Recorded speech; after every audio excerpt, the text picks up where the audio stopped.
Is they coming, or going, or what?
Alrighty, let's get the show on the road, shall we?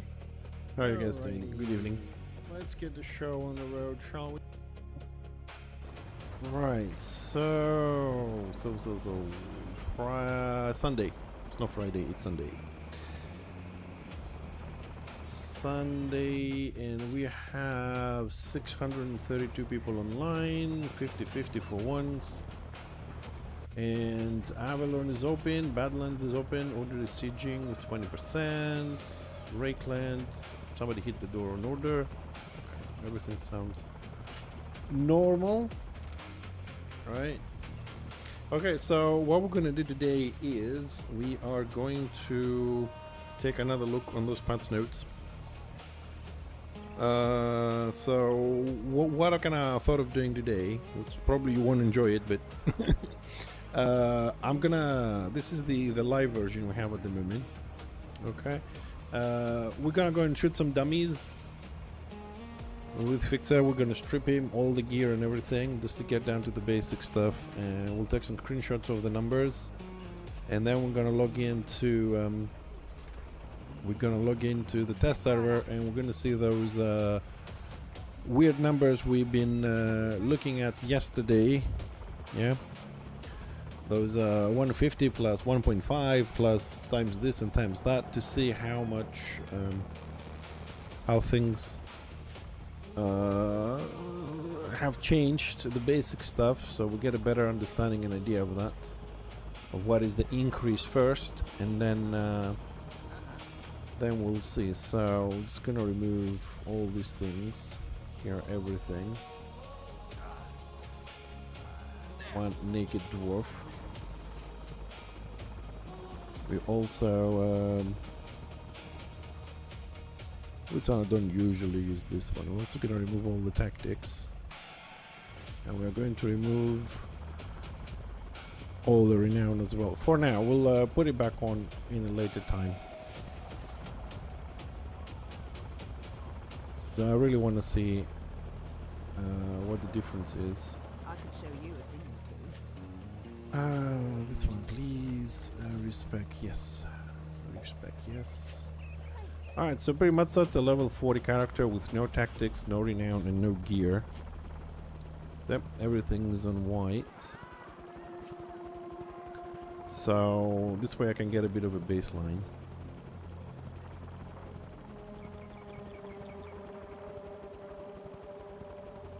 Hey, well there, I also changed the background music just for you, by the way.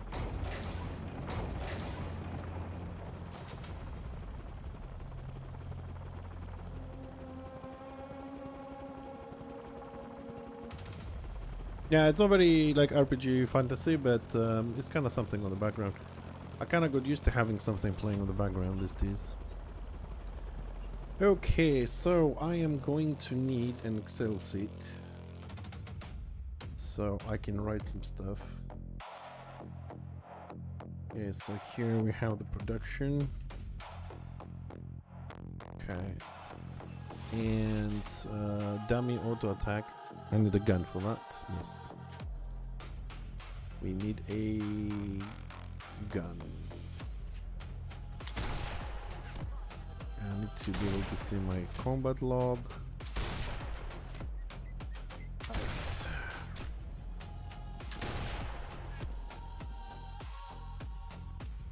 Auto attack is a 207.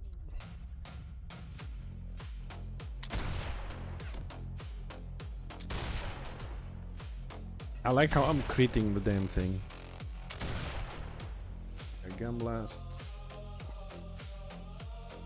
It's a 530.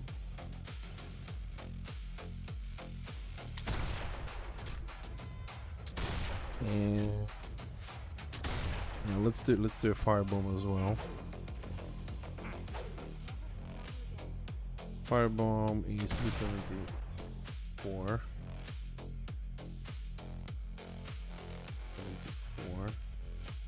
And yeah. What the oh, I need really? We need an offhand for friction burn. I never knew that. And the friction bin is 269. Friction bin was changed, that's why I want to say that one. 269. Friction bin. Okay, that's the basics for Fixer. Now we need a gun turret. And I also need a button for that. Pet. Pet attack temporarily. Let's put it on shift 12.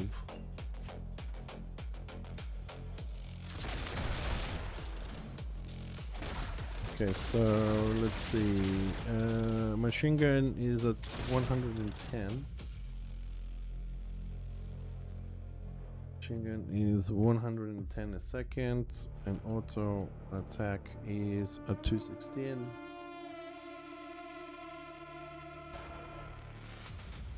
Okay, that's the only gun turret. That's the only turret I'm gonna test. I'm not gonna deal with the rest of them. Okay, so if we go here now. So this one is naked dummies. Okay, we're gonna go naked construct.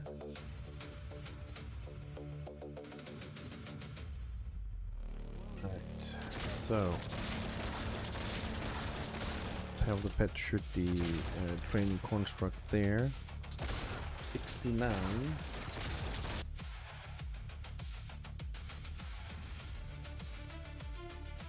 Attack is 69. Machine gun is 19.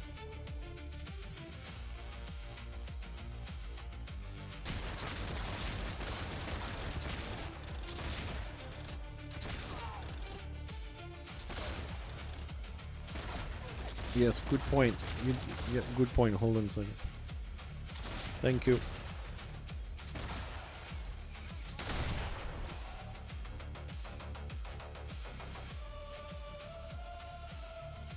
Thank you. Now let's try this again here. Hold on, let's do it in the same order. On the contract, let's do this again. Auto attack. Let's start again.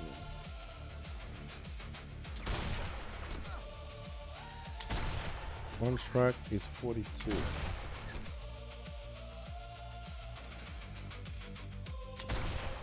Gun blast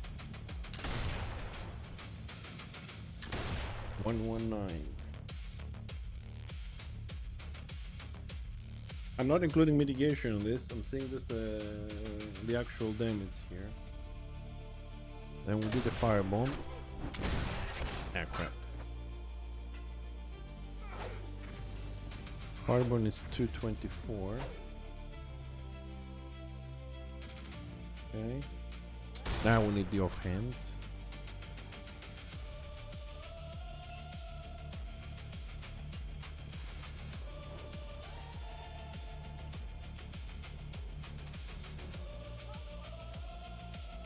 Yeah, you were able to get that before, but like it happens, at least for my build, Waldar. The fastest I've done on the edge on the construct is 11 seconds point something, but it comes under very specific conditions, like all the dots on the target, napalm is there, and then mortar round and phosphorus shells at the same time, finishing off with focus fire hip shot. The possibility of getting all the dots on plus napalm and somebody standing still to get all that pressure on them is...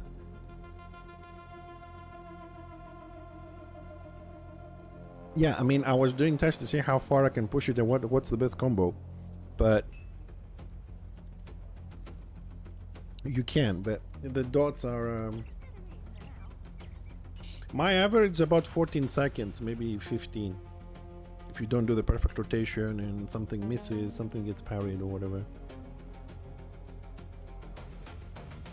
Yeah, if you don't have crit, especially with dots, it's more important than when you have single target. But crit, generally speaking, is good because you get something between 60 to 80% more damage.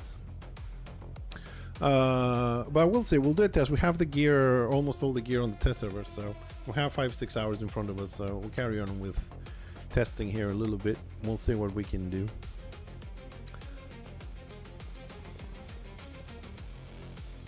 Alright, so we've been using, let me see which weapons we're using.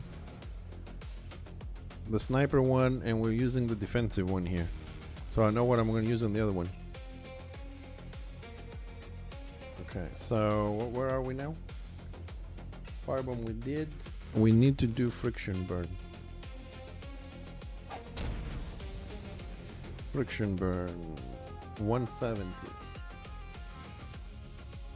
170. And then with it, with the offhand on, we did the gun turret.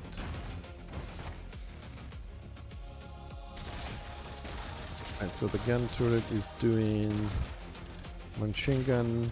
It's 13.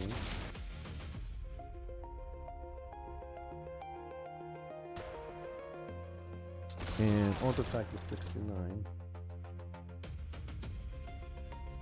Okay. So that's one set.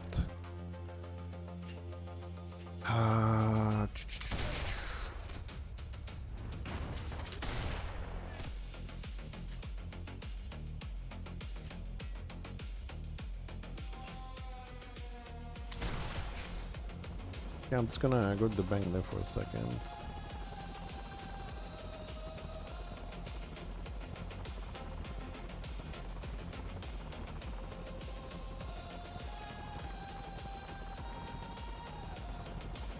And yeah, I want to see a few things. So yeah, I'll be doing some tests.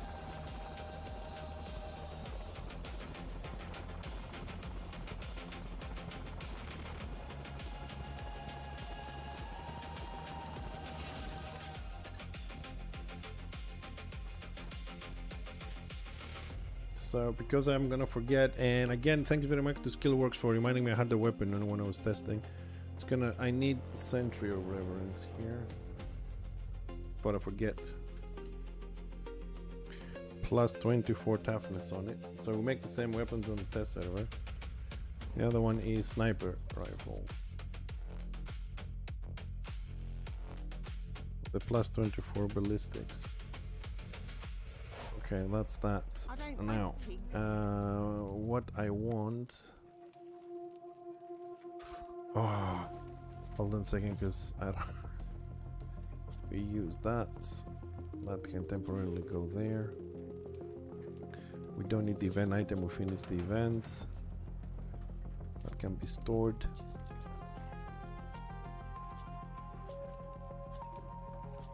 You know how bad I am remembering what stuff I use all the time, so yeah, that can stay. Actually, let's replace it with that. So we started the flag. So Gadget Master. What set do I have that it's not really fucked? The only whole set that I have is the Gadget Master. Okay, we'll play with that. So I can get the same set on the other side and be done with it, not mini-maxing all the sets. That's not the point at this moment. Alright, I'll have the set with me. Next test is Naked plus Renown. See a little bit the scaling there.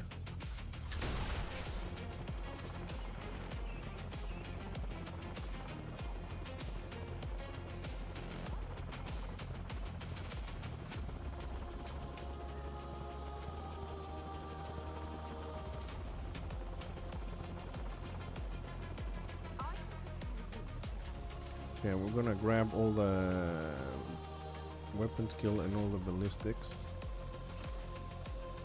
And we're gonna leave it at that, because that's pretty much what... What's just happening here?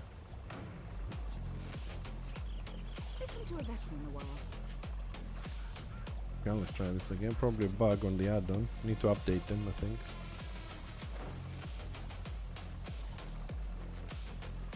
Okay. The rest I'm gonna put it on wounds, and we're gonna leave 2 off. Just leave it there.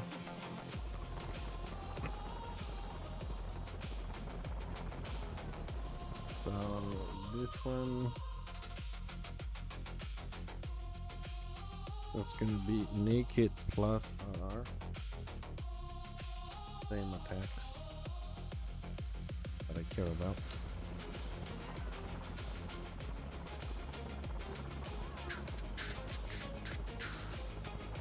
See, some people like, hi Liz, I mean, this is how I do my gameplay. I don't know how that looks to somebody watching the stream, if it's boring or not, but when you're trying to minimax things, you gotta get a baseline, you gotta say how much you get from your renown, you gotta say how much you get from your gear. Right now, I'm more interested to see the changes, especially with the tactics, like when we're gonna start changing tactics. Okay, so for the RR stuff, let's see how that changes. Take out the reverence.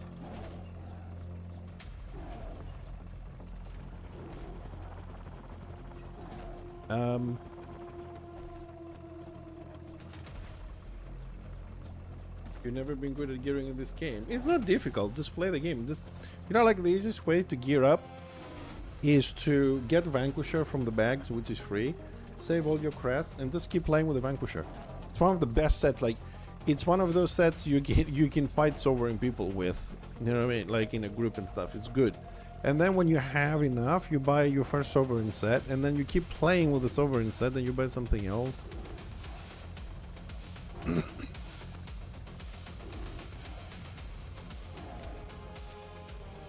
Yeah, I mean, there's also the add-on, the stat doll that goes here on the side, shows you some of your stats, but I was never good at using that stuff. Right, so renown with auto attack. Let's dismount here. 236. 236. Dummies. Constructs.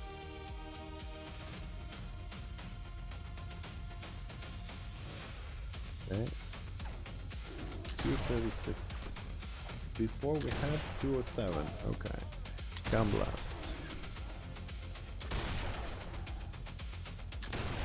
579.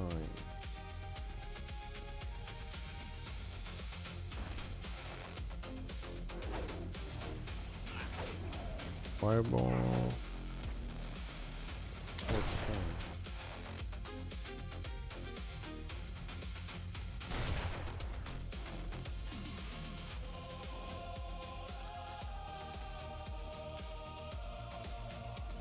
When you get out of combat.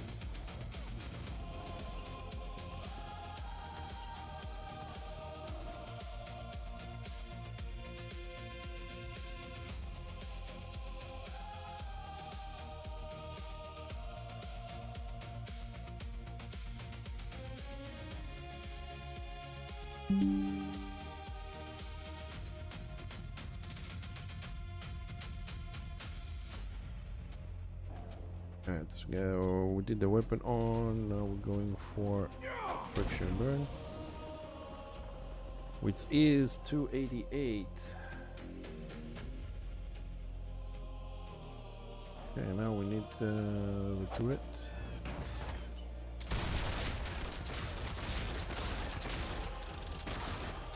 Machine gun 146.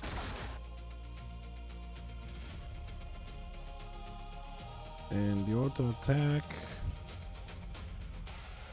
240. 240.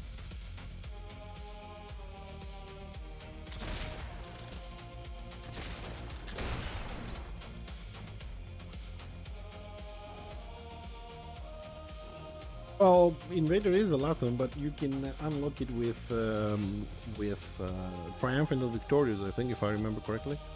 That way, because a lot of people don't use that one. Hi, Bumbling. Yeah, it's going. Alright,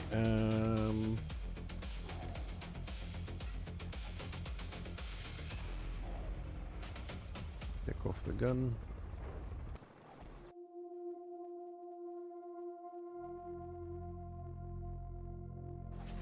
Yeah, auto attack. 63.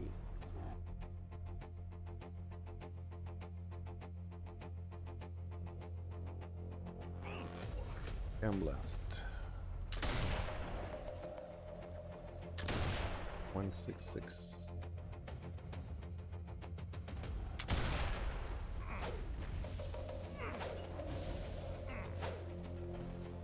250 on the fireball.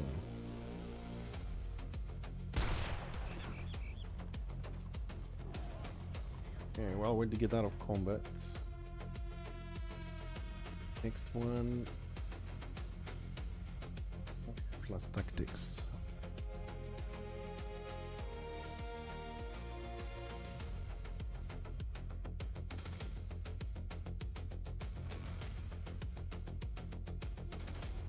Put the gun on.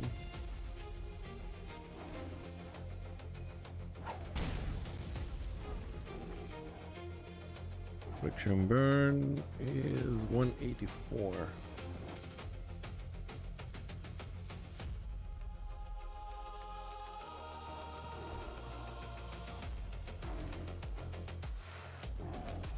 Yeah, what's next?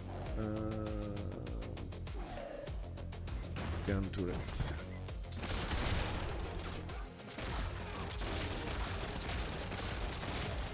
Machine gun 38.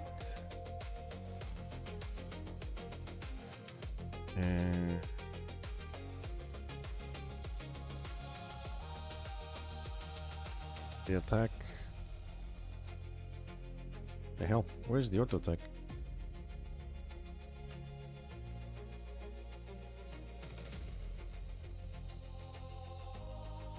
$90.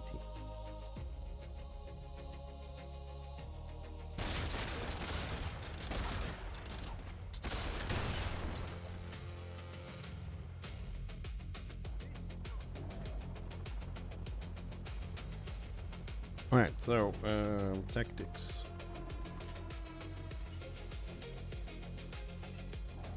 We need the DPS 1. We need we need to wait. So we're gonna use fighting chance, which is gonna give us ballistics and weapon skill. We're gonna use masterful aim. We are going to use. Oh shit. Yeah, I gotta go spec for the crit one. I forgot about this. Hold on a second, because I mean now we get it by default, so.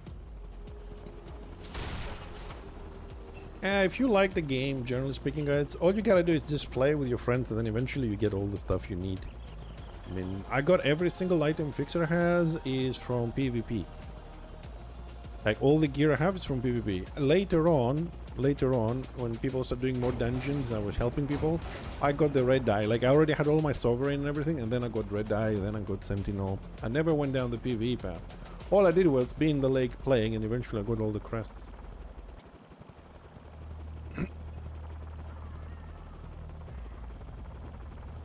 So if you just enjoy the game and you play, everything else comes in. It's just that a lot of people, I think, they're just in a hurry to get things.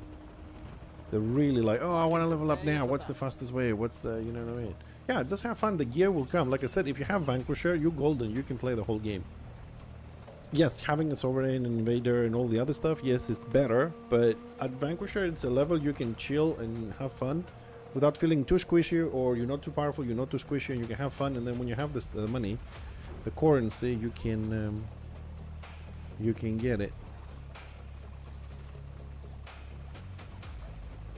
Okay, so we're gonna grab that tactic, and I'm also gonna grab trench fighting, and then I don't know, we'll put all the other points without picking anything. Maybe the disarm onto sniper. We'll do that little test. Everything on sniper, critical, and trench fighting. So that will put the trench fighting for close range and the critical. Alright, let's go and see with the tactics now. Because now we have more ballistics, we have more stuff. Let's see what's the increase we get. That, and then the next one's going to be with the gear, okay? And then we're going to switch to the test server. When we have the gear on and everything, we're also going to try and DPS the construct and see how we do with this build. It could be more powerful, you know, add more points into things. We'll do it with basic stuff. And then we'll go on the test server and... you know what we didn't try? Yeah. Anyways, we'll do that with the full gear. I didn't try the Bandit Blast. We'll try it when we have the full gear on. I just have one shot on that. Alright, so now we have the tactics on. Alright, dummies. Where is the combat log here? 355. Nope, that's wrong. That's wrong. I have the weapon on. Delete that.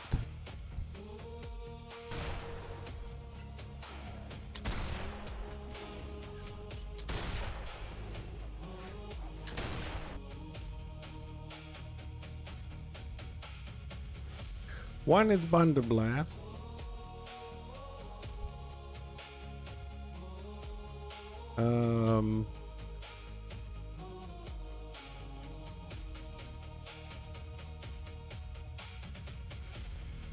Hip shot and Thunder Blast. Hip shot and Thunder Blast. So yeah. Well, we'll have a look at that. I forgot about those two. We'll have it when we have the full gear on and we can still see the damage.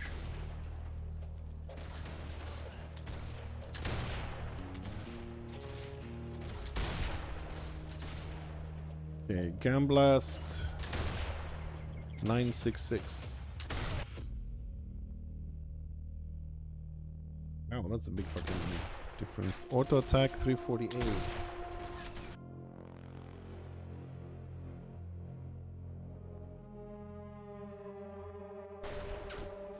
Oh wow, with the tactics, yeah.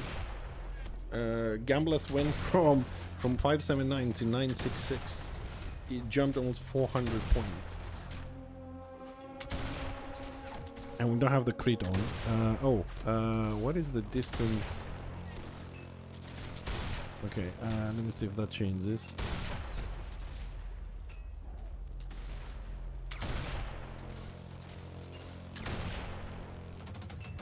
Okay, that's with trench fighting on when we close. Okay, so just checking that we got everything right. So we're gonna turn around. We gotta do a firebomb here.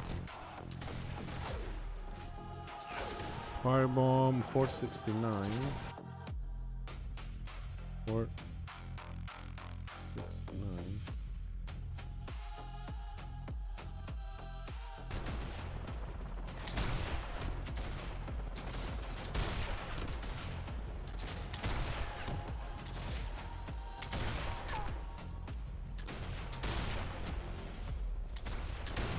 You know, now I'm just thinking that we put a lot of points on the single target, so Gamblast naturally will be a lot higher, because like Gamblast went from 579 to 966, but Firebomb went from 410 to 469.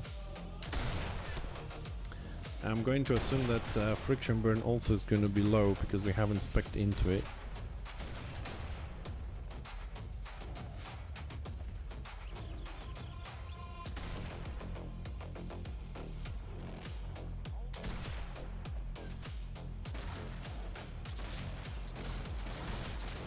I might go respec to that just to check Firebomb what's the difference. Let me finish this first. Let's put that one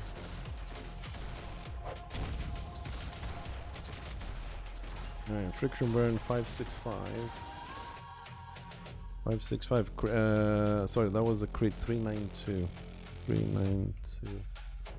Yeah, that went almost 100 something points up. That's kind of strange though.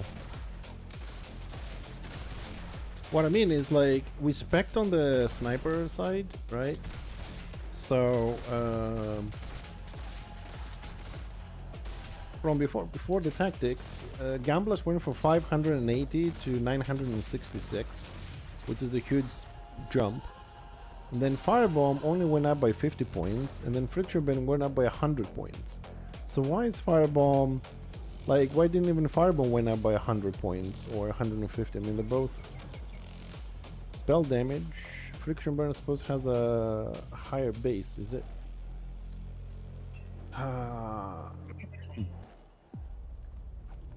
Friction Burn is a 1014 at 9, and this one's a 411, so Friction Burn does have a higher base. Okay.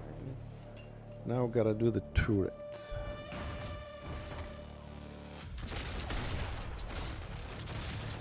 Okay. 158. Machine gun is 158.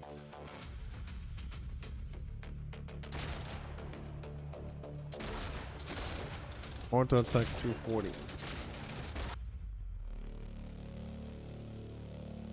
What? No way.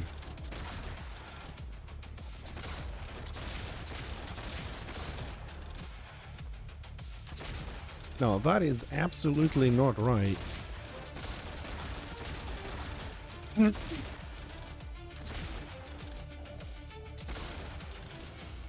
Critical 355. Critical. Attack for 240. There's something wrong here.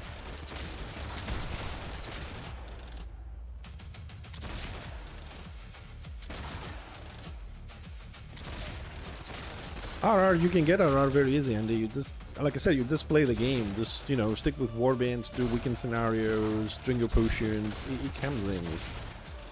Okay, there's something wrong here with this, because now we have the extra ballistics and stuff. This should be 75% of ballistic skill and weapon skill should be going to the turret, but the auto attack is exactly the same before we added the tactics. Is at 240, exactly the same damage as before. So this seems like there is something wrong in the system already. Not increasing the auto attack of the gun turret. I suppose that's been here for a while. See why engineer always felt underwhelming. I mean, we just added 2 tactics. When we did the RR, it went from 216 to 240. Now we added the tactics that apply ballistics to us, and the auto attack stayed the same. So the tactics, the statistics from the tactics don't get transferred to the turret.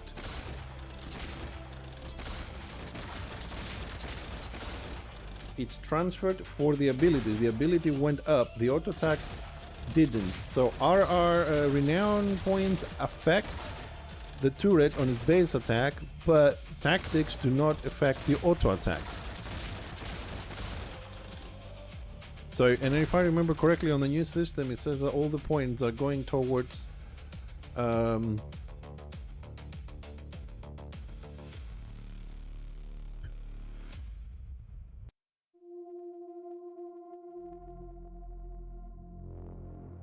if I remember, I read somewhere that all these 75%, 100% ballistic goes towards the skills on the new one. I don't know if that was true for the old version of this.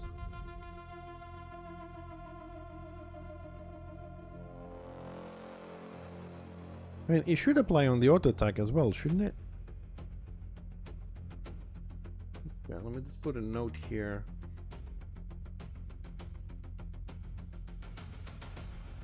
That there was no increase with tactics there in the auto attack.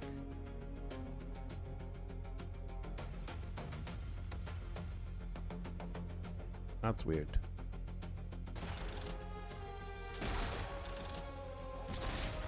Okay.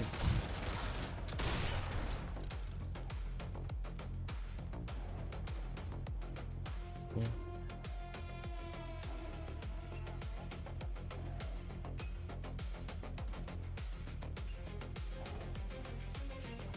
Okay, gear.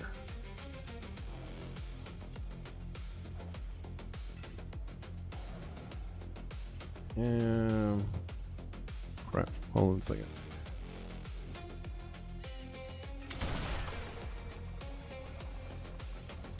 Yeah, let's not put the other 3. I mean, it doesn't make any difference as long as we have the same items. So, what do we have here? I'm not gonna have the same talismans on both sides. Okay, 1 toughness. 2 toughness.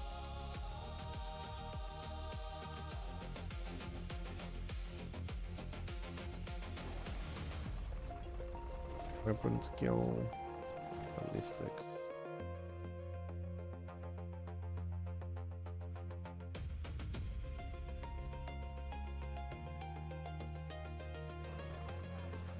That one is armor, we don't care. The weapon skill.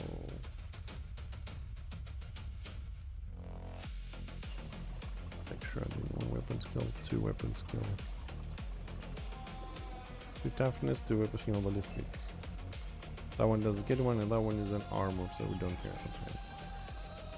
Okay, some of them are 22. I'm going to assume that 2 points of stats is not going to make a huge difference on this. But we have 124.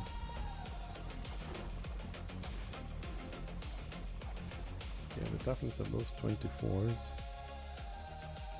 And weapon skill.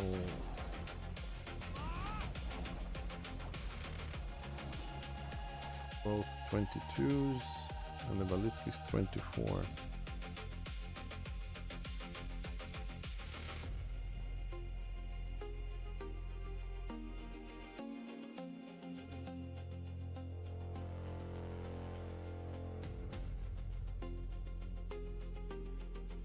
Okay. Sorry, I gotta make this note to make sure that I do it as accurate as I can, because otherwise it's gonna get screwed at the end of this. Okay, so now we need gear plus RR plus tactics.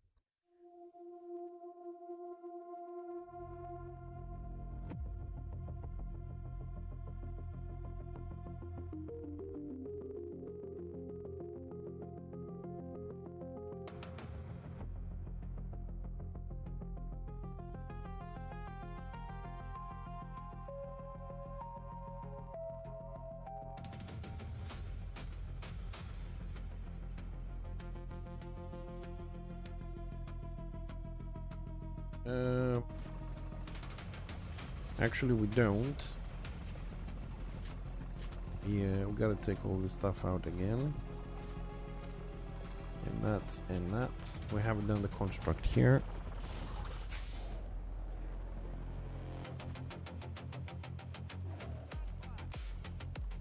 Okay, so for the construct,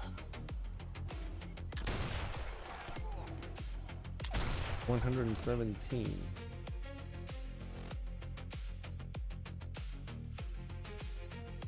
Blast.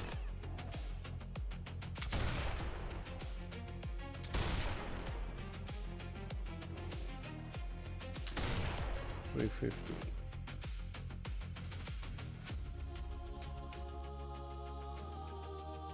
$350, Mr. Fixer. Okay, next one, friction burn. Okay, I gotta get out of combat.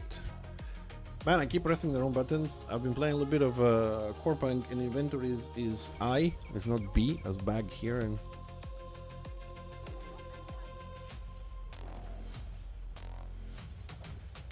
okay, friction burn on this. Friction burn 255. 255.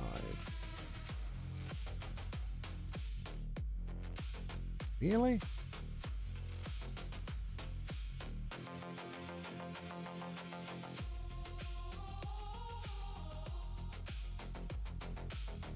Oh, okay, it's 255. Sorry, I was looking at the wrong thing here. 1 second. Yes, because this is why I got confused. That was the wrong order of things. This needs to go out. We need to do firebomb as well. Firebomb 286. Yeah, that one up a little bit more.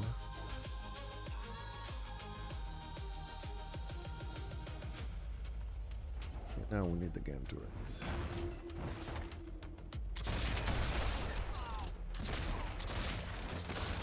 Machine gun is doing 50. I gotta track the auto attack somewhere.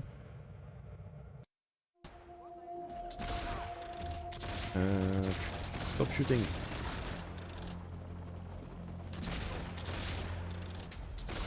Gun turret hits for 104.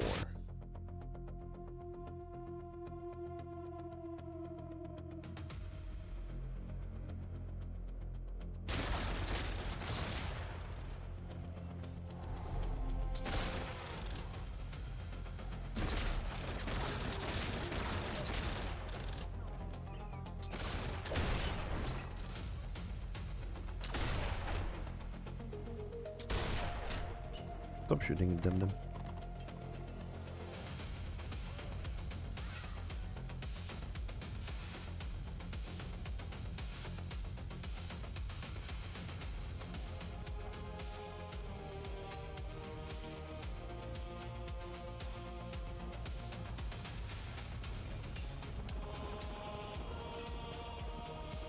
Okay, I was just checking that, yeah, the auto attack has not changed. It's 240. So it looks like the auto attack is not affected by the bonuses that the skills are getting. So the skills are scaling slightly higher every time. The machine gun and all that, but the auto attack has scaled from not having renown points to having renown points from 69 to 90. But with the tactics, the auto attack is still at 240, including mitigation. So the 104 we do on the construct is after mitigation, but the gun turret does not get bonuses from tactics.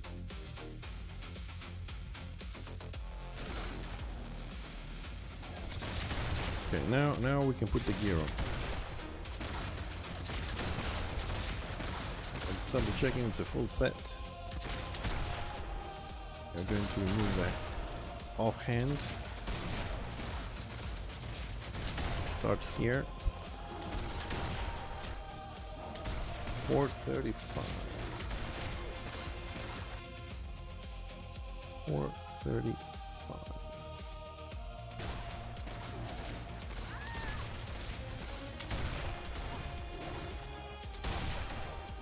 $1,133.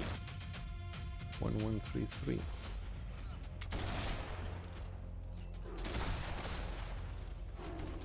Firebomb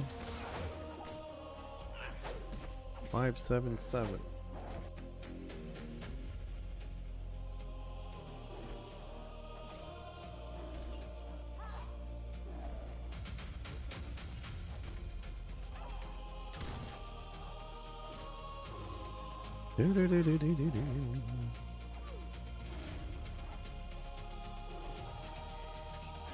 Okay, handgun is on.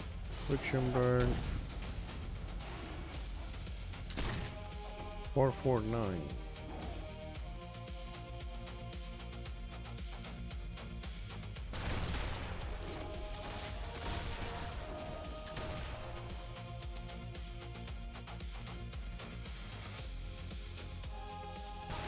Turrets.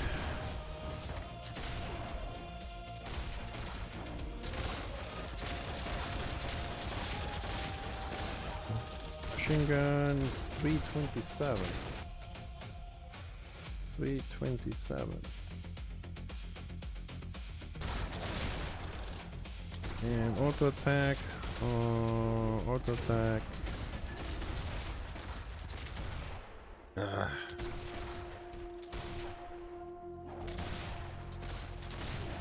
Critically hits, no. Attack hits for 287. 287. So here we do have an increase in the auto attack. Is this? It looks like the tactics is the only thing that doesn't get applied as damage. 75% of your ballistic skill and weapon skill. So you should theoretically should be getting the points from the tactics as well, but it seems only gets from the renown and from the gear. It doesn't get it from the tactics.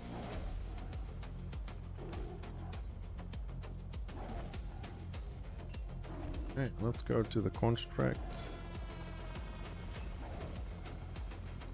The offhands. Yeah. Okay. My attack is 197. 197. Gun blast. Imaginary gun blast. 540.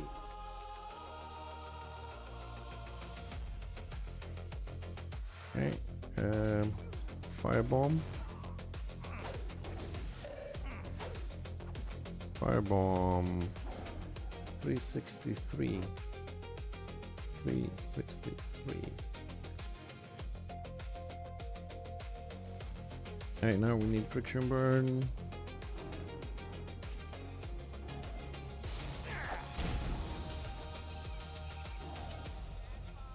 $297. Very small increase on that, from 255 to 297. Okay, now we need turrets.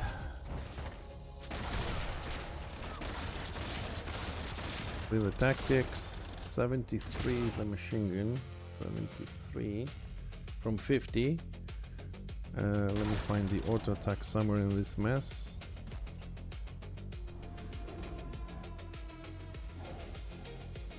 Counter attack, training construct 148. 48. Okay. Okay, now we have two more things to test here on the final one. That will be the Thunder Blast.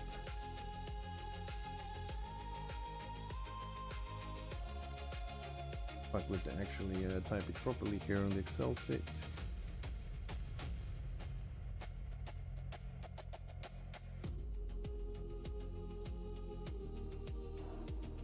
Yeah, let's have a shot on the construct here. Like it's 275.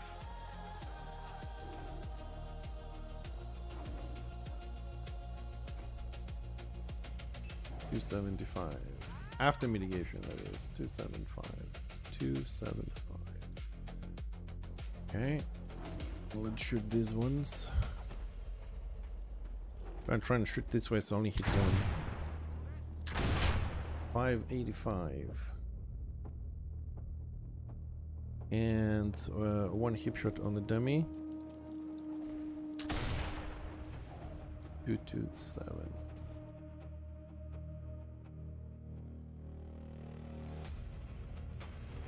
The bannerless and the hip shot, I want to say, so when we shoot them with corporeal damage, changing the tactic. We'll see. And we're doing everything within 45 feet because we also have trench fighting. Now, the reason why I chose trench fighting is because I usually play close range anyways, and I do use it quite often.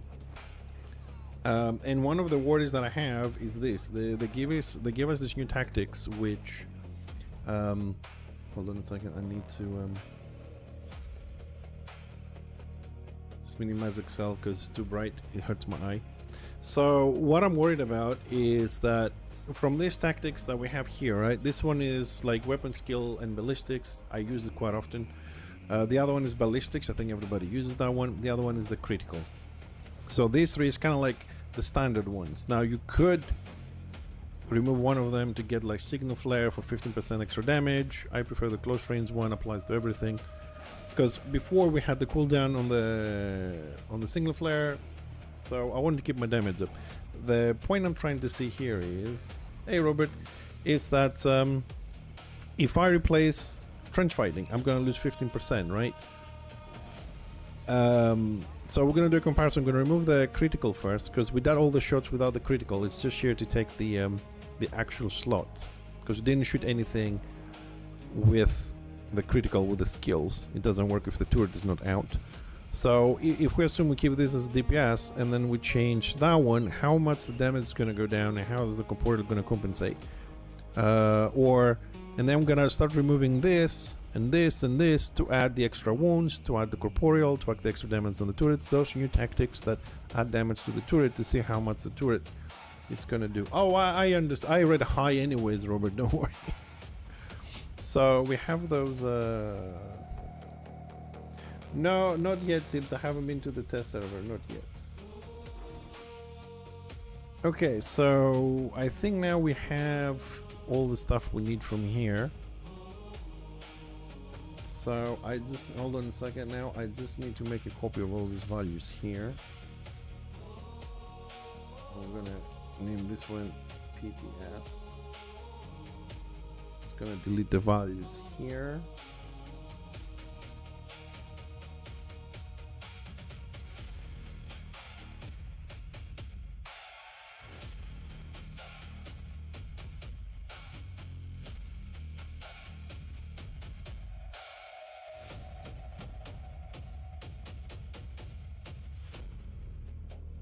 Hold on a second, we didn't do a hip shot on the construct. Let's shoot this construct.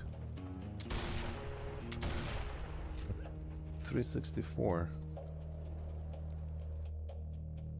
What? 364. What the f-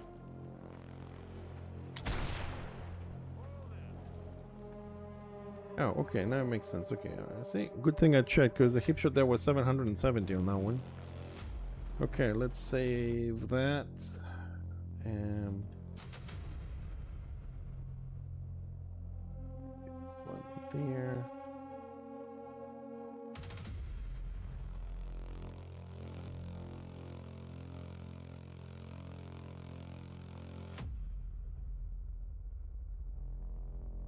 Okay, so the Excel is ready. Just put some separators there to see what the hell's happening. Alright.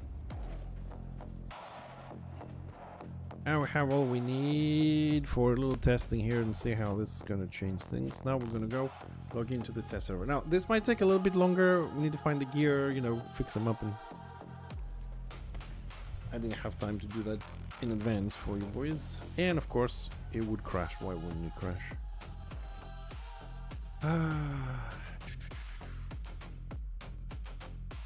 Give me seconds, it will be on your screens momentarily.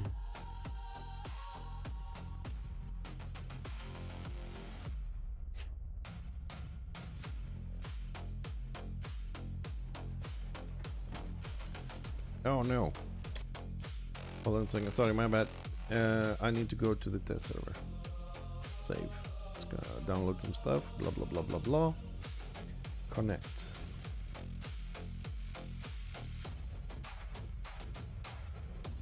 Connecting. Beep beep beep.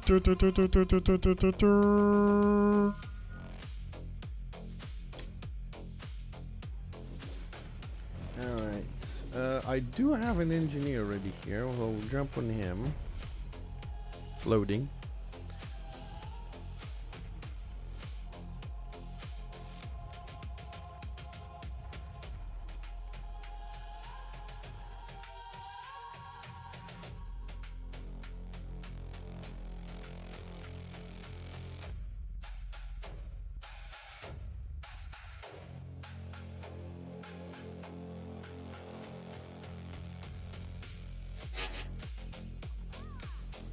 Alright, here we are.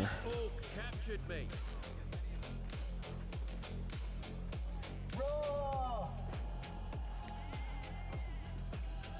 That's your cue. Oh boy, I don't have anything fixed here. Shit.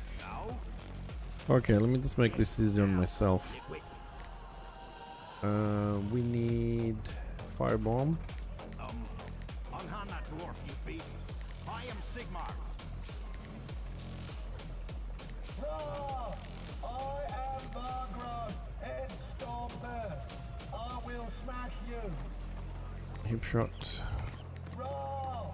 You are too strong for me. It's friction burn. That is because I am Sigmar. Hail, mighty warrior. I am Friction King burn. Kurgan of the dwarves. I am Sigmar. You Blast. rescued me from that terrible orc. And Take this gun hammer. turrets. It is Gal I Moran. think that's that. Nice. From this day forward, dwarf and man will be friends. Together, Okay. we will fight against the many evils of the old world. Boy. This is very messy.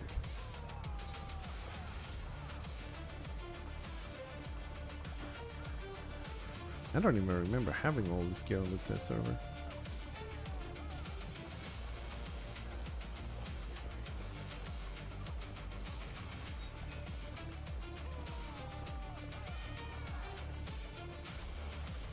That's the gadget master one.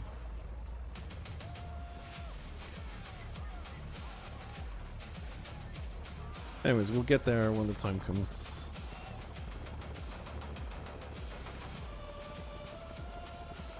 Why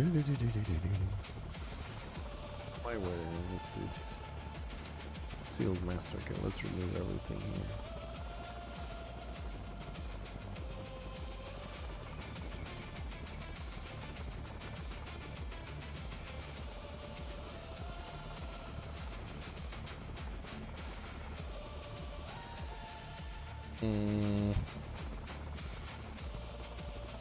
I've got the ballistic ones, the weapon skill ones.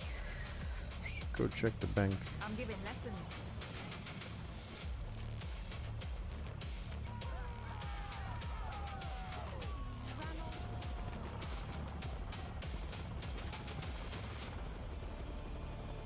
Plenty of crests, so we can buy whatever we need.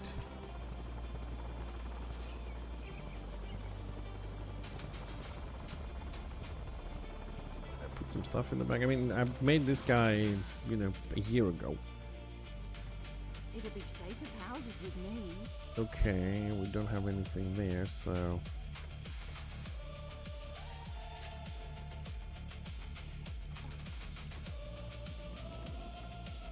Do we find more tallies?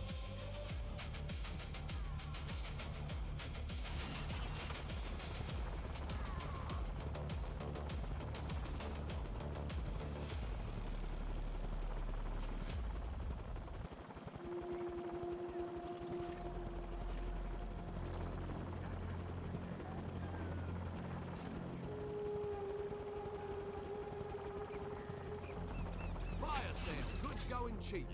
Out of curiosity.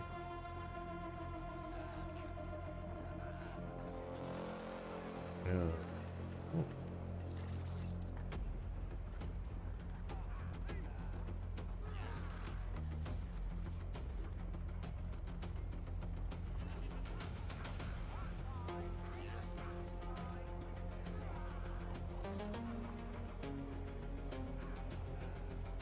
Yeah, I didn't think so. Oh, okay. Well, I suppose we don't really need the toughness because we're doing DPS tests, so we won't have a problem not adding those to the gear. As long as we have the ballistics and the weapon skill ones, we should be good. Right, before we go to the test thingy, hold on a second, we'll go back to the patch notes. Skip all that stuff here.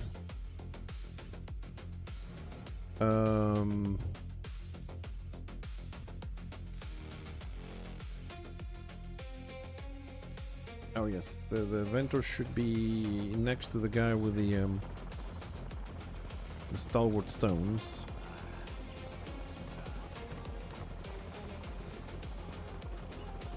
Is this tree always here? It's weird. So is this the new guy? Get your bows ready. Talisman Ventor. Oh, this is the plus 25. Okay, 1000 war crests, 3 champions, 100 golds. You give him 124 and that, and you grab that one. Okay, I mean it's a crest sink. People have too many crests. They're gonna spend 8,000 plus on those for each character. What is this shit? Craft supply. Fine wares and finer prices.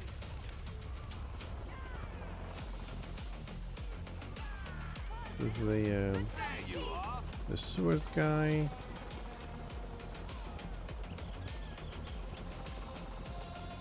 Hold on a second. Didn't they say they added the Ventors? 4 new Ventors have been added to the cities. Combination of this, and this.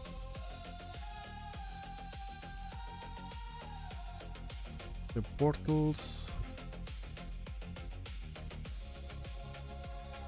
I'm sure I read about being somewhere near the...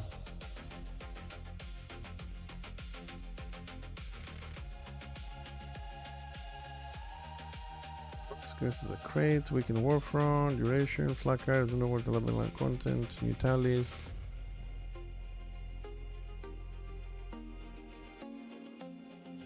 Oh, the guy with the new tallies, yeah, okay, the guy with the new tallies is next to this guy, so it's over there.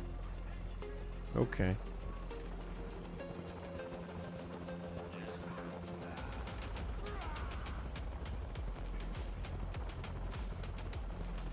Alright, so let's go grab some weapons and see if the vendors are up there. The 4 new vendors with 800 weapons, like... I don't know, the number alone, it sounds so massive. Yeah, I mean, we're going there anyways. I gotta do a lot of shooting anyways.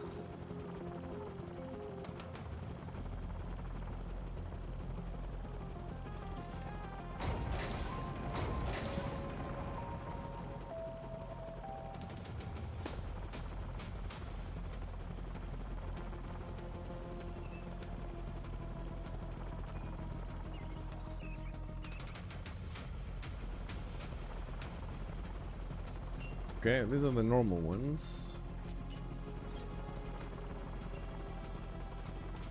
Also the normal ones, so now we're in open RVR. Vanquisher, Oppressor. Ah, they've changed the way they're sitting. Renowned Weapon Quartermaster.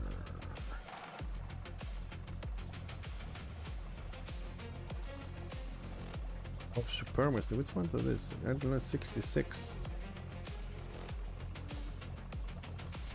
They renamed them.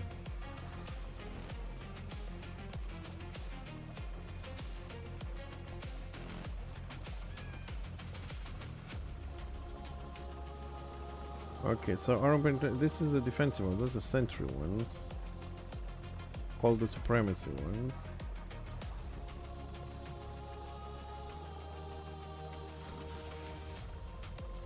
Toughness ones. Wounds ballistics. Arm penetration reduction, critical reduction. Arm penetration reduction, wounds toughness. And this one, wounds and okay, that's the difference. The rifle.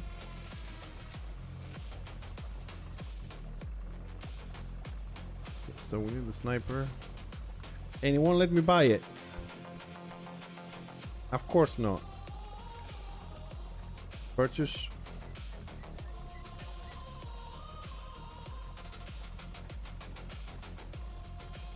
Of reverence or anathema weapon.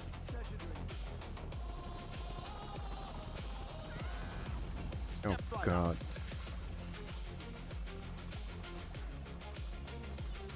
Tell your friends. The hell, which one do I need? Pleasure doing Anathema. business. Which one is the fucking anathema? Hendrix, Get your purse ready. You can come back and... Nah, man, I gotta go back and buy all the weapons again and... Fine wares and finer prices. Fire sale, goods going cheap. Oh god. Hendrich, bless you. Get your purse ready. Okay, where am I gonna find these weapons now? Fuck me if I remember where the hell they are. So, I need to buy what? Of glory. Of glory. Has to be one of the blue stuff here. Of glory. Zeal, solemnity, zeal. fine winners and finer prices. Yeah, I need something of glory. Of glory. Rigor, sanity, rigor. Where is the of glory? I mean, I'm keep going further down instead of going up. Of glory, there we go. I need the weapon only. Hendrich, bless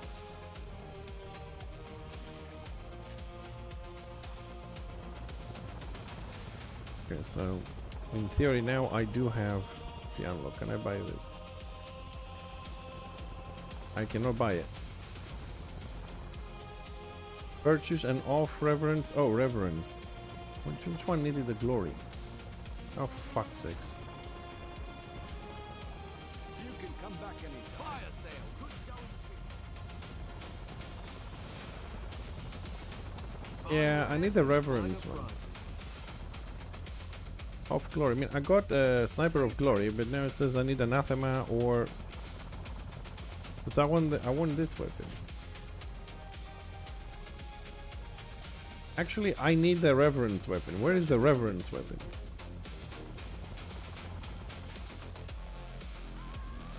Handridge bless you. You can come back anytime.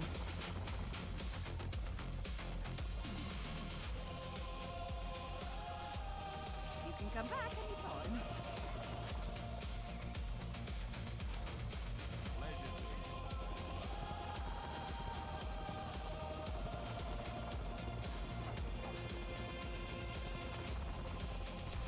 Dude, it's now the one. If you mean this one, he doesn't have reverence. It has glory. We need reverence. Where is the reverence? Get your purse ready. Pleasure doing business.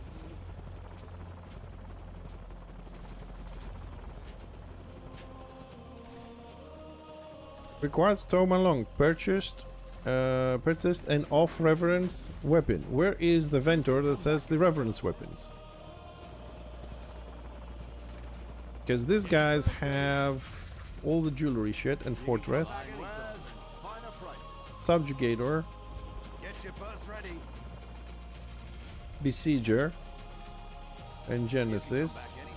These guys have all the new weapons, which we will check in a second. Glorious, valorous, glorious, valiant, valiant, valiant, yielding. Defense.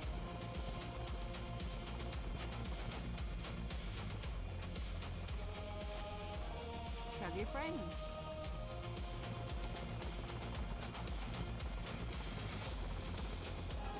Get your purse ready. These guys have no change. They have the same shit here. Fine wares and finer price. They still have the money stuff. These guys have not changed, so they're irrelevant. Here you have all the scenario ones that you used to buy those weapons. Here you have all the open RVR. Open RVR does not have weapons. This guy is the tier 1. He has fuck all. Fire sale. This guy is the next level up. He has devotion. Step right up. This guy has sanctity.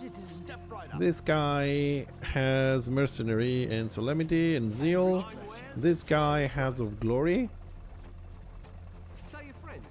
Okay, so nothing in here.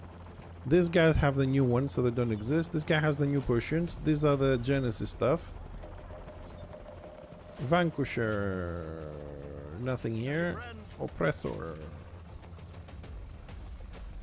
Oppressor doesn't have any Get weapons. your purse ready. Triumphant.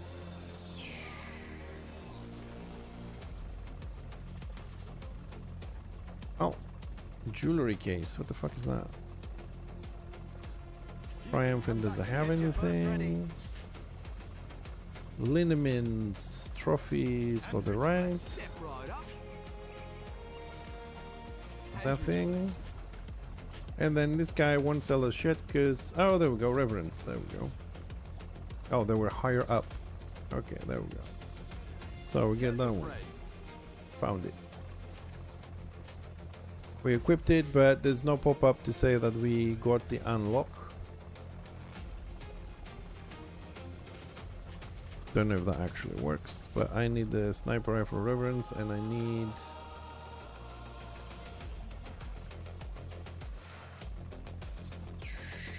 Also need the sentry one. Handridge bless you.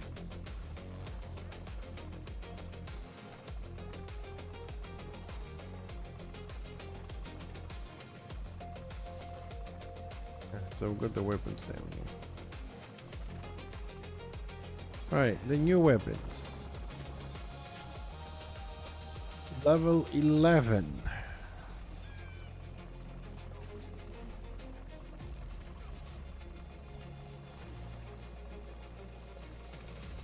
So you need both war crests and war emblems.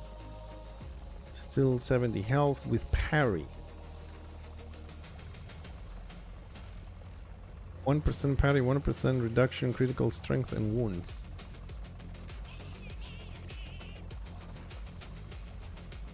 Okay, range power. What the fuck? Why is the engineer getting melee critical chance? What is this? So now we get melee power and melee critical on the offhand, which is basically the spanner, and then we get range power on both of these are spanners. One gives you range power, the other one gives you melee power. Like we have one melee skill. What the hell is this? Range power, disrupt dodge, disrupt, 1% parry. I mean, they're tier 1, but let me see the higher versions. This is interesting. Melee power on the weapon of the engineer. Hey, Nintendo. Increase critical, 2 crits, 8 range power. Melee power, 2 melee critical chance, 8 melee power. No, I'm on the test server trying to see the new stuff. I don't think they've touched the Triumphant yet. The inventory is right next. We'll have a look in a minute if you want. But I'm more interested now that I'm watching the new weapons they added.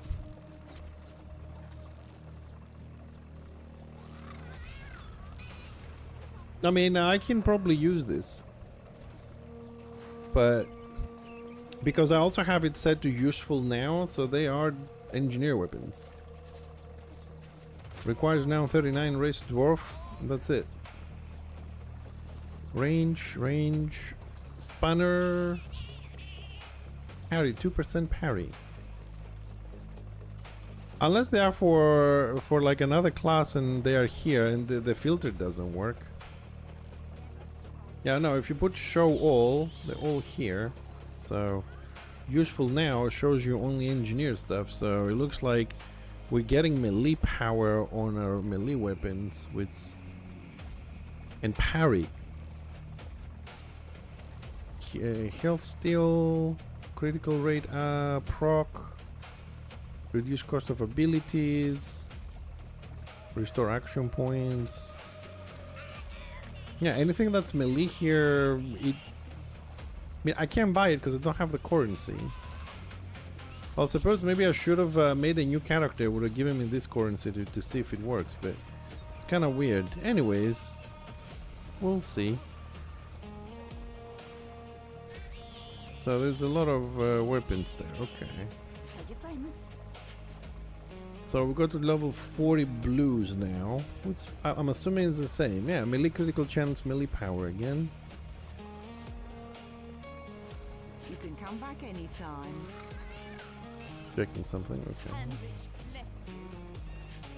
So here at the bottom we have all the blue stuff. Let's see all the purple stuff.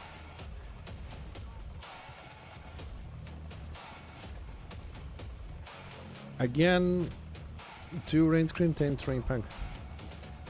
Hey Robert. I'm okay, you know, trying to I'm waiting for my eye to recover from the surgery so I can see. I still see blurry, which is a bit worrying after 2 weeks, but I have to call the doctor tomorrow and see what's up.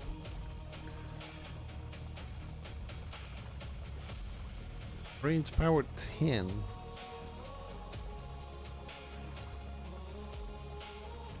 Restore action points. Daily health. 10% is not a bad chance, but it gives you dodge and disrupt. Blech. Parry. Range, increase critical. Increase critical, 11% chance. So you have even higher chance ones. 5% to get action points. See you later, Robert. Thanks for stopping by, buddy. Appreciate it.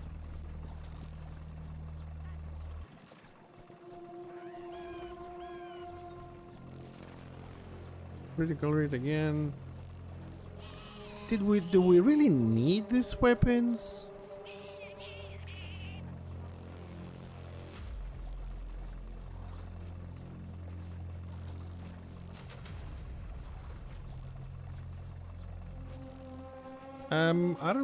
I don't think so, Nintendo.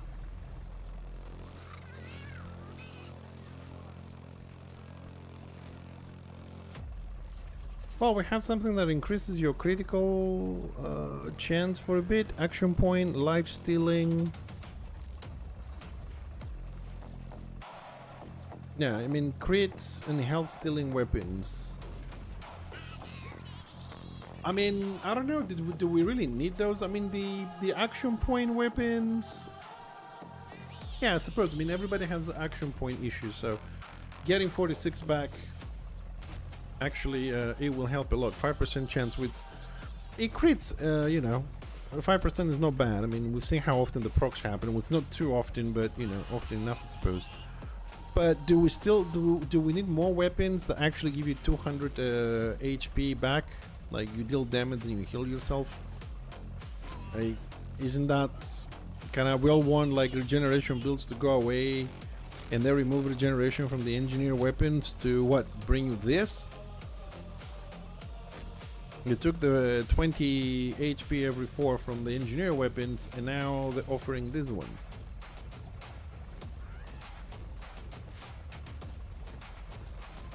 I mean, like this one has better stats than this. What level is this one? 61, and this is 66. 30 wounds, 21. No, let me see. Sentry. Oh, sniper. There we go. 24, 35. Yeah, pretty much the same there. Reduce the AP. Get dodge, disrupt, anti-crit. Nice. I don't know if we need those weapons. And then we can trade on the reverence ones for the supremacy ones.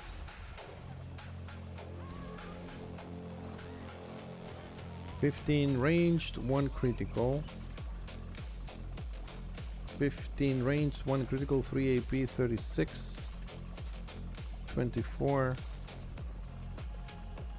So this one gives 2 wounds more. That's the benefit.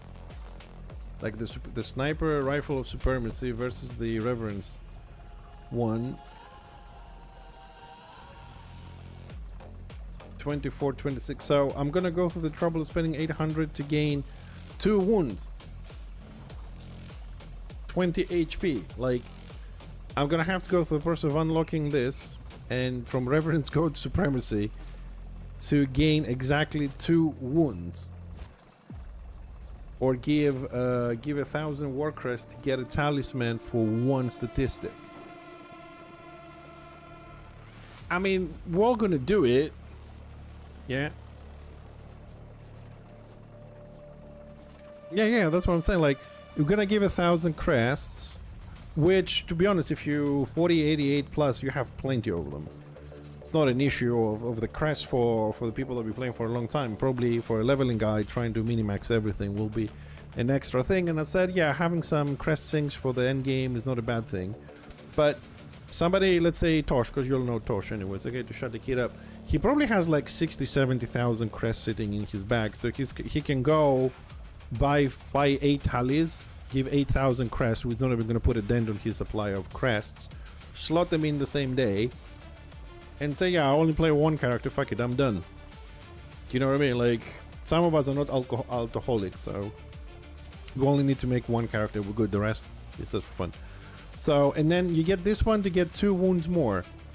Yeah, on the mini-maxing end of it, yes, okay, but too much effort and resources to give people, like, I can come and buy this the same day, like, oh, click, and that's it, I'm done. On Fixer. I don't care about my other car. I'm not gonna minimax 4 engineers. There's no point to that. But so if I understand this correctly, the new supremacy stuff does give you 2 stats more. The new tallies give you 1. So you're looking at 8 stats from the crests, from the tallies.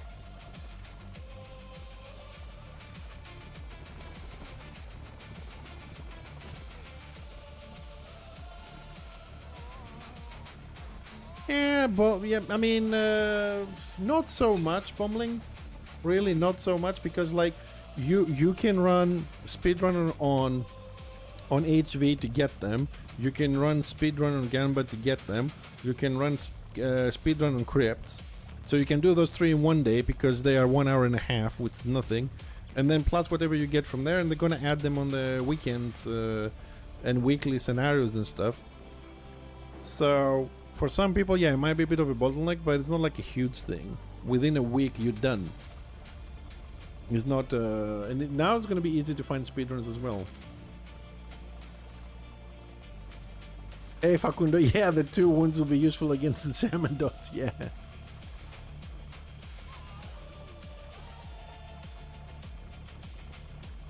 Because theoretically, I mean, for me, they should allow you, if they want to push people into scenarios bumbling, they should allow you with a new currency to trade for those. Like, give war crests and get the marks, give war emblems and get the marks, give the other one, you know, the blue, the yellow, the red, just trade those things in to buy whatever you want, you know what I mean? Like, it's better to tell the player that, okay, if you want to buy more marks, you have to do more scenarios. If you want to buy more of this, you have to do more open RVR. To send people into those different things to acquire the currency, but also give them the option to do whatever currency they want. But if they do that, everybody's going to stick to open RVR. And then people don't do dungeons because they don't like them. And the people that like to do dungeons, they don't find people to do dungeons with.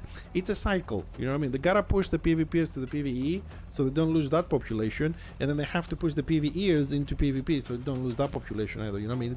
It's a cycle of the different gameplay. The PvPers and the PvEers are helping each other. So, like, the new weapons, I don't even see the point of those weapons. I mean, they went through the process of creating 800 new weapons to give us life-stealing weapons. Yeah, 10% chance to steal 100 and something, 190 on the high level. When they could have just left the 20 HP every 4 in the weapons we already have. So they remove the 20 HP every 4 seconds from the weapons and tell me now, drop those into your bank, which I don't have any space, by the way, right? And go buy the new ones. So instead of the, you know, the standard 20 every 4 seconds on your weapon, now you have a 10% chance to deal 200 damage and heal yourself 200 damage.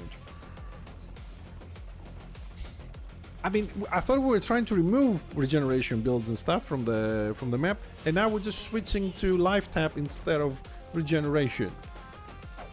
I don't see the point. I mean, I don't think that opens up new builds. If you're gonna have a regen build, you're just gonna replace your weapons with the one that's still life now instead of HP every 4.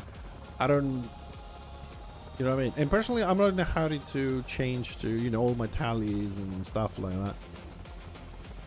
But I will eventually, you know, I'm not in a hurry with stuff, but well, it feels like it's too much effort and too many resources for something that for the majority of the players, because most of us have been playing for a very long time, at least for our main characters, for example, me the engineer, Bombing the Bright Wizard, Tosh the Slayer, for example, right? We're gonna buy the new weapons in the same day. We're gonna buy the talismans the same day, most of us anyways, not me. And that's it. So they spend 6 months for this to give us content that's gonna last 5 minutes for most of us, and probably upset a lot of other people, and above all, in my opinion, confuse the living shit of new players. Because, like, I've said this 1,000 times, that I like versatility, but giving people a lot of options confuses them, especially new players. It's confusing for new players. Imagine you're a new player, you have to go through the whole process, right? And this is just the tip of the iceberg.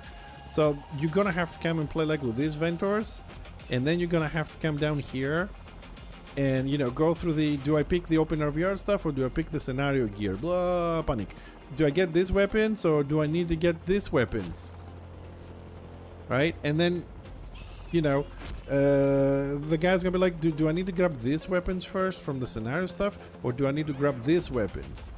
And then he's gonna sit down and compare 800 weapons or 20 weapons for his thing, not knowing what's the best build, what he wants to do. And then he's gonna come say, okay, I'm gonna grab this weapon, and then he's gonna say, oh shit, now I need to do scenarios because I need this currency, and open RVR because I need that currency. Okay, I got the currency down, and then he tried to grab it, and he's gonna be stuck with something like, you need an unlock of this, go buy 6 other weapons, boom, boom, boom, boom, boom, to get this one. And he'll be like, what the fuck? I leveled up, I skipped as fast as I could to get to the end game, and now I can't equip myself because I have to buy 10 weapons, which as a leveling character, I don't have the crest for it. Well, yeah, that's the point though, Andy, that he could be looking at a weapon and tell him, oh yeah, you need the reverence ones. Okay, he finds the reverences over here, and then you click it, right?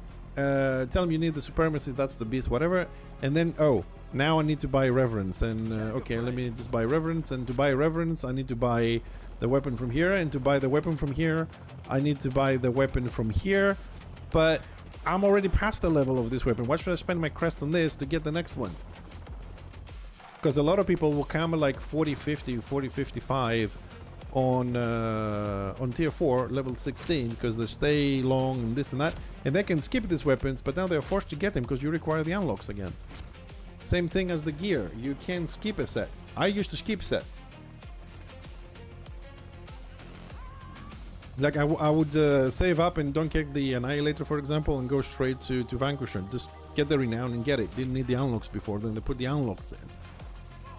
You know what I mean? Like you can stay, okay, I'm gonna stay with lower gear because I'm okay, and skip a set, save some crests. Now you have to spend the crests and go like a little robot in line, and I don't know. When you have too many options, people get confused.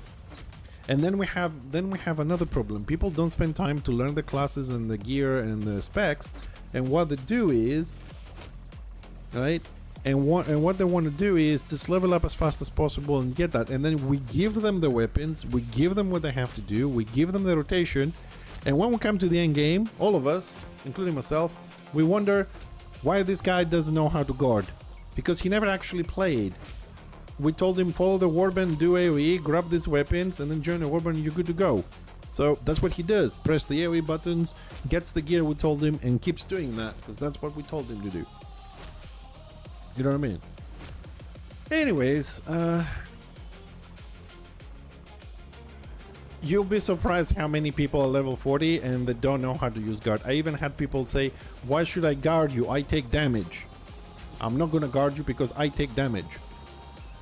Like, you won't believe what stupid answers, in my opinion, stupid anyways, I have heard over the years here, Andy. People are like, we have people who use guard. You say it's simple, you just click the guard, and they put, let's say this knight is my guard, right? He puts guards on me. I am over here DPSing, let's say, this target, and that guy is DPSing that guy over there. He's not even close to me because I'm the DPS. The tank should follow the DPS at dealing the damage to keep him alive and control the environment around the DPS, right? To give him the opportunity to kill. And he's over there DPSing this guy, and I'm here trying to kill him, and I get knocked down. I have the enemy tanks, and my tank is over there. And I say, dude, what the fuck are you doing? He says, hey, I have you guarded. I'm like, you're 120 feet away. What the fuck are you talking about? Just you know, knowing the skill. People don't know. Some people don't speak English.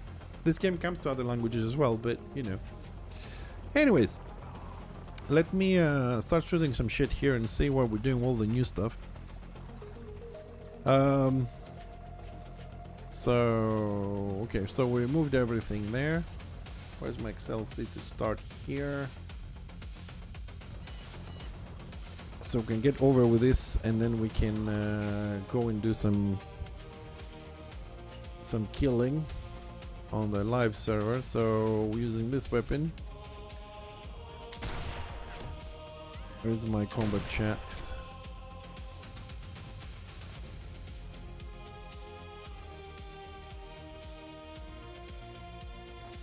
Alright, what time is it?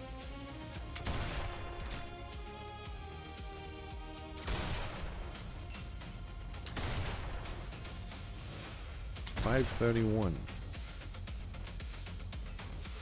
Okay. I want to shoot it again. Hold on a second, because... Okay, it is 5:31 for some reason. Unless this weapon has... Yeah, maybe it has one ballistic more. It's doing one more damage than it does on the live server. Okay, and then we want this one, the defensive one we've been using. Oh.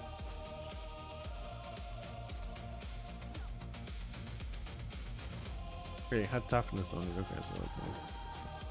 So we can use, no, cancel that. Firebomb first. Eh.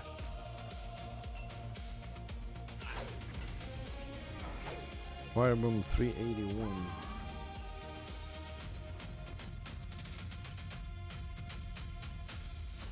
Okay.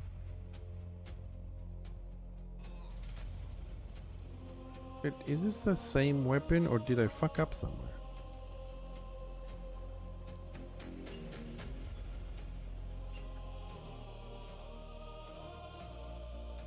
Sniper rifle of Revenants with 24 ballistics and sentry spanner of Reverence, which is the defensive one with toughness. So we're not gonna add the toughness, we don't care.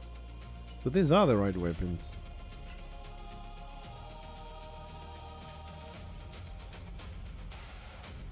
Okay.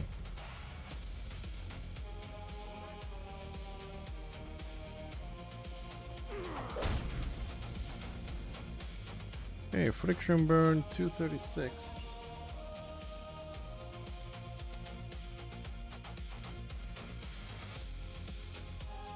$236.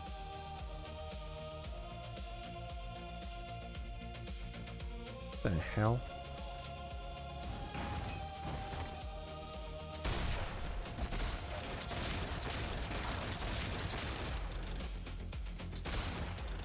No, I don't have the pet damage on this one. Hold on a second. Pet damage.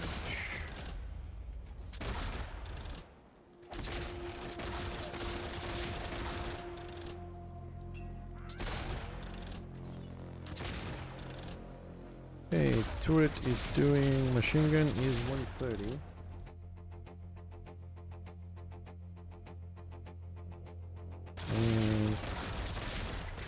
And the auto attack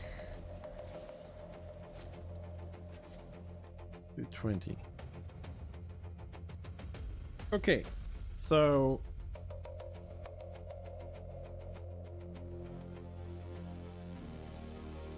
well, that's why I'm doing this testing here to see how we're doing bumbling. I want to get some base numbers down to start off with. So I'm in the process now of checking the damage on the 1, 2, 3, 4 different situations with gear to see how things changed, and then we're gonna play with the tactics a little bit. Yeah, like we're gonna keep the basic ones like ballistics and fighting chance with weapon skill. Ballistics one of them, the other one ballistic, the critical, and then we're gonna start swapping the fourth one, which for me is either AP. It is the trench fighting close range, is the signal flare, and we're gonna do some shots and see if we go and buff the turret, how much better it is. Is it worth buffing it? Is not. Does the bandit blast do better as corporeal diamonds or not? We're gonna have some looks at that. That's what I'm trying to do. But the way I do it, I know it might be a bit slow, but I want to get all the shots in because they've changed some things. For example, like on the first thing, naked, no renown, no tactics, no nothing, right? Auto attack is exactly the same, right, as the live one, 207. Gun blast is 1 damage more on the test server. Firebomb is up. It's on the live server is 374. Here is 381. Friction burn is 269 on the server. On the live server is 236 on this one. So while the other ones went up, friction burn went down. The gun turret, the machine gun ability, the burst one, from 110 on the live server is 130 on the test server. Auto attack live is 216, here is 220. So with the exception of friction burn going down, everything else is slightly up when you naked. I want to see how that's going to work out with the other stuff we did before. So now we go to remove the hand there. We'll see how we're doing the construct here. Auto attack is 42. So auto attack damage is exactly the same. Gun blast. Gun blast, I'll change the buttons here. Alright, gun blast is 119. Exactly the same. So suppose that's rounding up because it does 1 more damage on the dummy, but that probably is rounded. Nope. A firebomb 230 from 224, so firebomb is up as well. Now we need the weapon for friction burn.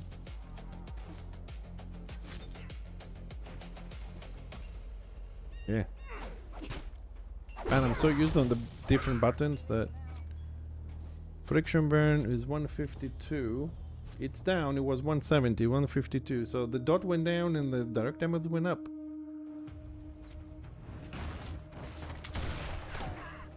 Yeah, let's see the gun to it.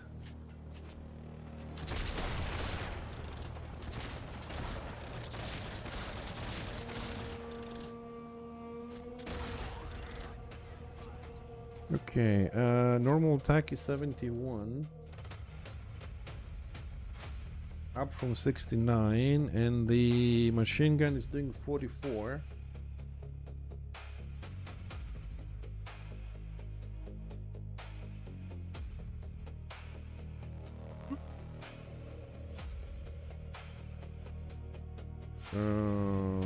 Gun to the machine gun hits training construct for 44. Okay. So on live is 13. Now it's up to 44. That is a significant increase on the skill. They're being naked and all that. 1 second.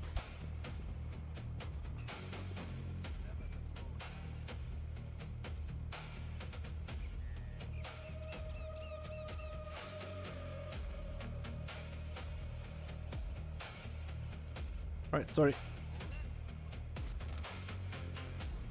No, the triumphant chains are not live.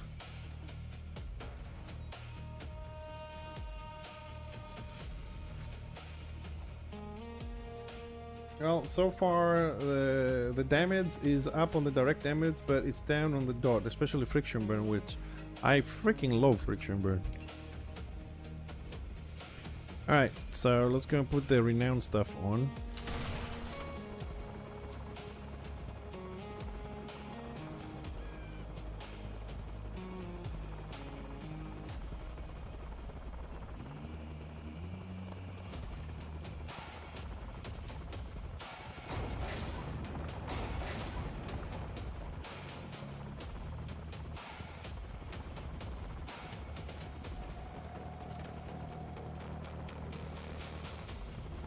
I mean, the prices on Triumphant and stuff, it will be when this patch is released.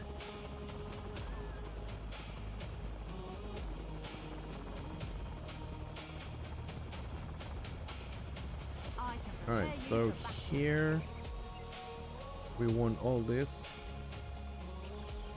and the rest is on ones, and we leave it like that. And then we get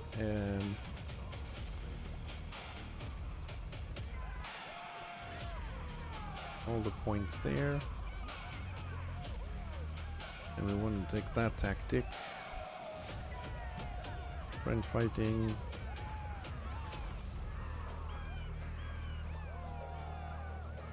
yeah, take lightning wounds to make it.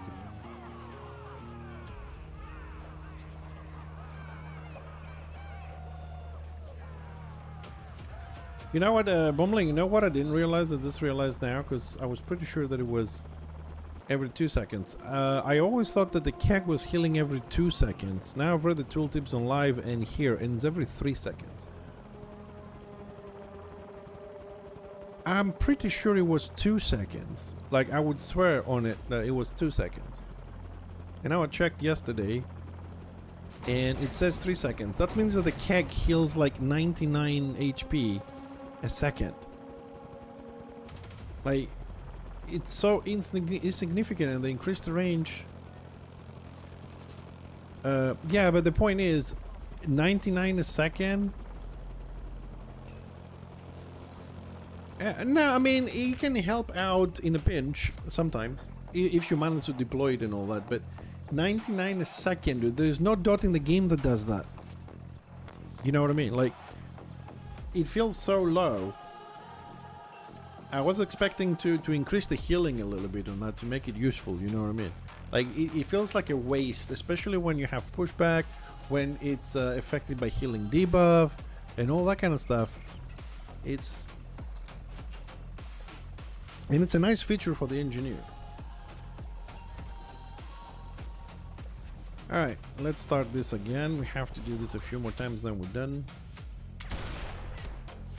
Whoa, whoa, whoa, whoa, whoa. No, no tactics. No tactics. Scrap that.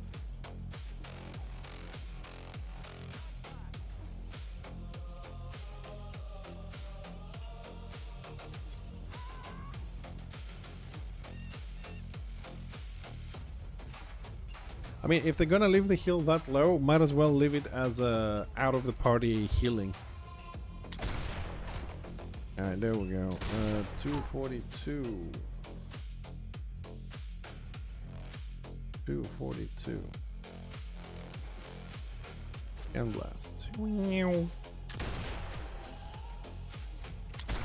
7, 8, 9.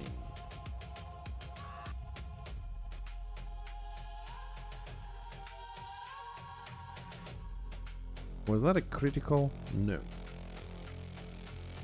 Big difference on very big difference.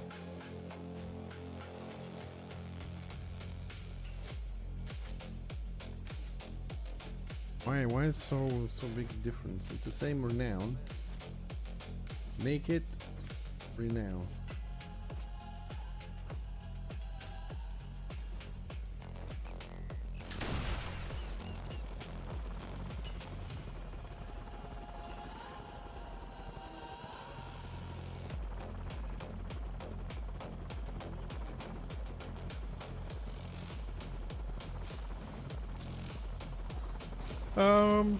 We could be doing both.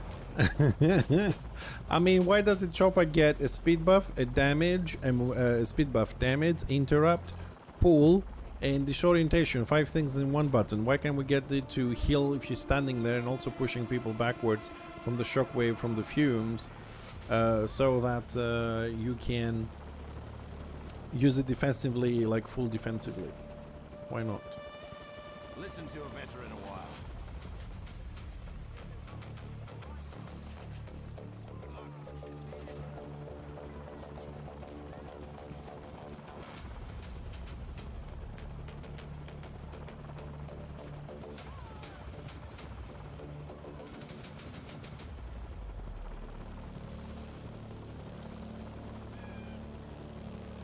It would be too strong indoors, you say? Don't you think the fact that Destro have that on the Zillock and the Squig, not OP indoors, not OP on bridges, not OP on ledges, edges and everything, when we don't have anything like it?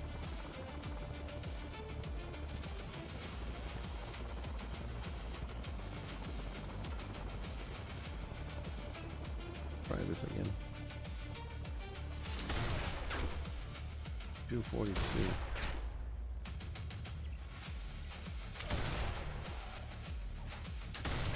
That's actually more normal. Fireball.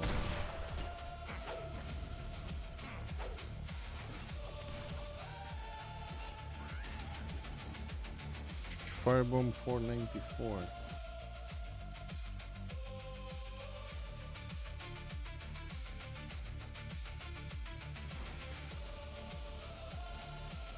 Damn. Yeah. Yeah, damn it.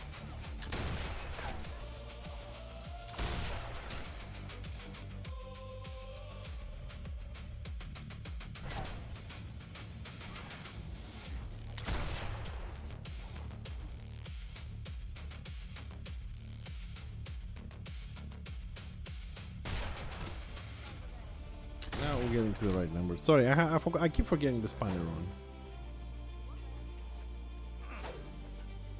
324.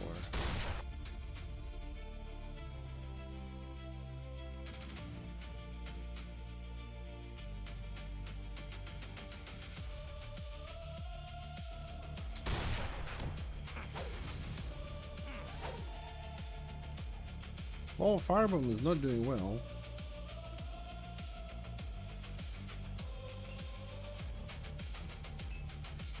It looks like, I mean, Gamblast is kind of like the same, auto attack is the same, but Firebomb is less.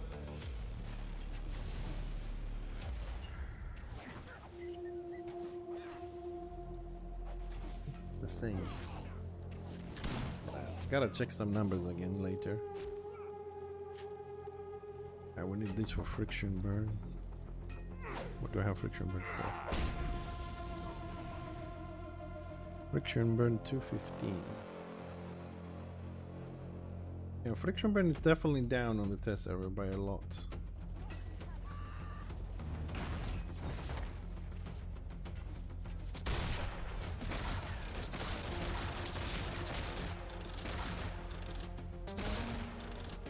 Okay, normal attack 244.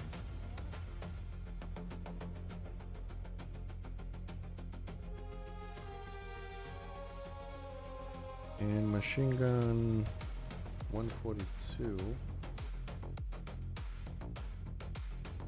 Now it's 3 points down. Auto attack is up, but the machine gun shots are down. How is that possible when it's buffed?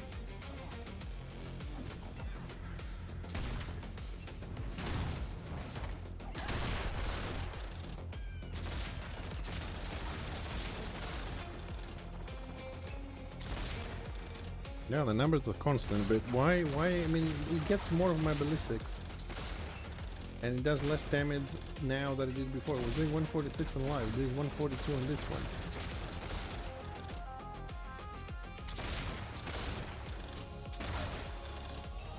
Okay, well, since I have the spanner on, might as well start with friction burn.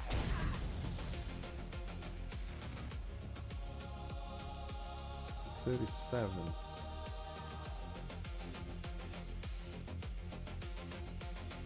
Well, friction burn is definitely nerfed.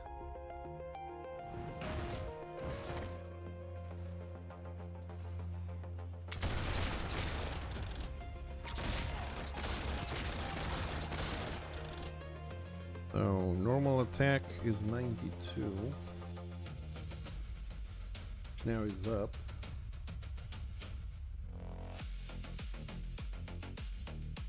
And machine gun on this time is 55, which is up quite a bit from 38. So the turret is performing better according, since they gave them the 25% more ballistics and stuff, damage is up. Let's see how much at the end of this. Alright, firebomb construct is 188.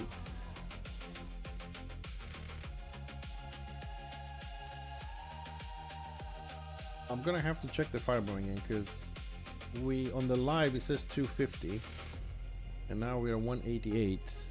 I'm wondering if I marked by accident a critical or something, so I'm gonna have to check.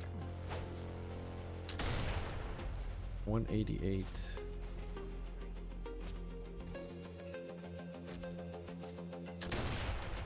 Can blast 166.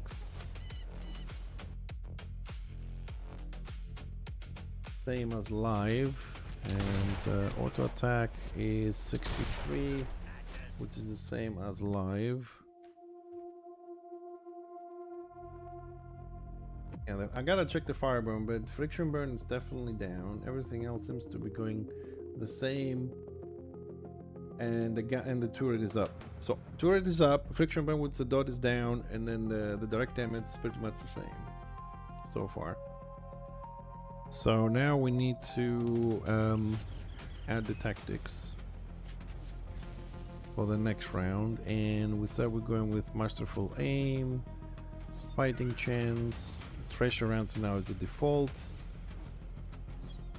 and we didn't pick up trench fighting. Oh, I haven't spec for this. Hold on, so I gotta go spec. That's just part of the game. They don't have anything non-damaging bound. I don't know, man. I'll stick to my previous statements for the last 2-3 years, which I feel that Destra have better classes, stronger classes with better synergies overall. And they have the extra melee which helps them with a melee blob thingy, which we lack. I mean, I used to say that Destra has more damage than we have more heals, so it kind of like in the big picture it balances out. But after the changes on the healers and everything, I think that went away, and they kept damage and the synergy, and we got fuck all basically. I mean, looking at the Shadow Warrior as well from the patch notes. We read yesterday, losing some of his direct damage to become a dot, taking every 3 seconds. He's splitting the damage between here's half the damage and I'll do the other half in 9 seconds. In 9 seconds, that is like 4 casts from a healer. The healer is not going to give a shit about that dot in 9 seconds. Because in 9 seconds, the Witch Elf has jumped the Shadow Warrior, he's already dead and nobody cares.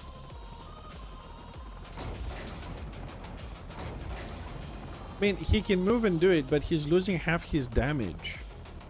Because he's gonna deal half his damage, and then after 9 seconds, the other half of the damage is happening.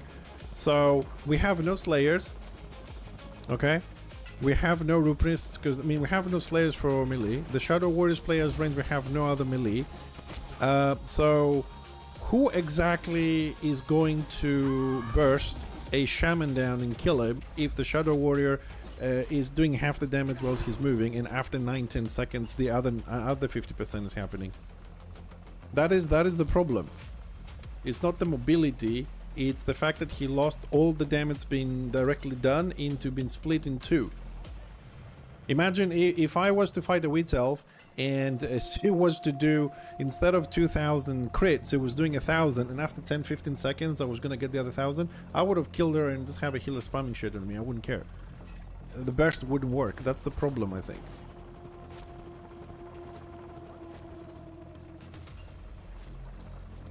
Trench, Tracer, that and that. Okay, we're good.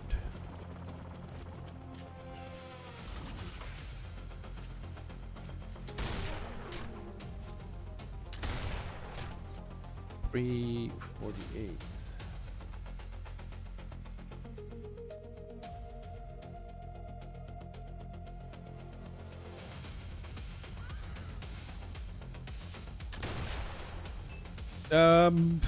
I will tell you in a little bit. I will tell you in a little bit.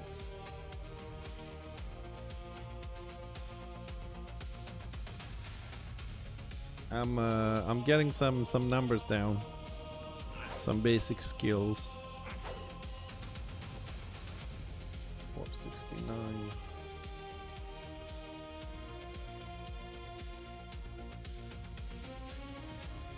How are you doing today, Soul?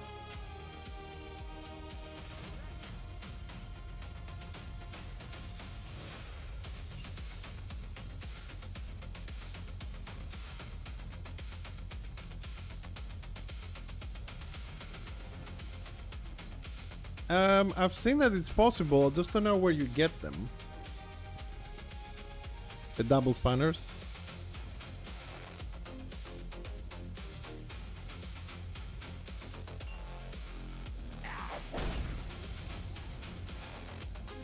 Friction burn 35335.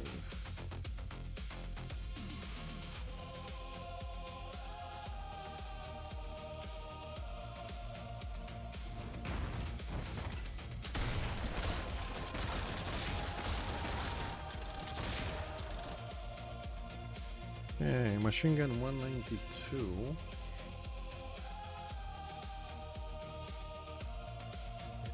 The auto attack 244.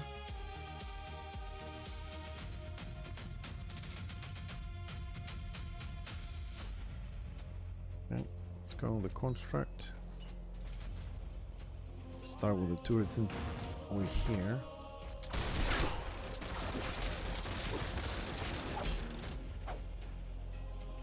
Okay, machine gun is 58.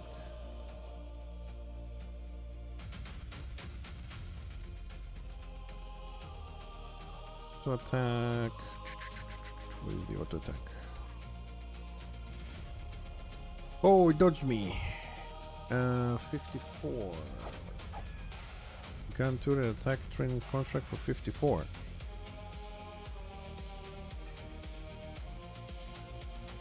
Okay, hold on. I gotta shoot it a little bit more. That doesn't make sense.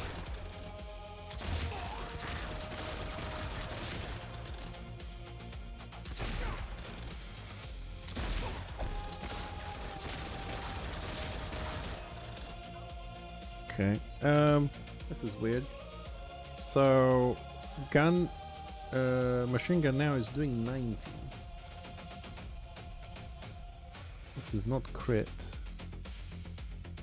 And the auto attack is 106.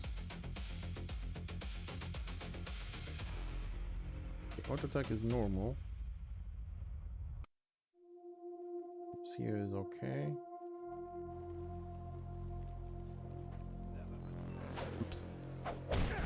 Friction burn 222. Well, friction burn has been down throughout no matter what we do anyway, so.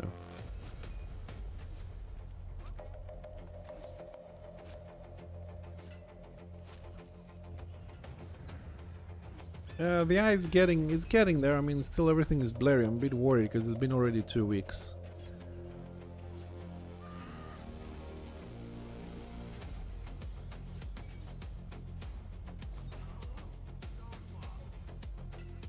Ah, okay. Thanks for the how we do the spanner thing. Okay.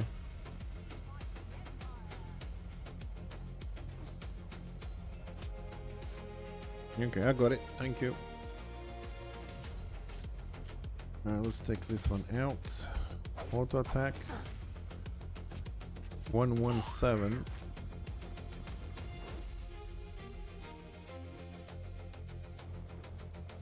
Can blast.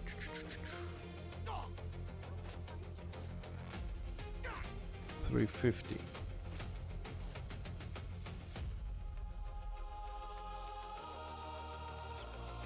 Firebomb. Firebomb. 286.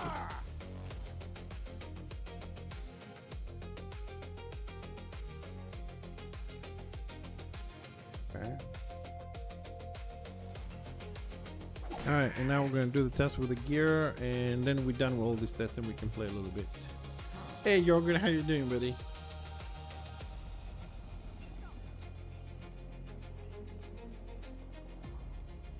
What do you say, Nintendo? Sorry, I'm gonna miss one of your messages. Devs didn't want to change too much because for some it's too overwhelming. So, and we got left what? White Lion and Bright Wizard. We have left Bright Wizard and Lion. You say, you say, you say, you say. Return of Reckoning, stats, pop. You say, you say, you say. We got 11 Slayers, 16 Lions, and 12 Witch Hunters. Witch Hunter population is down, by the way. Quite a bit. Or you know what? Let's do bigger numbers. Let's do the entire tier 2, which includes the from level 16. So 25 Witch Elves, 21 Witch Hunters, 14 Slayers, 26 Choppers. Almost double the number in Choppers because it's more fun. More survivable, I suppose. 23 White Lions, 25 Marauders. So 58 melee on order, 76 on dash row. Looking at the range, we got 86 range to have 75. I mean, we always played more ranged anyways, right? So we got 35 Shadow Warriors, which it has dropped. That usually is about 50% here. Squig Herder still going strong, same numbers, 47, 50, 55 sometimes. That's a little bit down.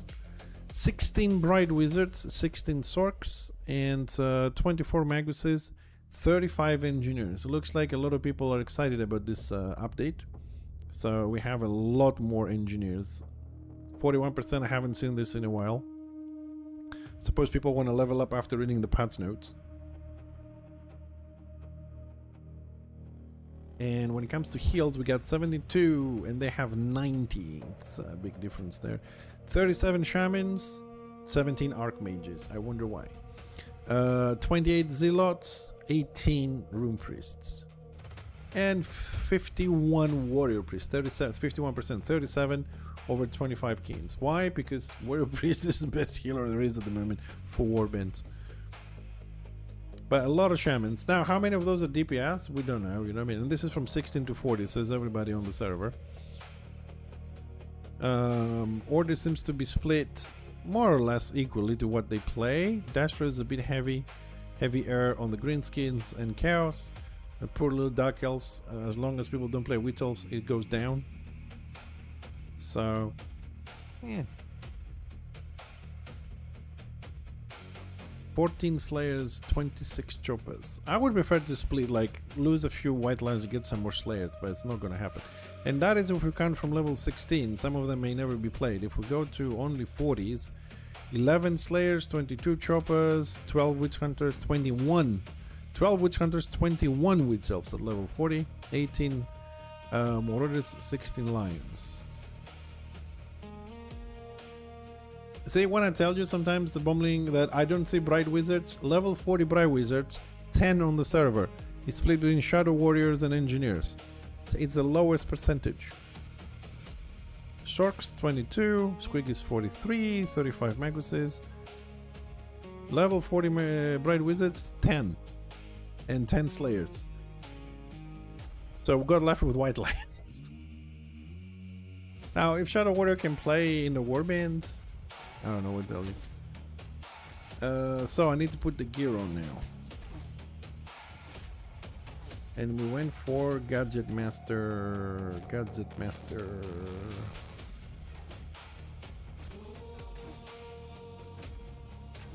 Gadget Master. Nope, that's Sealed Master. Where is the ring for Gadget Master? Tell me we have it. Gadget Master. Okay, and the toughness is not needed to be added. We have 2 weapon skill and 1 ballistics.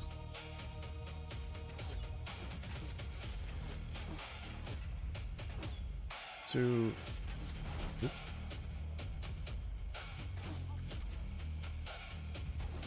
It has the ballistics. That one already has the ballistics. This one we're going to do the weapon skill to remove it. One has ballistics. I'm going to add wounds, which is irrelevant, so it doesn't get the bonus. We used to have armor on that one.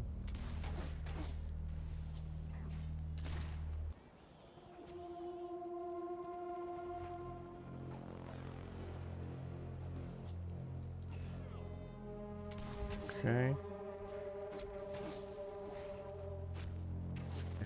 The weapon will have toughness, we don't care, and this one was ballistic as well. Okay, so it's the same.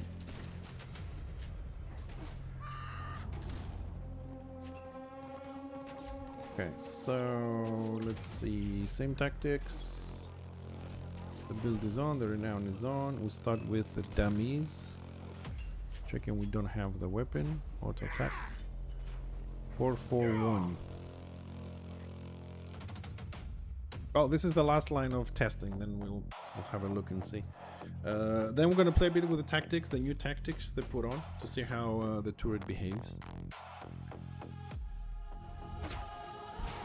Alright, Gun Blast. 1144.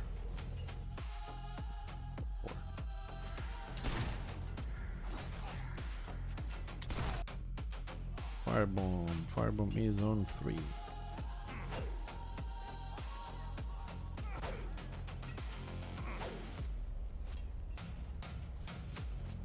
Oh, they're shutting you down. 814.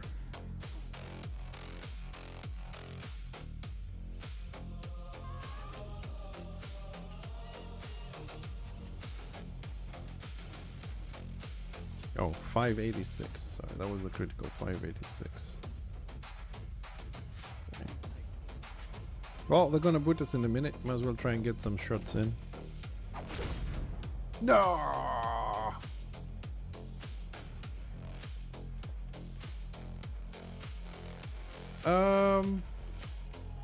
I don't know. I don't think dogs suck at any level. I mean, they've always been extremely popular and powerful. I mean, the only build that's not powerful, not powerful, sorry. The only build that's not very popular is the shield one. White Lion and Bright Wizard will keep bursting down everything since Order has nothing else to bring. True.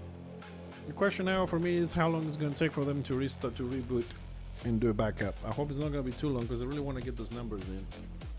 Because so far, hold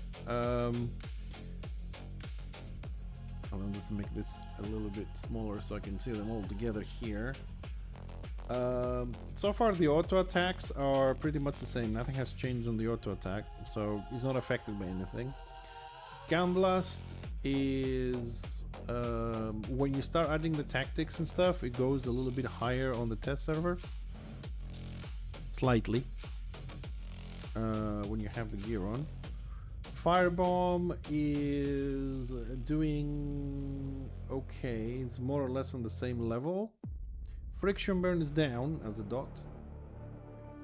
Live server is doing something like 269. On the test server is doing 236, so the dot went down. And I hate that because friction burn was one of my favorite ones. Was doing a lot of nice damage.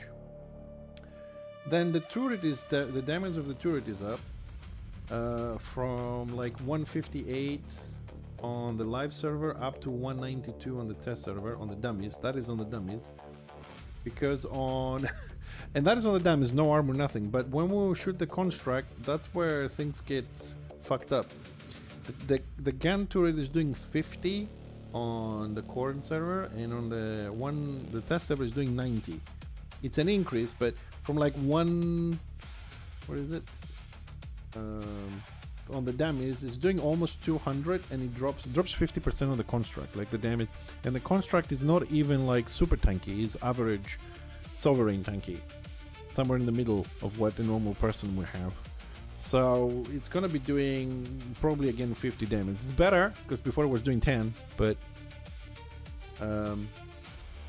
on the paper it still feels low. I need to find somebody to shoot. And the auto attack is of the gun turret is slightly up. However, it's still considered a melee attack, so it can be parried. So against the melee with high parry or tank with high parry is still useless. Like that extra damage you get in between and all that stuff is almost non-existent against melee because they usually parry it.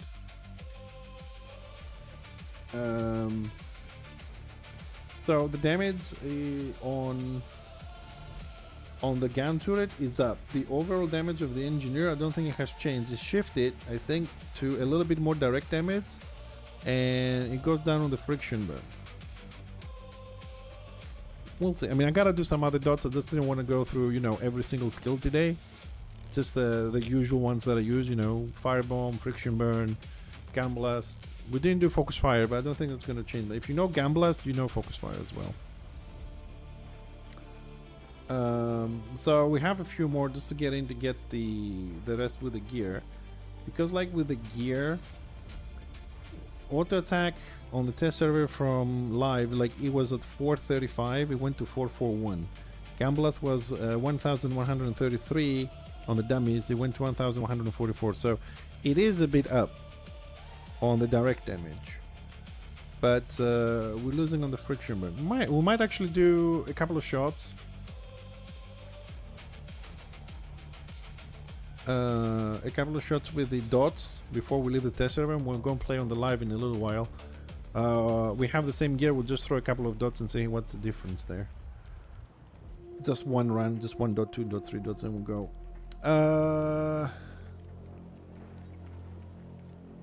If you are leveling Soul, I would say play Middle Path Grenadier. And so you can follow warbands and groups and just AoE everything to get XP, renown, and all that kind of stuff. Yeah, take the meat tree, take napalm, phosphorus shell, sticky bomb, the tactic on the bottom and extra range, and run ballistics, the range tactic. Take extra ammo from the path on the right. Ballistics, extra ammo, the range one, and the AP one. You're gonna die a lot anyways, doesn't matter if you have a lot or not. I mean, like, my Grenadier on Beast is a 7000 HP, so don't worry too much. If you want to do damage on the engineer at this point, you have to sacrifice your HP anyways. But with this, you'll have the range to stay further away from fights while doing your AoE. You will have infinite AP, so on sieges and stuff with the extra ammo you can spam non-stop whatever you want. So you're not going to be stopping with, losing AP. We're just going to keep spamming your grenades and everything to maximize your gains and AoE damage. With range and the AP tactic, ballistics because you need ballistics. And the other one, I don't remember. You could take critical. You don't have the points yet, but just put the armor if you want, something like that. It's not gonna change much. Alright, there we go. Let's finish this little test here.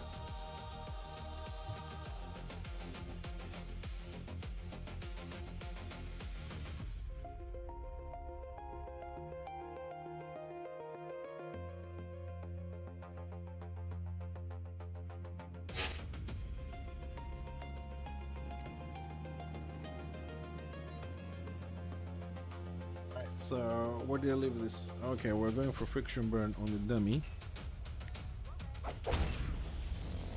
Friction burn is at 335.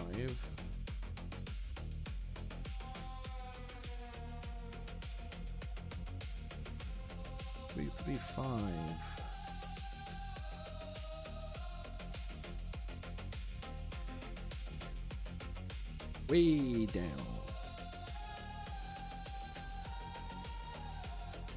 Now we have the spawner on. Okay, excellent. Let's go with the turret now.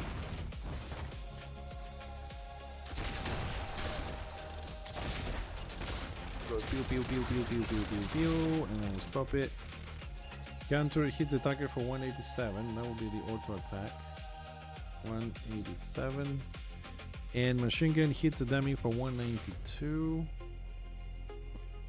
2.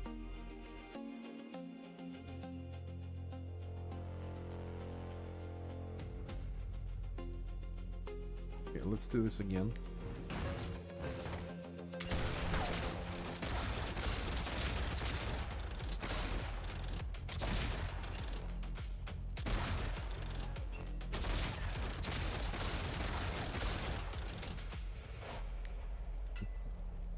Back on the target, 244. That's better, 244. I think it has to do with the buff. I'm stopping the turret too soon and don't get the buff. And then machine gun is 192. That was correct.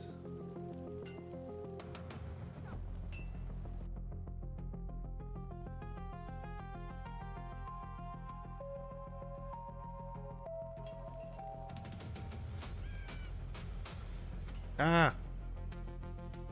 Man, I was like, why is this damage so low? Because the server crashed and I don't have the gear on.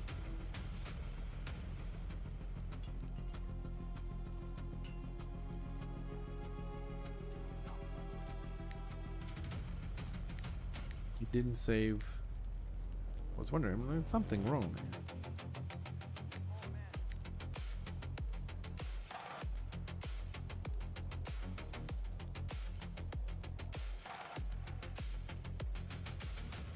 Gotta find all the gear again. Master. That's it.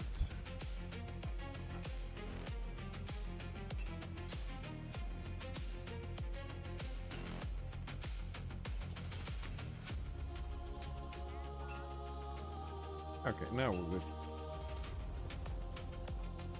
Yeah, let's try this again.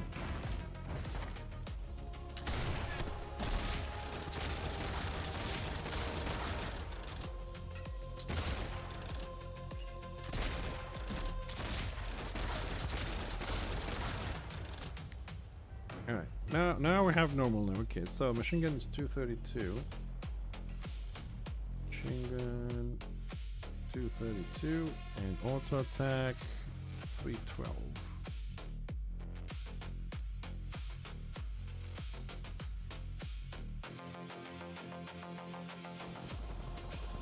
Well, the auto attack is higher than the live, but the machine gun is lower than live, so I'm gonna have to see those inconsistencies when we go back into the live server a little bit. And also we want to do a Thunder Blast here. 591.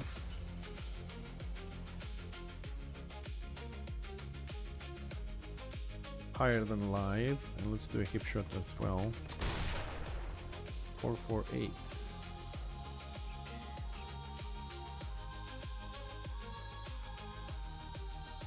Do it again.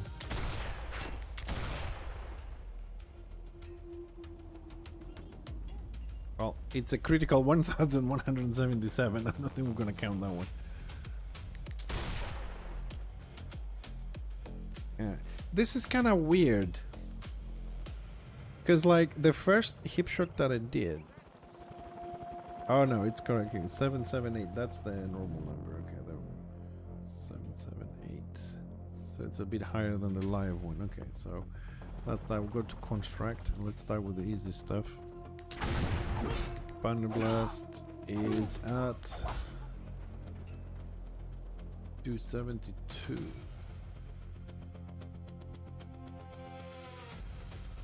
Now let's try this again because it's lower than live.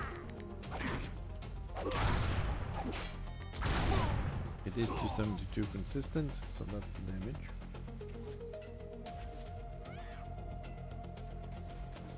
Keep shot. Keep shot, construct 360.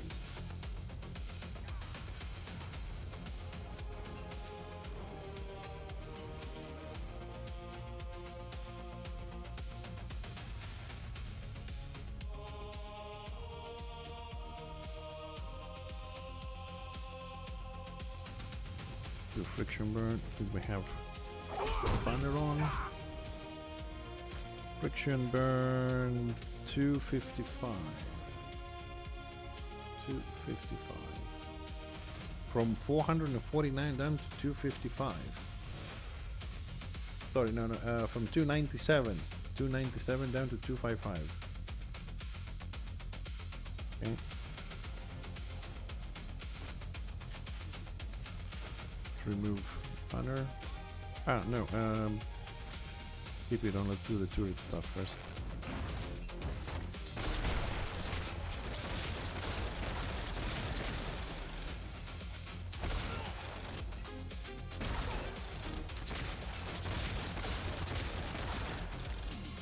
Okay.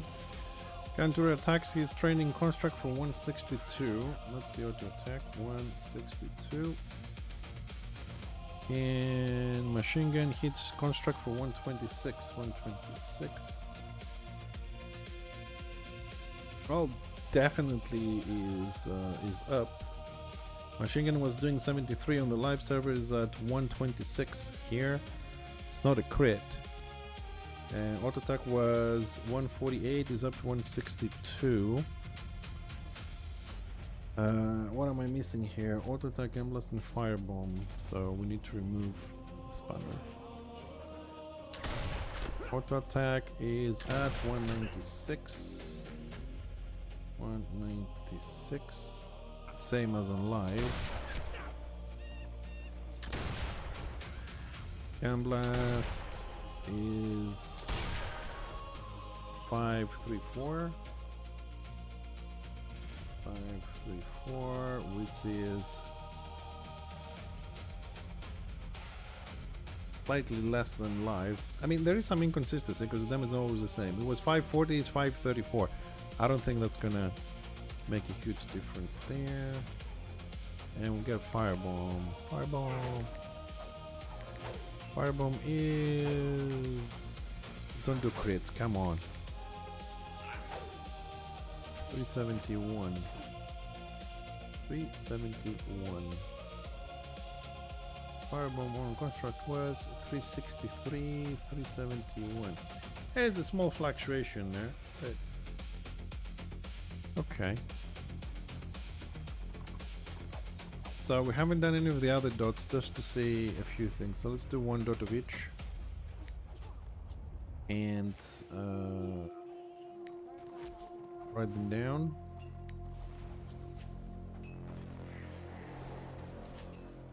With the spanner on. And we're gonna do scenery, signal flare, explosive, those three, that will be enough. Okay, so let's start with incendiary round on the construct only. One attack, and now we wait for the dots. 297.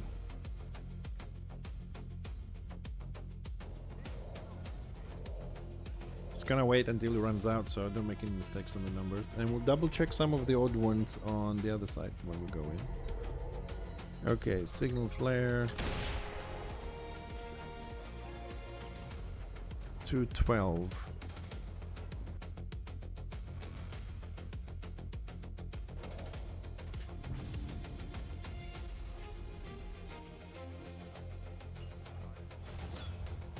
Okay, and let's throw fragmentation grenade. 67. Oops. Irrelevant. Box.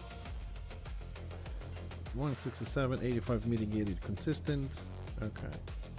Right, now before we go, now we gotta check something else. So all the damage we did so far, when it comes to having the turret around and all that, we have the ballistics. Okay. Let me just take another note here. Yeah. Okay, so we have the ballistic, we have this the fighting chance, we have the crit, and we have trench fighting. Okay, so what we're going to do now is we're going to keep the same stuff to have the same ballistics. We're going to remove that 15% there, and we're going to go into tactics, and we're going to put on this new one. While you are within 45 feet of your turret, whenever you're healed, the turret is healed, irrelevant. Increases the damage of your turret by 25% on the abilities. Okay, so I need to find a spot here. Tactic 25% turret. Let's make it a little bit bigger, and machine gun. Well, I'm gonna check machine gun and auto shot. Two things. Alright, let's see how it does.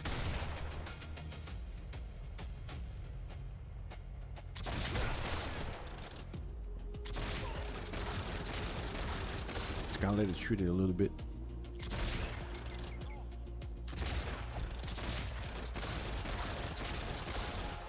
Okay, so let's see.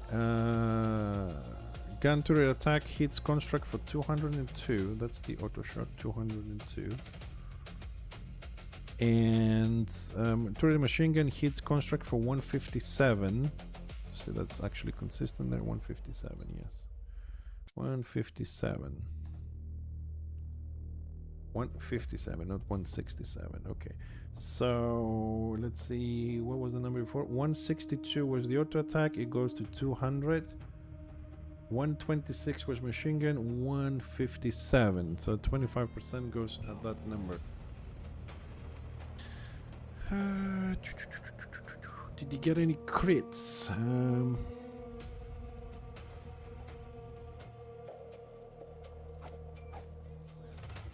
No crits whatsoever. Okay. So that's one tactic we get.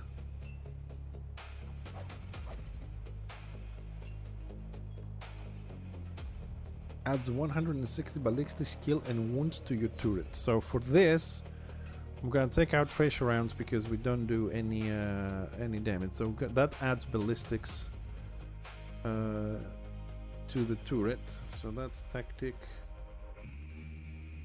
160 ballistic turret plus 25%. Alright, here goes Mr. Turret.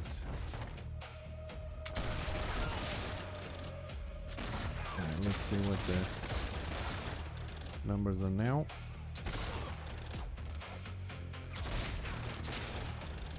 Okay, so gun turret attacks hits training construct for 225. That's the auto shot.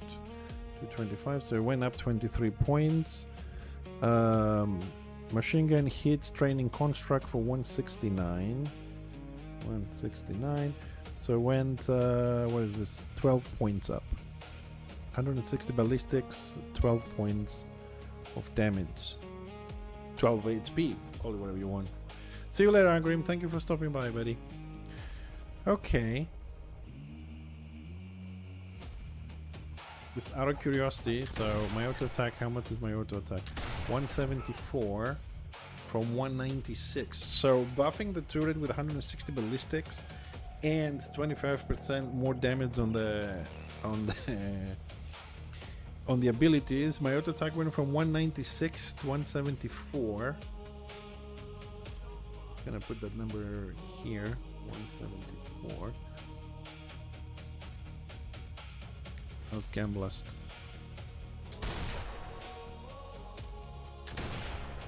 Gamblast 496. Whew. See if that's actually correct. 496. So buffing the turret dropped my damage on the Gamblast for 534 to 496. So where's my little calculator because I suck at math.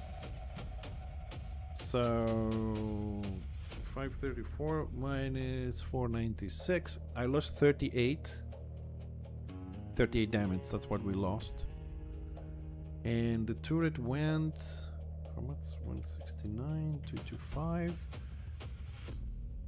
56, 56. 56 there, and we also have 2 minus 157 plus 56.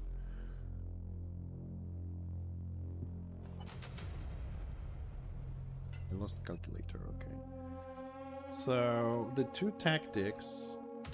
Now that's that's rough to calculate. Now I need to do more. So basically, the two tactics add about 100 damage to the turret. On the auto, combining auto attack and the burst one. We're not counting the debuff one. So, and the engineer loses 36 on Gamblast alone. The question is, how much do we lose, like on everything? Where's like Firebomb gets down to? Firebomb goes down to 492.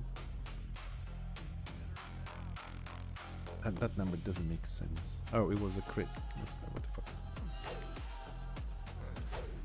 Firebomb 327. 327. Let me do some math here. What's that one?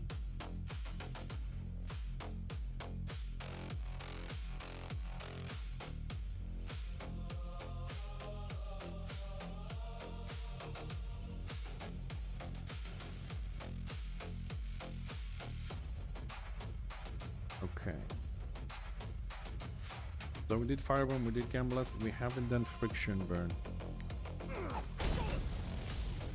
Friction Burn is 222.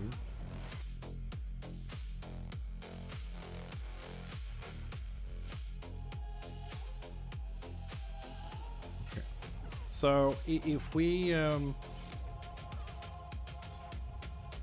do the rest of the stuff here, 1 second.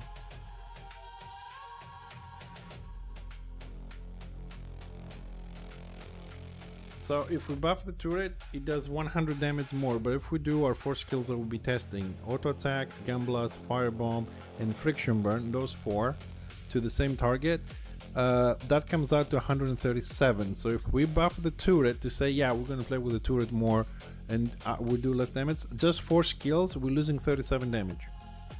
I don't know how significant that is, 37, but if we also do Incendiary, Single Flare, Sticky Bomb, and that definitely is going to go up because we're losing from every single skill so far. So we also have, what else do we have? We also have the problem that we're not running the critical here. If we were, we would have other issues there, because if we move away from the turret, it will go down. So buffing the turret, if you're gonna go only and use, let's say, Signal Flare, Gamblast, just spam Gamblast, I suppose, it would compensate. Like you would do more damage. But if you add all your skills, I think you came out less than the total that you could do. Where is... what's the name? What was that knee? Where's the one with the Drake shot? That's the one we want. Okay, so I'm going to remove these ones, which are for the turret. We're gonna add this Drake shot, and we're gonna do hip shots on construct, and it had to be freaking critical.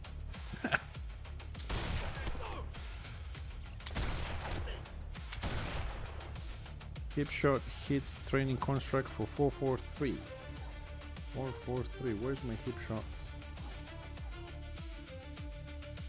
Okay, 443. Okay, so it was 360. Now that it's corporeal, is 443. And looking at Bandit Blast here as well with corporeal.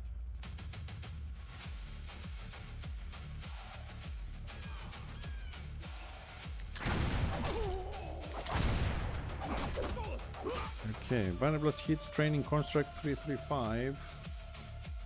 335. Okay, that is a significant difference there with the corporeal stuff.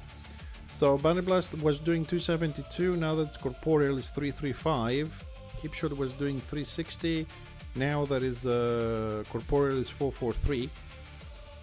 So I mean, I suppose Hipshot now doing that damage. If I do this on a training dummy, has no resistances. Hipshot 677. 677.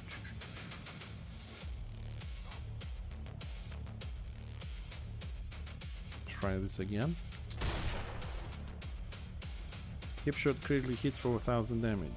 I don't want crits, I want normal damage.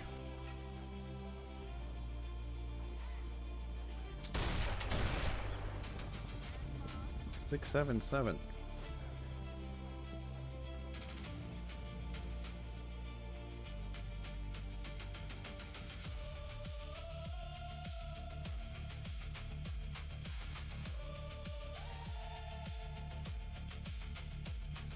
Well, it is lower than one we did in the damage before.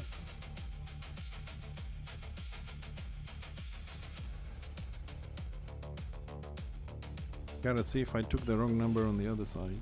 But corporeal seems to be worth it. Especially from the Bandit Blast, there's a big difference. From 360 to 443 is almost 100 points a shot.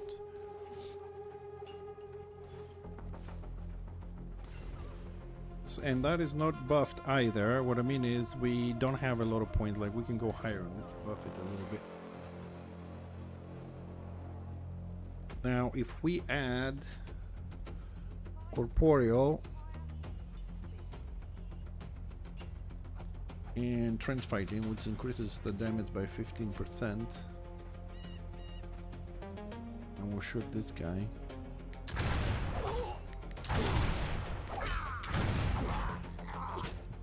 $384. I went up from 335 to 384. So 272 to 384 if you are 45 feet, but you need to have, oh, you don't need to have the turret for this. So going corporeal and 15%, you have a nice push on the front lines with this.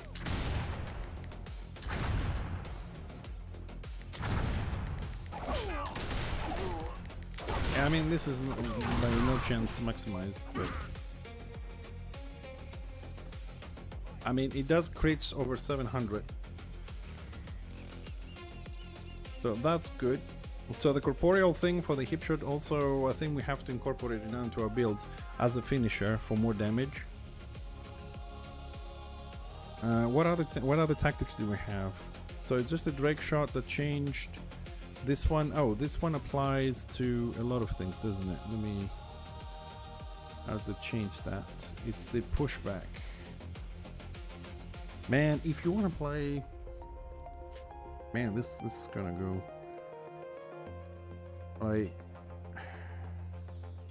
it's out of curiosity. So if we go trench fighting, which is 45 feet from your target. If we go Drake shot to go for corporeal damage on the Barret Blast mainly, then we take Expert Skirmisher for faster casting time. If we are within 20 feet and we have 50% to be cast back, what else do we need here? That's for the turret. Do we want to buff the turret? Go for the crit. That requires, so trench fighting does not require the turret. The conversion does not require the turret. The expert skirmisher does not require the turret.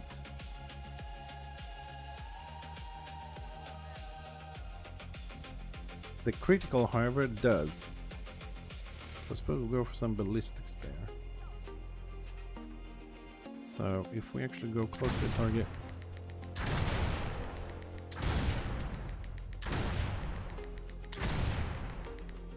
It does 558. I mean, it doesn't have a lot of crit. Probably could have more crit in this. 361. Of the construct. 700 crit on the construct. Hipshot now is a nice finisher with this conversion.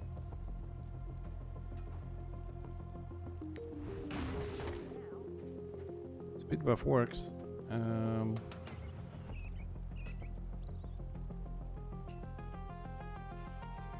Not require any target, and for abilities to do when with 20 feet, your target action 50%.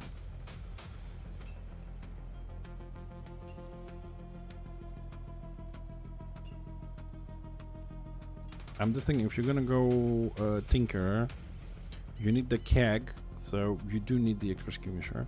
You need to drop your turret if you're gonna play with a crit. Lightning rod. That's the three things you have there.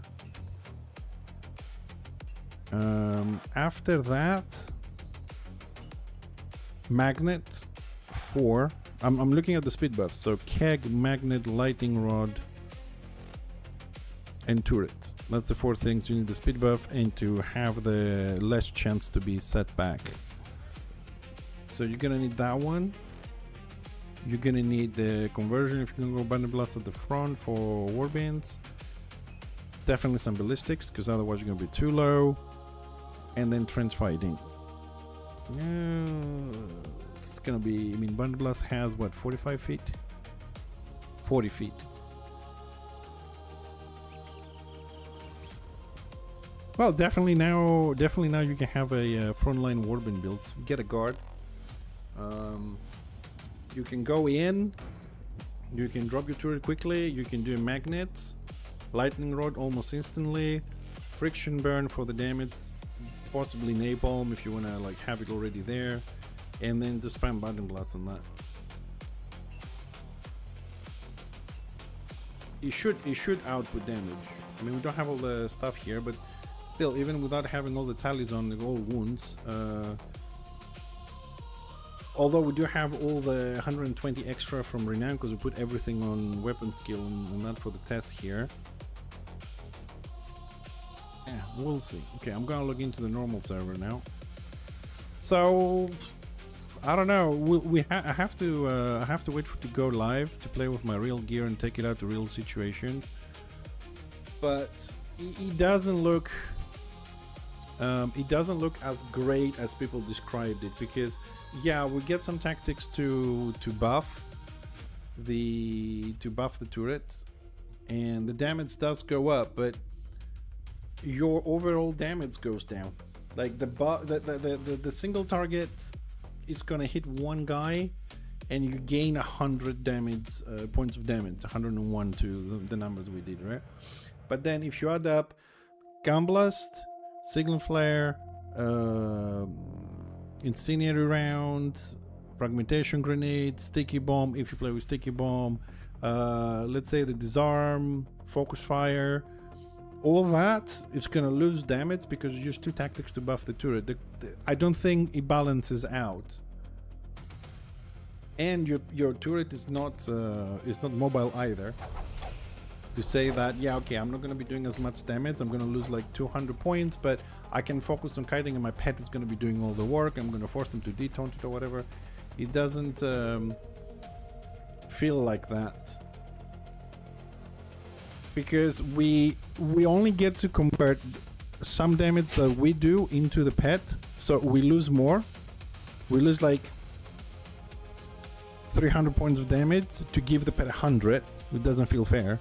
Roughly, or 200 to give it 100. So we lose more than we actually give to the pet. So it does balance out. He's not mobile, and we haven't gained anything.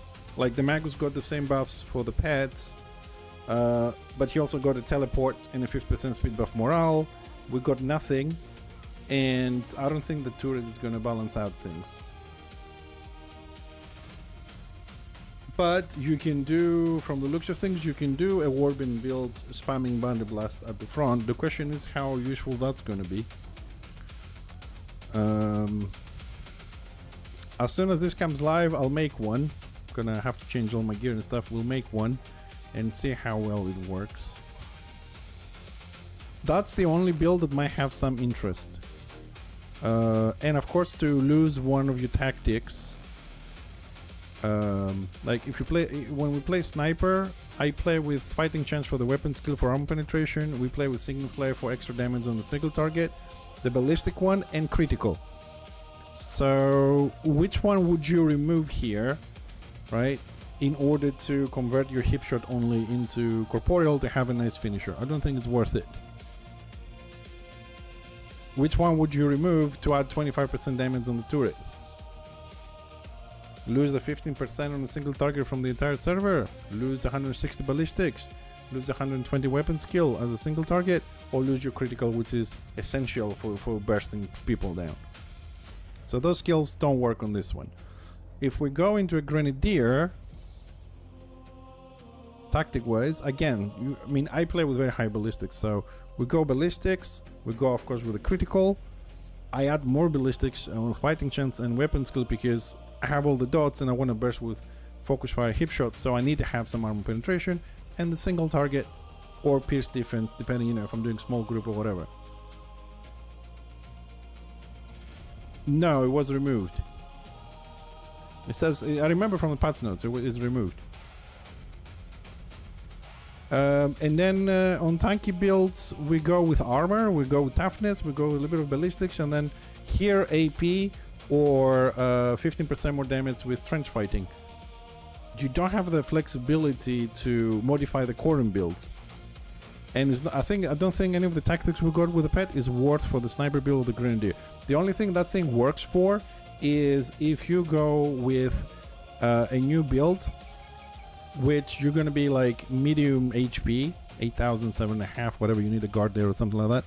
And you just go corporeal Boundary Blast with fast spamming for the magnet, for, you know, stuff like that.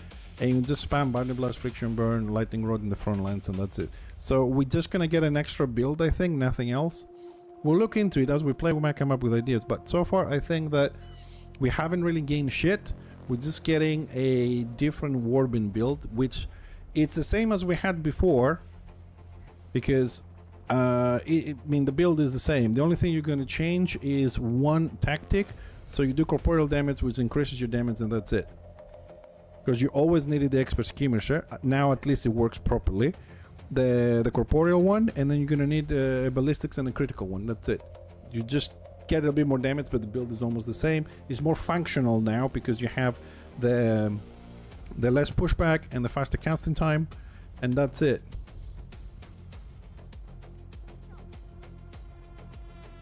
Yeah, it got removed. It's on the patch notes.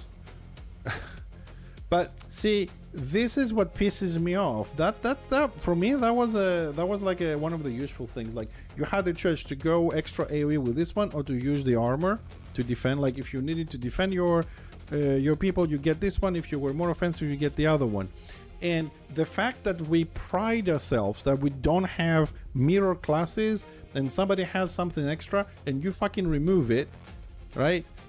And then I look at Zealot that has the AoE punch without immunities, and the Squeak has AoE punch without immunities, and we want to keep it separately and not to be exactly the same. So they remove our fucking extra stuff to be equal with everybody else, and then Destro have all the extra stuff that we don't have. I don't know. Yeah, I remember the reason. I think it was because so everybody has the same, some shit like that. Let me just scroll up here because I need to make this bigger. Hold on, because I can't read this. Shadow Warrior, Squiggy, Engineer.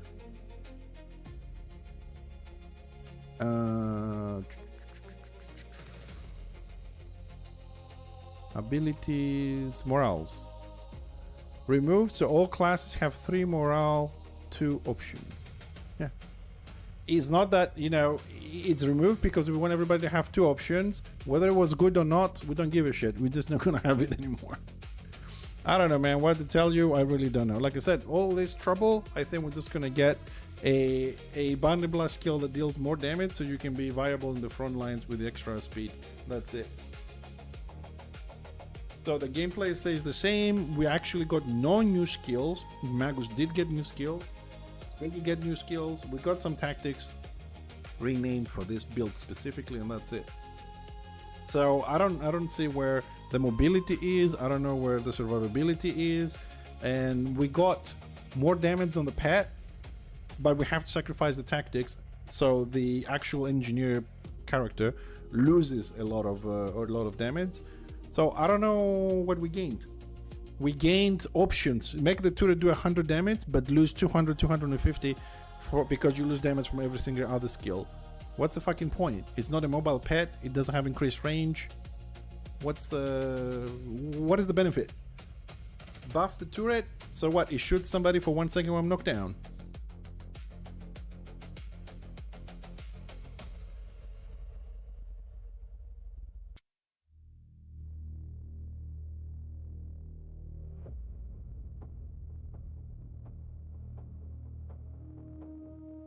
Is this one updated?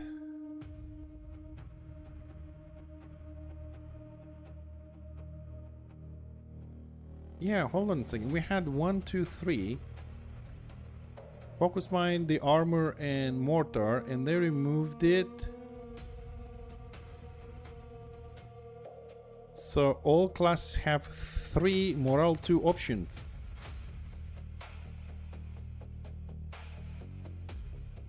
Yeah, but we already have only 3. We didn't have 4.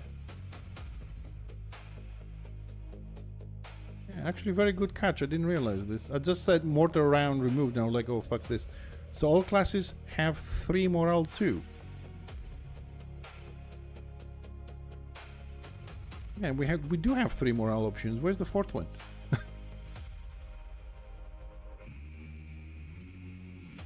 Okay, hold on. Now you making me. Sorry, I'm gonna have to log back into the test server just to see if actually that morale is there or not. Hold on a second.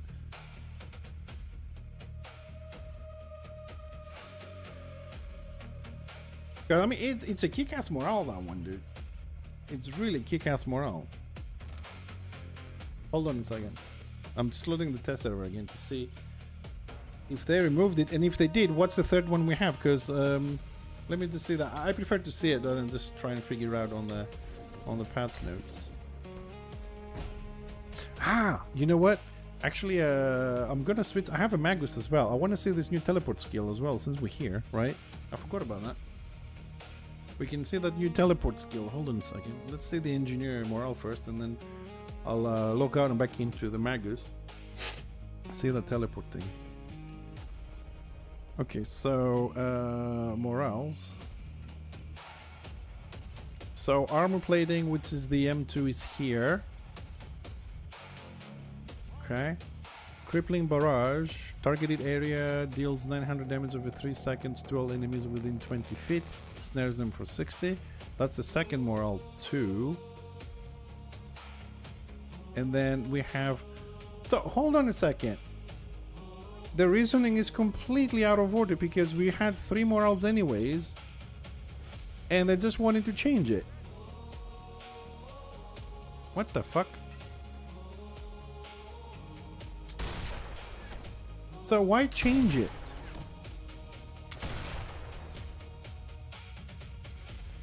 Fucking idiots.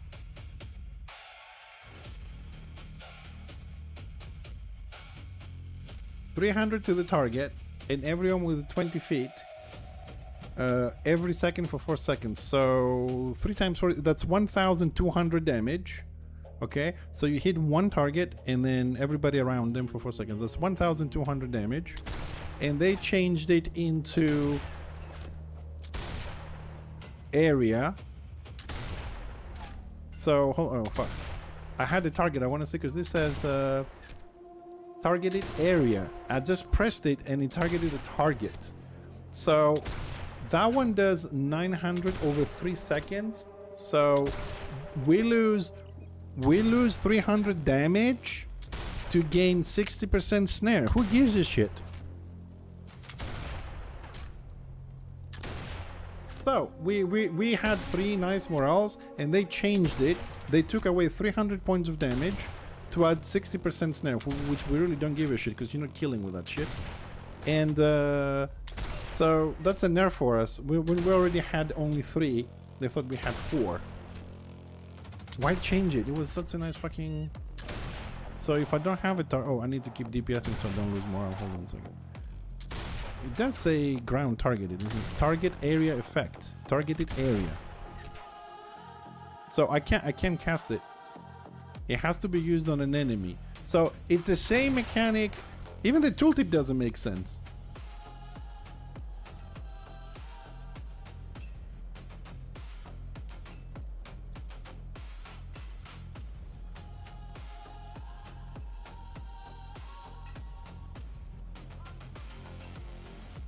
No, look, I know it is, but the thing is this, Nintendo, you can do mortar round, okay?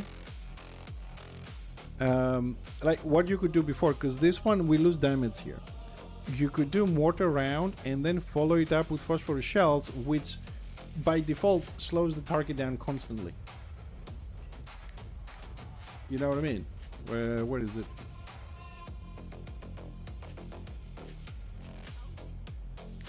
Like this one, it does damage every 2 seconds and slow them for 20. It's not 60, it's 20, but it's a constant one for 4 or 5 seconds. And you have double damage because you do the morale with phosphor for mortar round. Is dealing 300 damage on your target and around it, and you stack that on top of it because you do it instantly and then you go on top with that one, right?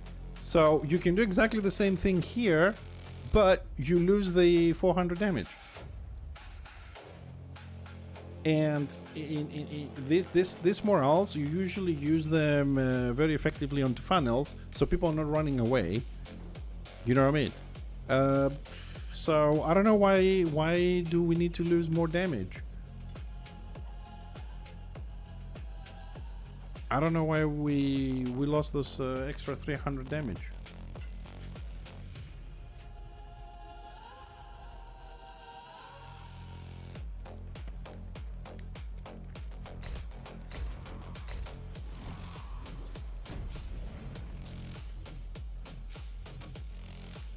So we're gonna slow somebody on the fun. Oh shit! We're gonna slow somebody on a funnel 60% when the tank is there, where collision is there, and we lose 300 damage. We could have killed somebody. I don't know. I keep hearing a lot of time of Destra saying, "Yeah, you have more CC and this and that," and every time I tell somebody, "Fine, get the CC and give us the damage," everybody walks away from that conversation.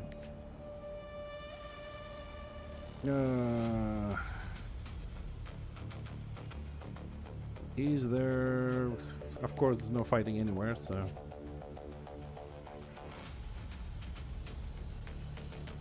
Where is the closest...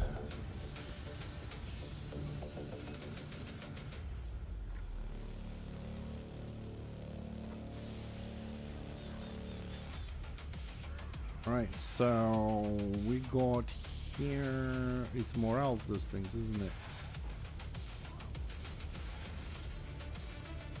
Speed, that's morale 3. It's the speed buff.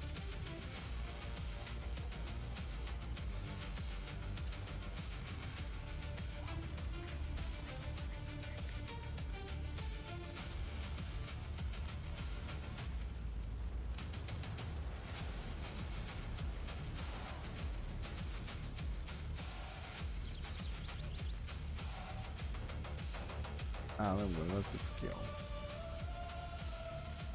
Your demonic disc connects with your minion through the rope, sending you towards your summon circle. Upon arriving, the disc consumes the demon life force, allowing you to shrug one snaring effect as the summoning minion is destroyed. So you're not all in teleport, you also lose your slows and stuff. Okay, so let me try this. We drop one of these guys there. What's the okay, so that's out of range. So how much? Let me see. What's the maximum distance here? Right, this is the distance. It works like a magnet thingy, and then that thing dies. Drop another one, you lose the slow. Okay.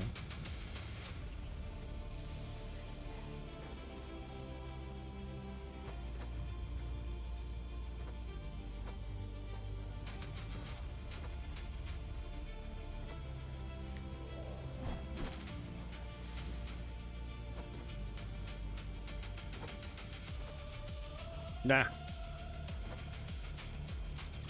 Silly little maggots.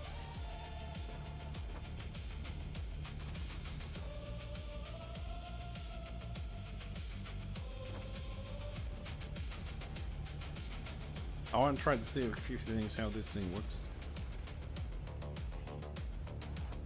Zork can root you without being able to break it. So, I mean, I'm assuming you can remove it with the skill if you're melee, but if you're range, you're stuck there and you can't do anything. Alright, so you need to have line of sight to use that ability. Okay. I am going to assume that it works with a little bit of elevation anyways. Okay.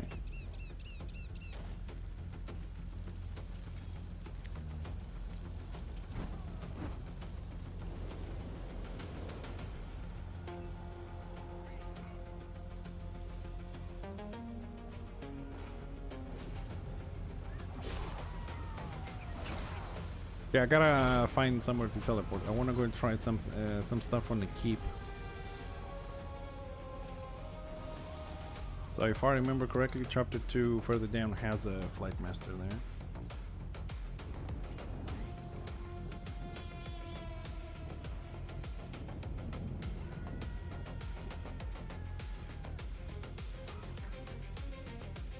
Oh boy.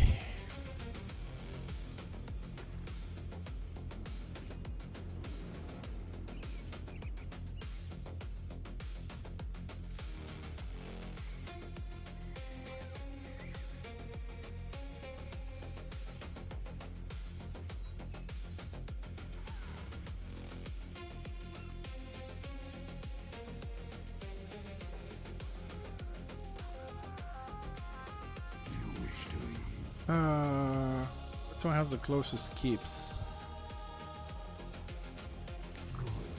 Right, Rakeland. Might get lucky and be the northern one.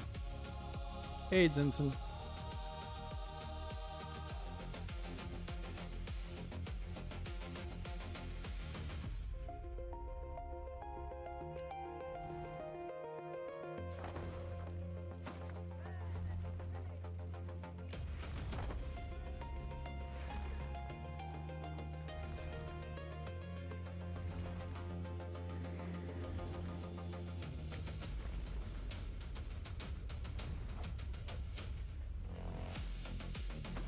Blackfire Pass.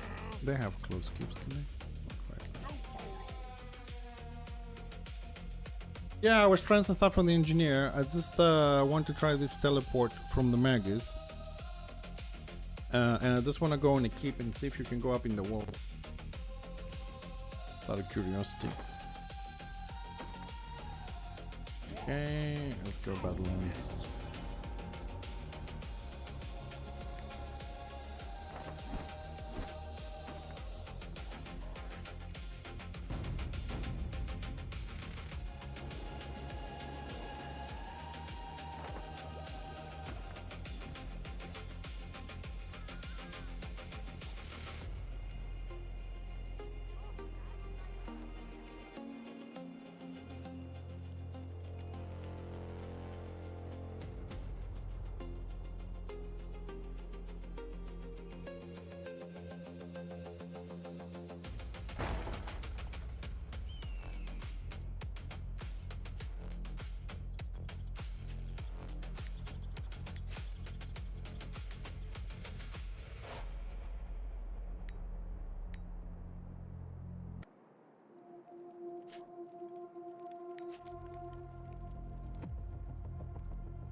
I'll have a look. And that's the last thing I want to check. Then we'll go over to the normal server and we'll see who's online and see if we can play a couple of hours. Hopefully I'll sort my stuff out tomorrow. We should be able to stream.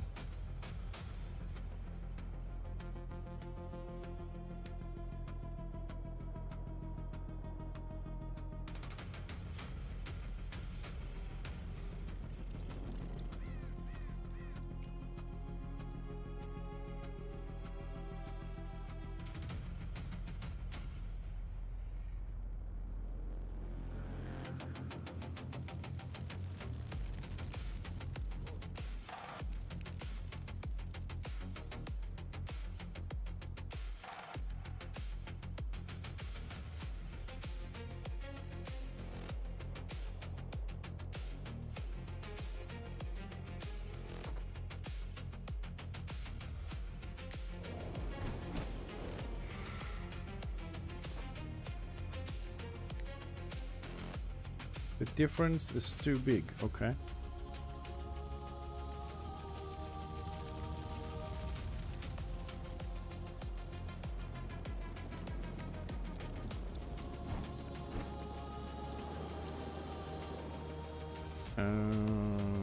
Who's controlling KV?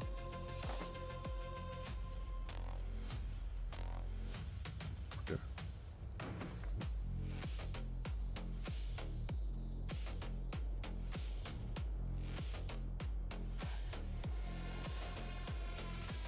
You know, like this is too big of a difference, but I think like if you go on the northern keep on Prague, on the postern, where there is an angle, you can place it lower and probably you'll be able to use this bit. Okay, so you can do it airborne, so that works, as they said. So if you get punted, you can use it to go back up, and this is too far. It says too big of a difference. So if I jump, I suppose I'm still airborne.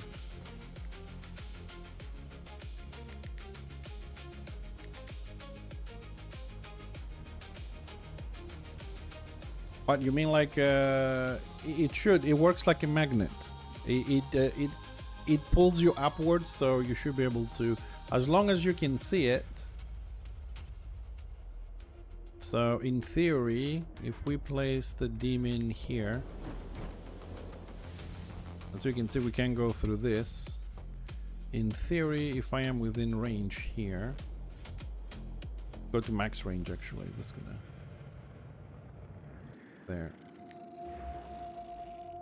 I just passed through the object. Don't forget, you have no collision when you're flying, so, and you can come over this and keep running, so everybody else will have to go around this, spend some time or whatever. You can even, I suppose, set it up here and kind of like DPS people over here, and you can teleport yourself across, and everybody else would have to slow down on the water to get dismounted. You can use it tactically like that, I think,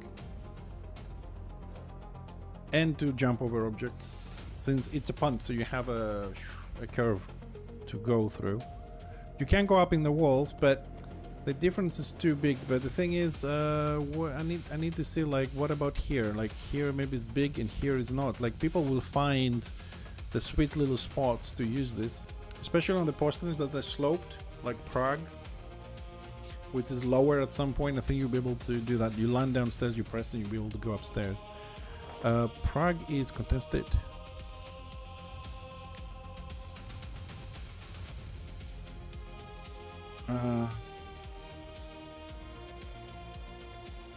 I think this one has a sloped.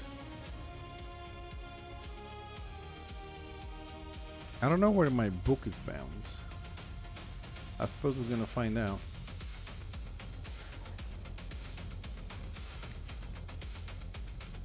Let's hope it's inevitable city so we can fly somewhere, otherwise.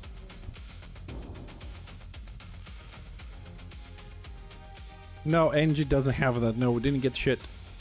They changed mortar around to another one that gives us 300 less damage, morale 2, and gives 3 seconds of 6% slow.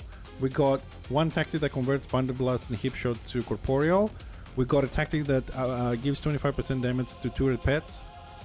turret abilities damage. We got a tactic that gives more wounds and 160 ballistics to the pet. We got 45 feet on the keg, but no healing increase every 3 seconds, so it does 283 every 3 seconds. Comes down to about 99 a second. We got fixed expert skirmisher, which allows us to cast faster, so without a target anymore. So keg, turret, lightning rod, and magnet will be 50% faster. And of course, every other skill, if you have somebody 20 feet close and you target them.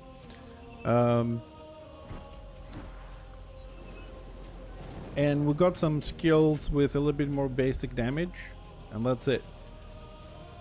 Magus got similar shit, except the corporeal conversion things. Got some spirit damage and stuff like that. Some skills changed. Got a morale 3, 50% speed buff, and he got that skill to teleport 45 feet. You should be able to go through people with collision, little demon, yes, because it's a pool. Pools and punts, you lose collision when you're flying. So you'll be able to go through and reactivate when you land. This is the problem with Destro punts most of the time. They have so many melee, you get punted, you land in the middle of them and you can't get out because collision activates as soon as you touch the ground. I just passed a skeleton, I don't know if you've seen it. I used it and I went over a skeleton that I had collision, and you can go through that. I don't know if there's like a couple of people want to log into the test server, I can meet up and on other side and we can try this, but yeah, you should be able to go through people. If it works like the punts, because the way it behaves visually is like a magnet or a punt, so you should be able to pass through people, yes.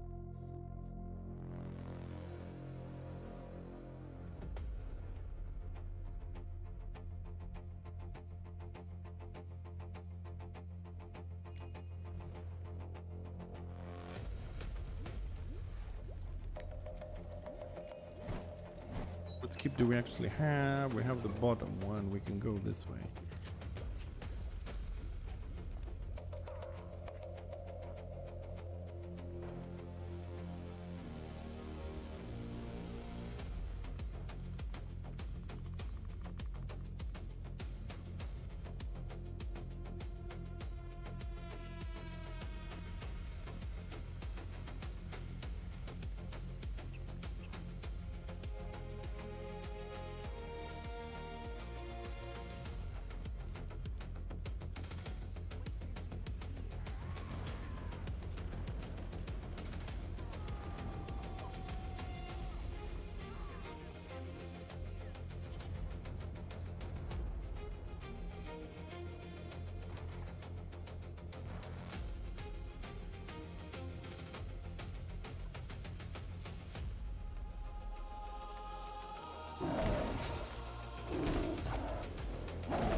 Oh fuck, I'm going down this.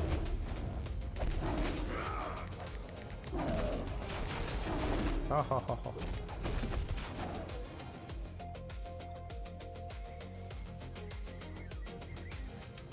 I've never set him up properly on the test server.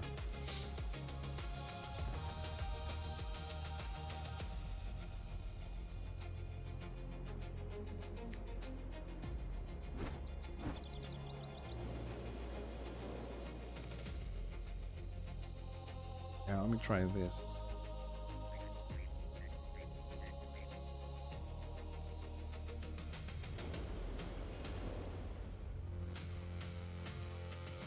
So let's see. I want to try a couple of things here. Number one is this.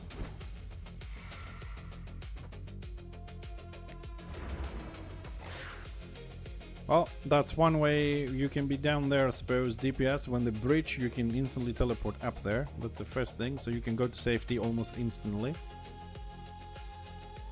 So you can avoid the stuns, the staggers, and all that kind of shit. Not OP at all. And the other one I want to see is this one. I didn't put the demon to... let's wait and see, because this is a bit lower than the actual keep. So I want to see if you can fight out here, and when needed you can get back inside. So it has a 1 minute cooldown, so we're gonna have to wait and try this a few times here.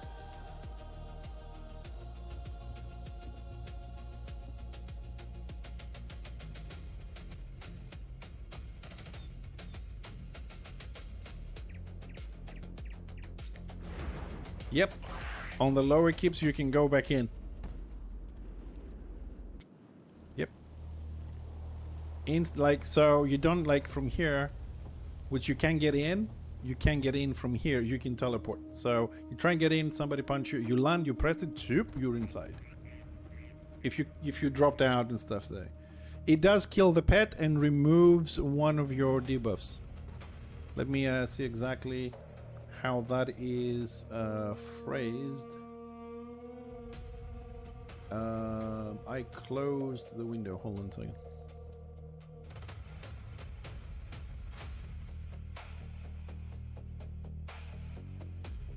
Actually, sorry, no, I don't have to. It's on the tooltip. What am I talking about?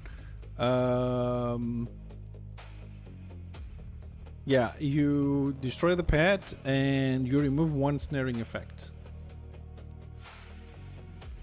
So if somebody is chasing you, you can teleport, kill the pet, lose the snare, move, drop a new one, and keep moving. In 1 minute cooldown.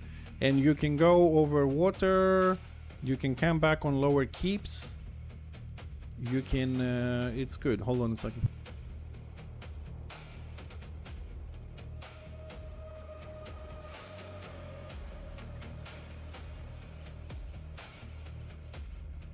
Hold on a second, guys. My mom needs something. 1 moment, please.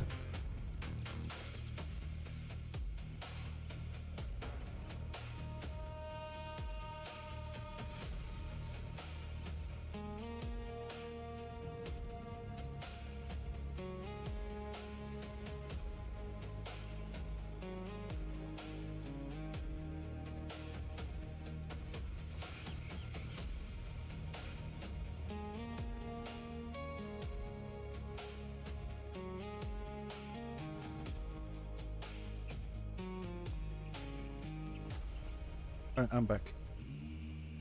So yeah, it kills the pet, but it gives you a lot of survivability here. You can, if you can get back in the keep and you can cross gaps. So somebody asked if you can cross a gap with this. Well, I think, what was it? Yeah, no, because when you have a lot of people here blocking and you need to, you come down and you fight and you're trying to get in and somebody punch you like here, you can click the door to get in, but you can teleport upstairs.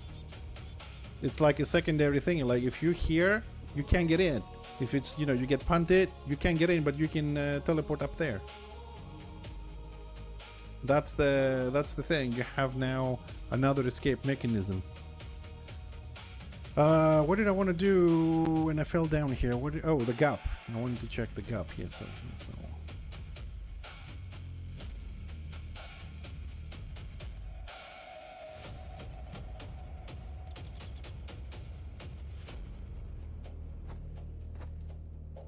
If we'll mount up.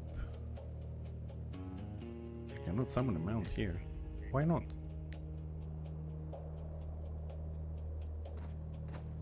Ah!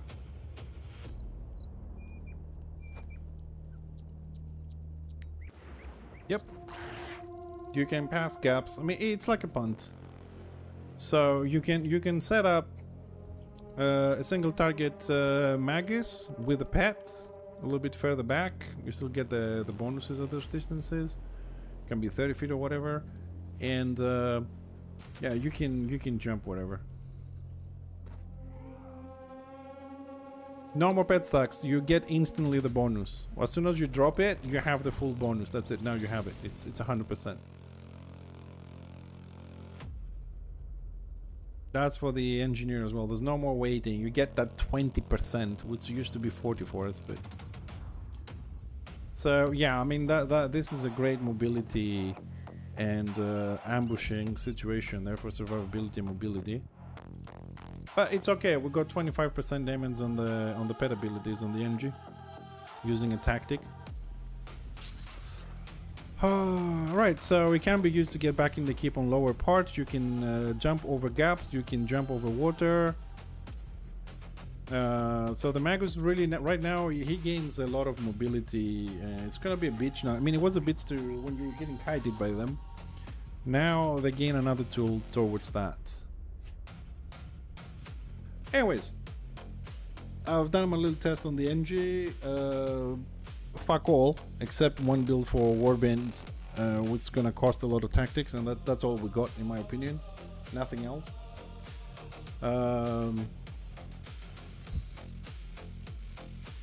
No, it's not going to be fixed because it's 45 feet and they have restrictions on height. They say that spot in the postern, all the posterns that have that angle going down the staircases, right? They're not going to fix it because that if you sit on top of that, the chopper AoE and the Marauder AoE also hits you up there. It's within normal heights. For that, because they changed the AoE from the melee to be a bubble, so if they're sitting at the door AoEing, they can hit you upstairs. While Rain of Fire, Mist, and Napalm, when you drop them on the floor, they don't hit you upstairs in the same distance, they are flat. So that falls, and you can be pulled from there, from a Marauder, and you can be pulled from a chopper from that spot, so you always be able to understand up there.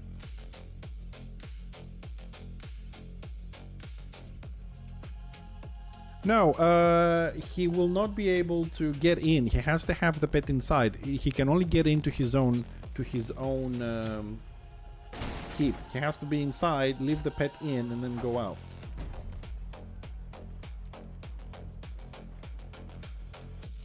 Like I said, it's when you are fighting and you go downstairs to defend the postern outside, and somebody punch you, you have the capability to go back in. I'm not saying you should be able to. They can go into enemy keeps, but they can get back in their own if they fall out, if they get punted. Like a witch hunter can go in, punch you out, and then there's people downstairs and you can click the door, but if your pet is there, you can instantly get upstairs and save yourself. This is one situation. No, you can't spawn it from downstairs. No, you have to be inside. It's a defensive situation. You upstairs, a Marauder punch you, sorry, a Witch Hunter punch you, or an Archmage with that stupid AoE punch you out, and there's people on the postern and you can't get in because they're blocking you out of range. This is 45 feet, so you can teleport back in by pressing it. Once you land, you can do that and get back in. It's that is the situation I'm talking about. Or, as I've shown, you can have a gap right between something and object, and you can fight over there and use it to jump over the object, right? Everybody else will have collision, you have to go around it, you gain distance. It's mainly for defensive purposes, not for offensive purposes, that one.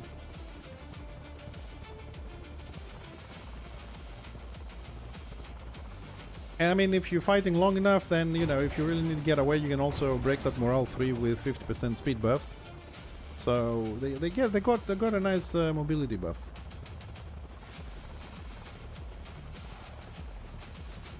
Oh, sorry, I forgot to move the sorry. I was like, what the hell? Something's wrong with me.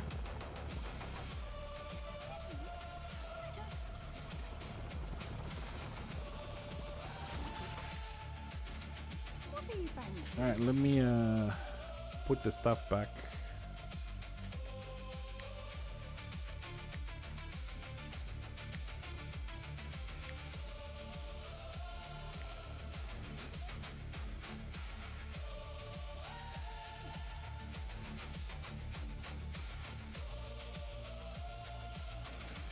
Right, where are we today? Oh, just that we are taking Rakelands. Doors down. Okay. Who's on? Janice, Workcode. Okay. Anybody in the guild today? One Slayer. Okay.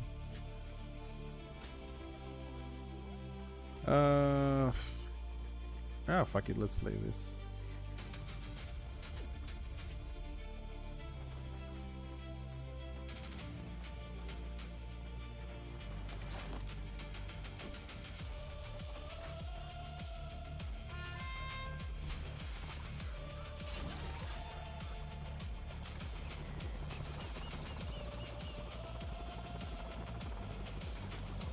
Yeah, something like that. I mean, like I said, I wasn't expecting this to do much for the engineer anyways. I wasn't expecting to see them do something useful for the engineer. It feels more like take this, so you don't complain we didn't give you anything, as usual. Like, I don't see something, like I said, the only thing, all these patch, what we can do is one frontline build, which we already have, is just gonna give us some more damage on the Bandit Blast, and that's it. Right? And they fix the tactic. The way Expert Skirmisher works now, so you're aware of this, the way Expert Skirmisher works now, that you can drop your keg with the speed buff and lightning rod and your turret without needing a target at 20 feet, that's how it was 6 years ago. And they changed it that you needed it to have physically click the dash road that's 20 feet from you to get the speed buff for the ground targeted abilities, because they couldn't fix the Shadow Warrior one tactic. Okay, because that one was getting the speed buff no matter what you were doing, so they fucked us 5 years, and now they found a way to fix it. It's not an upgrade, it's a bug fix for us. That's how our tactic was working since live, and they couldn't fix it when the Shadow Warrior was fucked. I don't remember how he...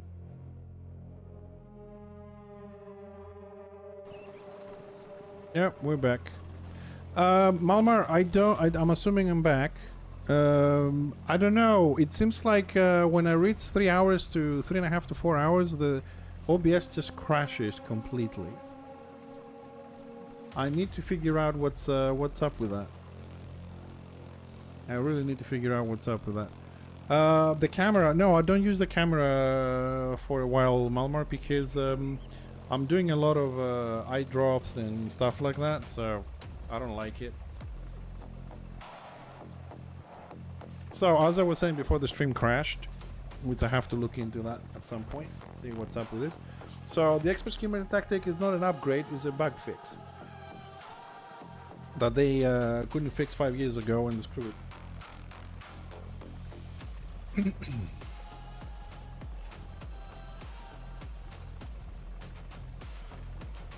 I'm going to assume everything is in order, except of course the talisman. I don't give a shit. Tactics.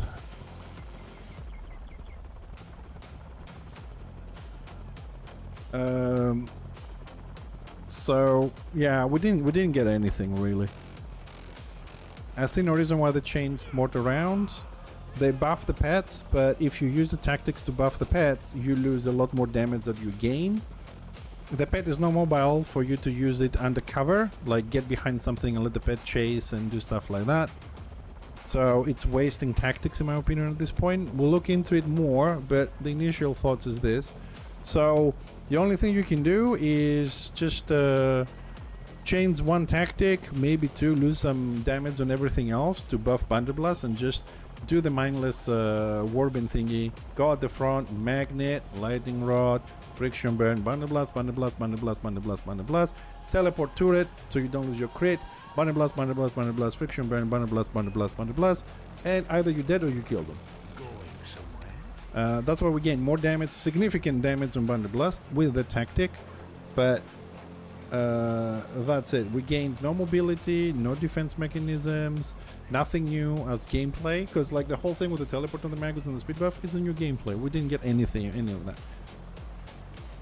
Anyway, a bug fix and useless tactics to buff a pet that doesn't work as intended because it doesn't move and you lose too much damage to buff it. But we'll see. Maybe we come up with a build like that. Maybe sit on top of a keep, put every single buff on the pets, right, and everything on ballistics, and sit like where the respawn healer is on the very top, and just you know, tab and press pet attack and hope you kill something. It's, for some people that might be something. Where are we going? Rakeland. Let's talk. More work. Bit late, but. So yeah, I don't know where people saw the super hype on engineer that you're gonna leave it. It was a beast before, and he's still broken on the defensive builds. He still has extreme defense with still maintaining high damage when the engineer has to trade a lot more damage for the tankiness, which works for all classes except Witch Elf. If a Witch Elf comes in front of you, right now I don't think there's any build that can actually stand in front of them. You'll just get annihilated. Maybe things will be a little bit different now that sacrificial stabs changed and it doesn't ignore instantly 100% armor. Maybe the engineer tanky builds may be able to survive, because so far that thing was just ripping you to shreds anyways. I'm not gonna go all the way down there. I'm just gonna wait for this map to end and we'll play on the next one. So I really don't know why people were telling me I'm gonna love it, it's gonna be great. Like, we got 45 feet on the keg, but no increase on the healing, so it still does 99 HP every second, which sticks every 3, so it's 284. They fixed the expert skirmish the way it was 5 years ago, which they would never should have touched it back then. I don't know why they touched it, to be honest. They changed mortar rounds to lose 300 damage to give us 3 seconds of 6% snare. We had snare from phosphor shells. They're giving us a morale 2 with the snare but losing damage. That's a trade-off, I suppose. 25% damage, not on the entire turret, only on the skill, so the auto attack is not affected. Right? That's one tactic. Second tactic, 160 ballistics on the pet only for the skills, not the auto attack, I think. So that's 2 tactics, and that leaves 2 for you, which is not enough to do shit. And especially if you go like buff the turret with ballistics and wounds to have it on the front line, especially the wounds, right? Give it 25% on the skills, and then do the Bandit Blast one. That leaves you 1 tactic, so you can have the critical, or you can have the critical but you can have the ballistic for yourself. You know what I mean? Or you can have like ballistics and weapon skill from fighting chance and a ballistics and a critical or whatever. So you're gonna buff the pet, which fuck me if it's gonna survive, and then you can only teleport it once because then teleport goes into cooldown. Right? So, and you have to be 45 feet from it. So if you have to be 45 feet to get the bonus, it's about here. So this is a warband play, right? You're here with your turret and you're pushing, bandit blast, out of range you start losing your crit, you teleport it, and you keep bandit blasting, out of range, now you fucked, you have no more critical. And you can't call it. You can't call your turret, you have to stop, drop it again, or even faster. You're not gonna waste the instant one, you're gonna have the expert skirmisher. Right? So, bandit blast, 25% on the pet, wounds and ballistics, and instant teleport. You have nothing for yourself. Sorry, pet, bandit blast, yeah, and yeah, you have nothing. So from here, right? You can recall it 45 feet. It's about here, so you don't lose your crit. And then at 45 feet, right? So let me see what's at the stump here, more or less. So basically, your mobility on the pet stuff is from here, where the pet is, to just before the stump. This is the mobility you have with 1 teleport. After that, you're losing your critical, you're losing your buffs. That is the engineer's mobility. 90 feet. That's it. And the pet, if you buff the pet, is meant to be doing damage at 100. So if that's about 90, the DPS stops here. I mean, if you teleport it, it will stop somewhere around here. But yeah, that's our mobility, 90 feet. So we don't lose the buffs. I mean, Mag is the same. Like, they still lose the buffs when we do. But they are fully spellcasters. We don't have to use a tactic to convert, to lose shit. The heal doesn't require them to stop 45 feet itself. Massive, reflect damage, 20 seconds, not affected by heal debuffs. And now they got a 50% speed buff on morale 3 and a mini dash. And we got stuck more to the turrets. Even for the Tinkerer that they want you to be on the front lines with Bandit Blast, they could have made the turret different.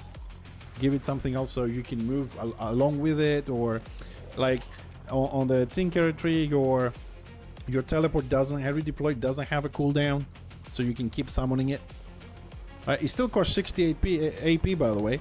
So you move 45 feet, you spend 1 cooldown and 60 AP, and you need to keep pushing the enemy warband if you want to have the crit and the damage. If you don't want it. So, I mean, there will be some sort of a build for sure, but I don't see anything that changed on the engineer, because We just did a little bit of math. We can buff the pet by 100 damage, and then we lose from 4 skills 250 damage. If we add all the other skills, probably goes higher. I don't think that's a nice trade-off. My math could be off because I did it very quickly, but I don't think 25% on the skills of the gun turret plus 160 ballistics compensates for you losing ballistics or critical on how many skills? 1, 2, 3, 4, 5, 6, 7, 8, 9, 10 skills to buff the pet that's not mobile. I mean, 10 skills losing even 10%, you lose a lot more damage than you give to the pet. I don't see the right trade-off there. Although, I think that the Lion, without being sure, if you guys play Lion, you can always correct me. I think the Lion trade-off is better. It looks like the trade-off on the Lion, like the Lion pet, when it plays like the pet doing more damage, the pet actually kicks ass. It's mobile, it can move, it can do stuff. An immobile pet with physical damage, 25, I mean, if it was even getting 25% in the auto attack as well, might, but why skip the auto attack? Which still is melee, by the way. As far as I know, the gun turret auto attack is still considered melee and can be parried at 100 feet plus. So I'm not sure how much damage we lose of that versus melee. I really don't know.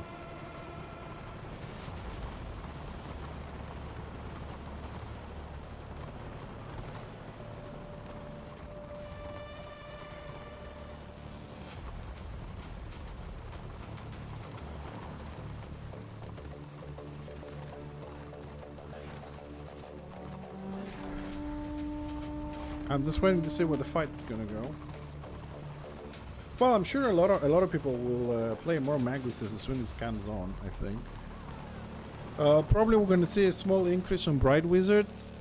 We're gonna see a drop on Shadow Warriors. A huge increase on Engineers. At least for a while. I don't know if people are gonna stick playing, but people always play Engineers. They don't care how much they nerf them and stuff. But I think you'll see an increase on range squiggies, decrease on the melee squiggies, because the melee got a bit of a nerf, but the range one got buffed in my opinion. Shadow Warriors, they're gonna drop for a little bit. That split between direct damage to dots is gonna piss off some people. You also lost all that toughness and stuff, converted in armor and converted to initiative. That somebody has to play the melee to see if the parry conversion is worth it or not.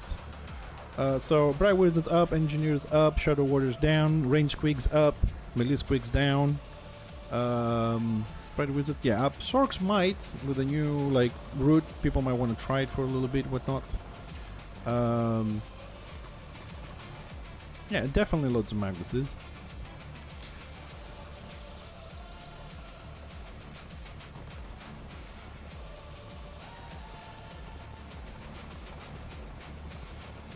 Well, they changed a little bit, you know, the route with the dot and stuff like that. I think some people that play them, they're gonna jump in for maybe a month to try it out and see how the things are gonna work.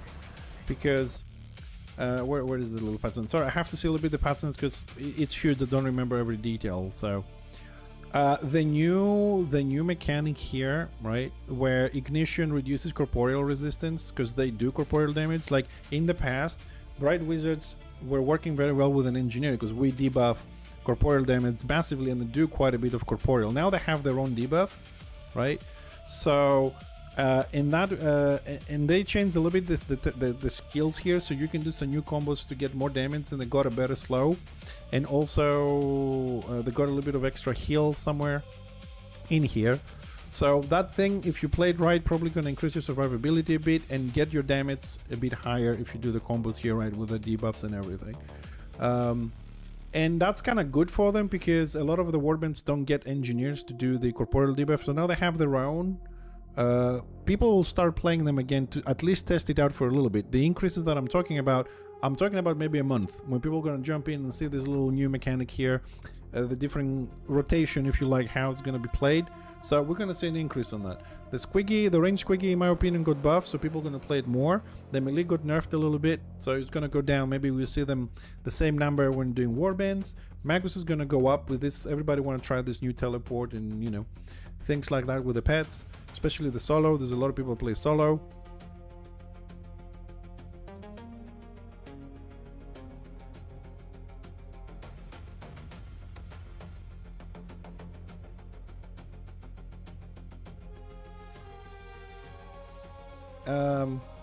Hold on a second. I moved to Bread Wizard.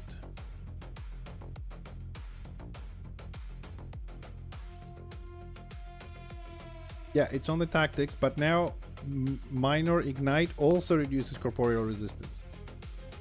Your spell. I don't think this one was doing the 240. I think that's the difference there. And they had Meltdown also heals them 100% of the damage dealt. That's the new rework here.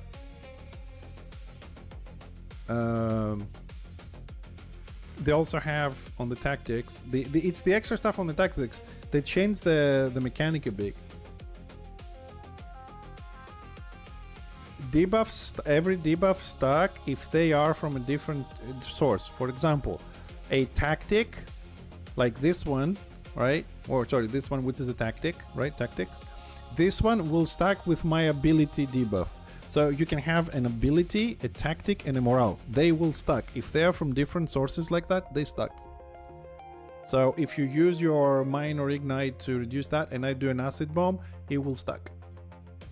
And if you have a morale that reduces corporeal, it will stack. If two engineers do acid bomb, they don't stack. If two bright wizards do the same tactic on the same person, it won't stack. If it's from different sources, and we mean tactic, morale, ability. I don't know if the proc counts as a different source, to be honest, but those three, if they are from those different sources, morale, tactic, and ability, it stacks. And that's why we have like triple stacking armor in the engineer. You have a potion, you have a morale, sorry, you have the potion, we have the tactic, and we have the ability. So engineer triple stacks armor. So they're from different sources. So yeah, you can triple stack debuffs, armor debuffs, toughness debuffs. All right, Thunder Mountain it is then. Sorry, quick bio break, and we'll start a little warband for a couple of hours in Thunder Mountain. I'll be right back.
I'm back. Sorry, I made a cup of coffee as well.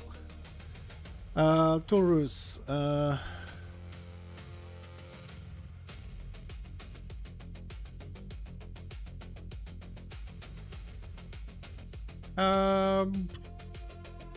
have to test it to see. But every tactic is bound to an ability. Like I'm trying to see how.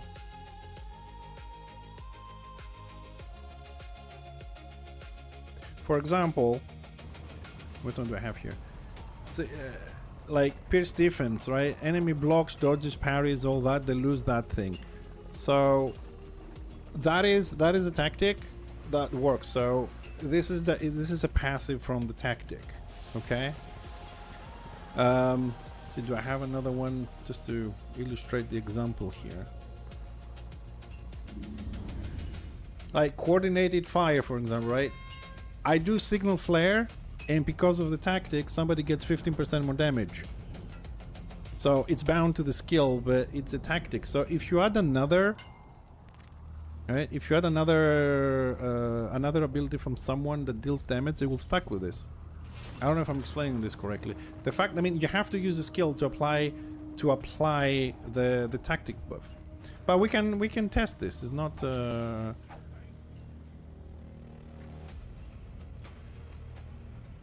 It's not something that we cannot test to make sure that it works like this. Maybe I'm misunderstanding. I'm not saying you're wrong, but I see that the debuff comes from a skill that's linked to a tactic. I have any tactics? Any morals here? For example. Talus, here's a good example. Cannon Smash, right? It's a morale, reduces their armor by 1,320. My turret has the ability to remove 900 armor from one of his abilities. Okay, penetrating round, where is it? There it is. Reducing armor by 618. This one and that one stacks. Yeah, it's an ability and a morale. Now, if we have, I don't have a tactic myself as an engineer, but that's my point. I mean, if it comes from a tactic, it comes from a tactic.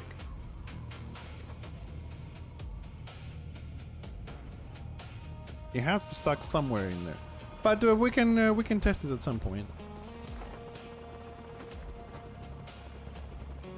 All right, let's see. Where are we? Oh, we're already sieging. Holy crap! Probably gonna get ganked by wheat elves on this.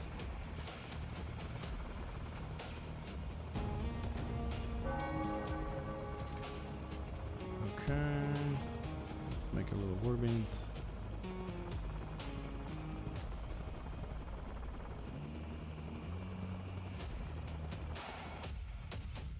Also jump on Discord just in case somebody wants to join us on Discord.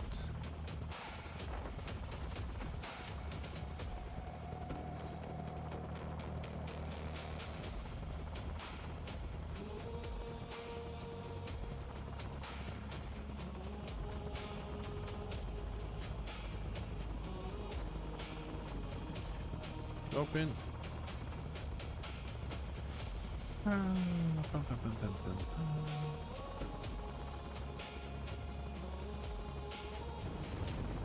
Hit. We did. Hello, boys.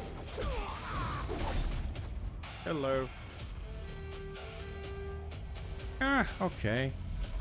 Damn, I shouldn't have dropped. I didn't see them on time. It's okay. We'll take the easy way in.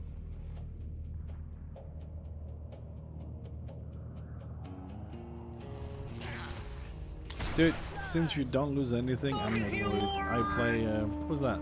Hey, Malmar. I play games that when you die, you lose 5 stacks from your inventory, man. People from this game play that one, they will go insane. Corpan. You die, you lose 5 stacks, not 5 items, 5 stacks. So imagine you farming and shit and you die. People kill you and just drop everything you'll be farming for an hour. Hey, Driggy. Yeah, not bad. Trying to get to the siege. Nah. Not really. You just dip yourself into the lava and you have the siege. It's easy.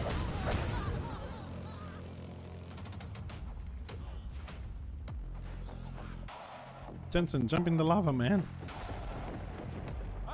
Because you end up in the keep. You end up on our PvE camp, which is outside the keep.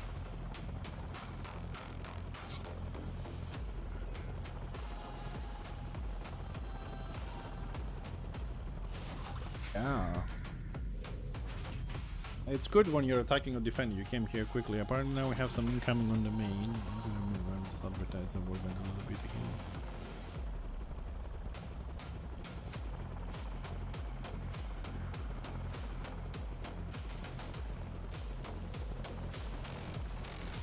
Yeah, well, we have to have something on order side as well. I mean, they can't have everything. Oh, great. Today I'm getting people that want to join the warband. Everybody's a slayer. We have no tanks and healers. That's going to be interesting today. Oh, I don't mind. People don't mind dying, but... Yeah. Goals must be settled. Grudges must be settled. A lot of things must be settled.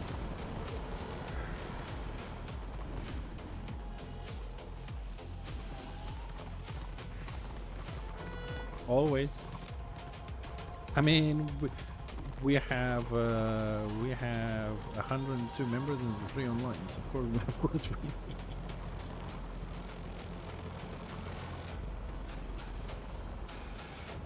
Yeah. I mean, you know, eventually we'll have enough. Eventually we'll have enough. The invite arrive. Excellent. I'm not worried. I play as much as I can. I do as much as I can, but I gotta play other games because I'm gonna go insane with this shit. Seriously, it's like I could right now. I don't like Corpang PvP because it pisses me off. I'm not very good at mobile games and stuff like that. Especially gearing has been a nightmare. But I prefer that one, which is more toxic, than this. This game drives you insane.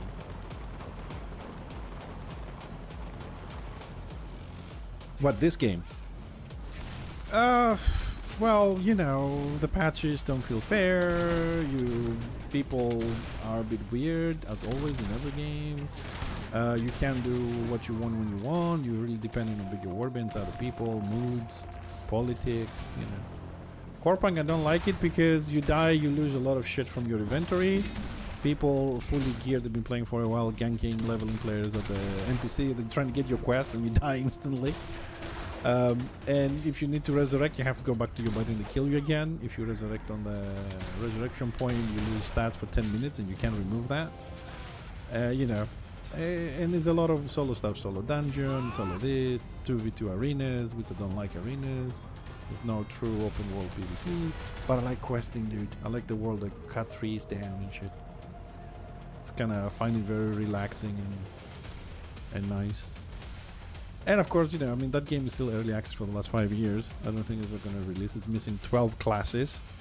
12 classes. They said early access, we're going to release one every 2 months. It's been a year and a half, no classes released.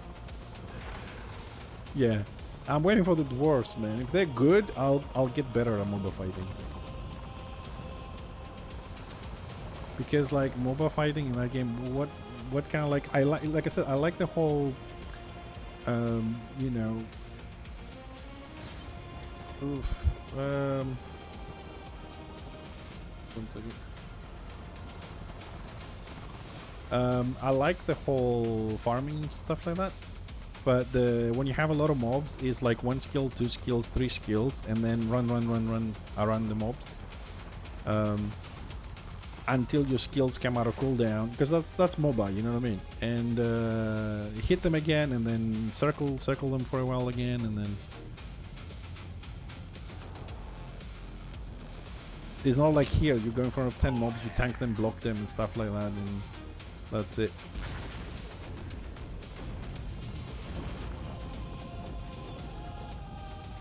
Yeah, like I say, it has its own little...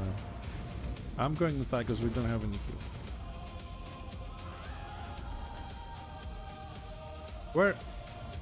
Where did the guy die again? I can't res him again. Banner is done. Oh, we jumped him. Okay, makes sense. Okay, I have a keg, so group up here if you want to heal this bit of a keg going on. Keg for the win, man. Fuck DPS Rune Priest. Get more ranges. Now that we're gonna have 45 feet range, but the same amount of healing, which is 284 every 3 seconds, you're all gonna be saved. We can compensate for all the DPS Rune Priests in the game.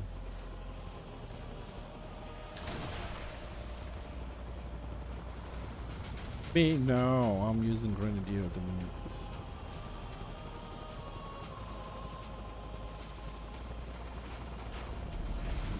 A sniper is good for small groups. I mean, you can use new warbinds if you want to.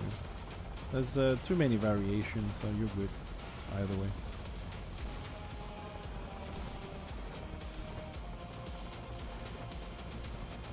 When Cameron and posting, I'm going. Yeah, there. I mean, Videos on the Sniper Squad is fun, but for so long, you know what I mean.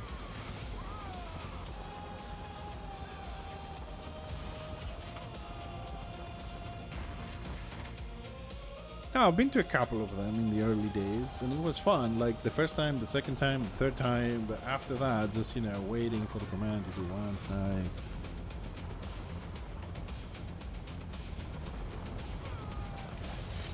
Nice.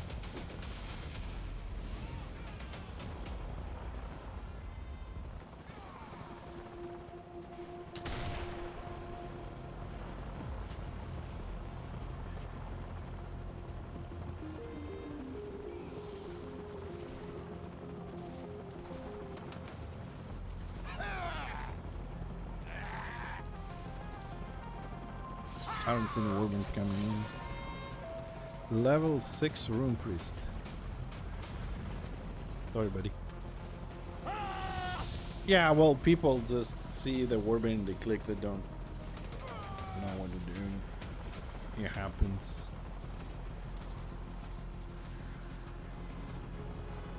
It happens sometimes.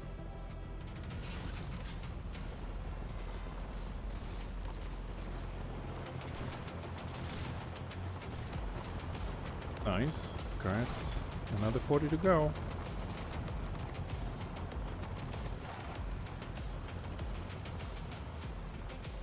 All in good time.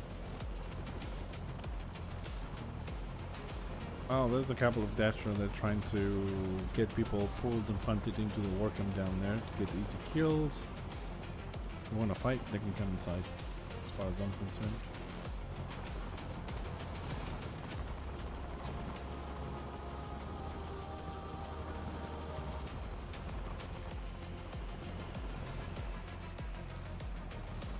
Yeah, I mean, eventually you'll have enough gear to have all 3 builds and play what you like.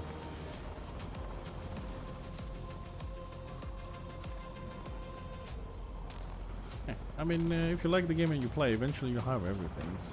It has no randomness. That's the good thing about this. Whether you play every day or you play once in a while, you know, you buy your stuff eventually. I remember when I was playing WoW, man, it was nightmare. Like 20 raids, drops like the shaman head for the healing gear, and there's another 4 shamans just never roll for it, and you know, stuff like that.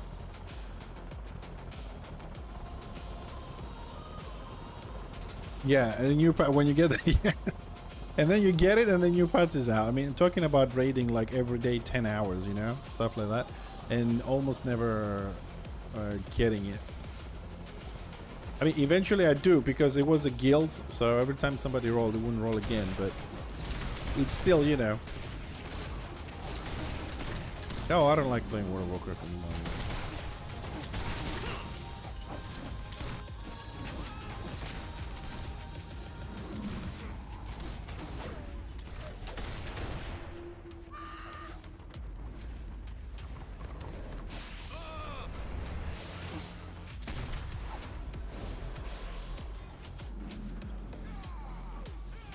I don't know. I think I got a really bad deal with WoW because when where's it? Shadowlands.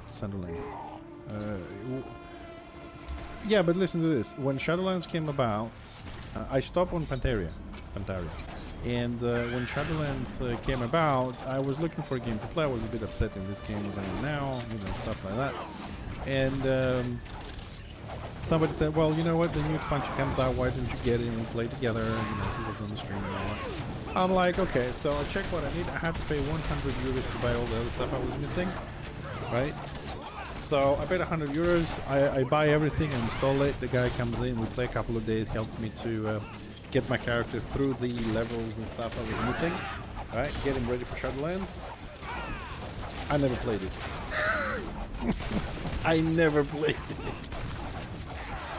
I played up to that point and I was so disgusted and bored how WoW has become that when Shadowlands came about, I'm like, I was a little bit busy and I was like, okay, let me see a couple of streams, whatever, and seeing how like people finished it in 2 hours and stuff, and I was already like, should I play it? I don't know. It was shit leveling.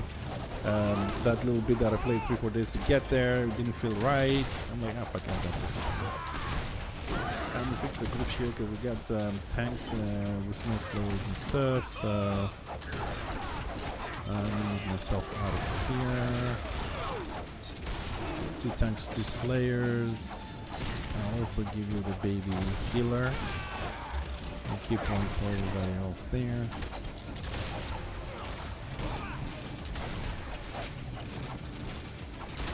That if the tanks. So I don't know who we're talking about this earlier. I was just saying on Discord, somebody said, I hope the tanks can guard. 6 out of 10 times that I'm in a group with a tank, it doesn't know how to guard. I had this conversation somewhere earlier. And you didn't believe me. Oh, Andy, it was Andy. I didn't believe me when I said, people say, why should I guard you? I'll take damage from you. And the other thing is when tanks guard you and they're 100 feet away from you. Or when they got a Bright Wizard and they're pushing healers at the back lines and the Bright Wizard dies and the guard is wasted, where the Slayer next to them doesn't have a guard. And stuff like that. Tanks, yeah, tanks guarding you and stay on the back lines. Yeah, I love that one.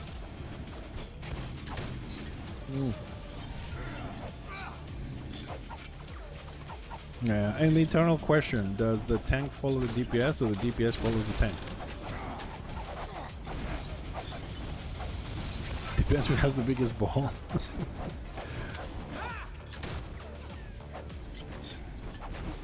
In a normal situation, in my opinion, the tank follows the DPS. The DPS knows what he can kill and how to kill it, and the tank's job is to keep him alive and control the environment around him. He's the DPS is the weapon and the tank is the armor, so the weapon goes through what it does. So. Tank follows the DPS, and DPS follows the Warband lead. That's also questionable. If the DPS is gonna follow the Warband lead, because the Warband lead is spamming retreat, move back, you're overextending, and there's the guy with DPS passing the door of the Destro war camp, getting inside and getting one-shotted by the guards. It says, oh, why you guys didn't follow? I'm like, you're fucking insane. That's questionable, Nintendo. We've seen so much weird stuff in this game that, you know, just crazy. Yeah, that's the rule normally, yes. You follow the Warband lead, the DPS follows the Warband leader and the commands there for the bigger picture, and the tank follows the DPS. And when one of them dies, we all blame the healer. That's also part of the rule. If we wipe as a warband, it's the warband leader's fault. If we win the fight as a warband, it's a team effort. Yeah, basic rules.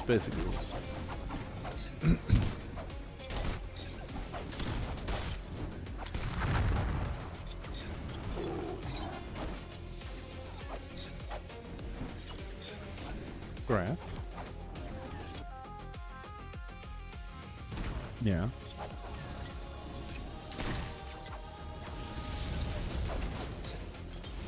Well, I want to think that when we do warbins, and I want to try and do close warbins because Discord is better to have people on Discord for response time and stuff like that. I think so far we have gotten good reviews from the people on Discord, because some people that come and not on Discord, they don't get the same experience because we say retreat and people are moving back and then they're left alone and die, or they keep falling wrong warbins and shit. I think we're doing okay. We just need more people to warm up to the whole, you know, join Discord and stuff. Because right now we advertise. This is the problem. Like, I advertise when I'm looking for people that says it requires Discord, but the warband is also open. So people that get into the open one, they don't come into Discord, despite the fact that I might actually put it on the chat. And this is the biggest, like, I don't know what the word is, dilemma, let's say, that I have, is the fact that if I don't open the warband and just advertise, we end up being 6-7 people. If I open up the warband, and everybody's on Discord, if I open up the warband like this, we get almost like 18-24 people, but we get 6 people on Discord, and then it's frustrating when people just don't even read the chat and stuff like that. It's a bit of a double-edged situation there. Do you open it and try and control the uncontrollable, or you leave it closed and you play 6 people and whatever you might have? Because when it's open, you get more choices. Yeah, right now, how many people should we kick from the warband? It's 13, so we have to kick 10 people from the warband.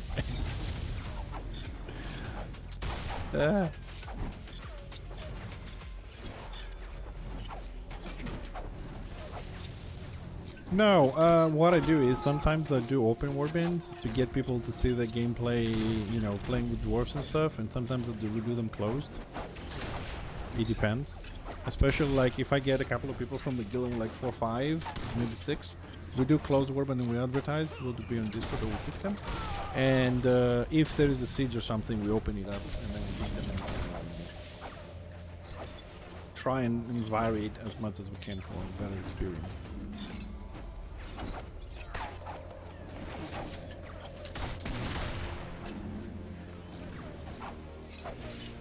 Because like some of the people that join here, they might join the warbands and join the Discord, and then they might come back again. You know what I mean? It's kind of like we need a little bit of advertisement as well.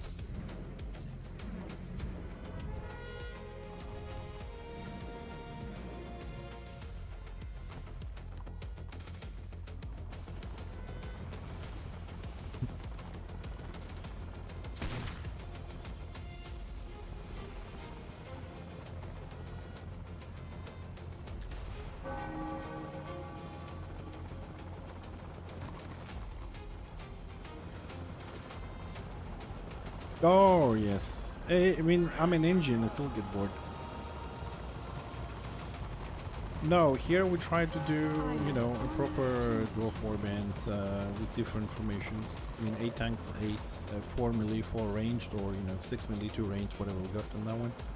8 healers, and then we can also, I want at some point if we get enough people to play with, something like, I don't know, 4 shields, 4 200 IB, so people can also play their 200 builds. Right? Yeah, we want to play other times more aggressively, just trying to grow the guild and have people to play. I play Warhammer Online twice a week minimum, and sometimes 3 or 4. This will just be playing that.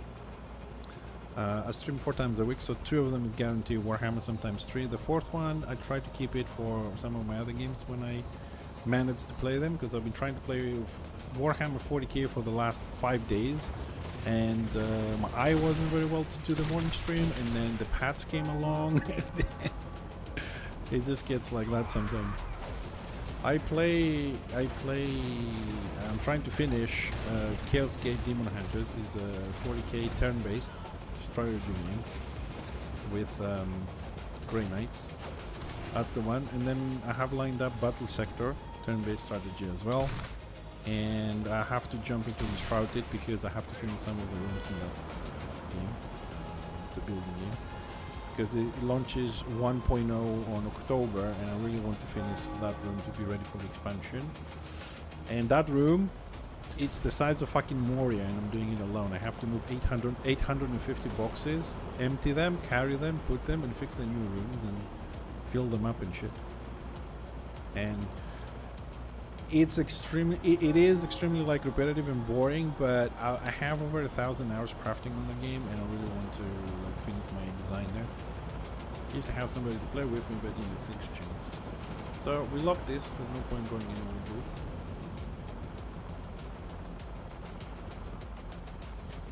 You have a guard on you, lucky bastard. Wow. Slayer. Okay, we'll see where the fight. We'll see where the fight goes, and I'll fix the groups then.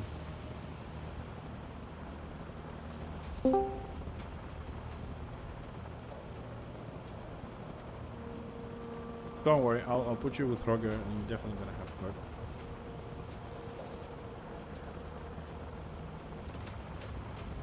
I got a green bag. Do you want it? I wish I could give it to you.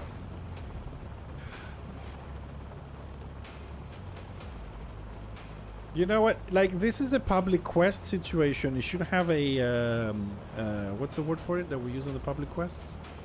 When you pass things, what's the word? Opt out. You should have an opt out one and give the bag randomly to somebody else in the group or the warband, so we could pass to people.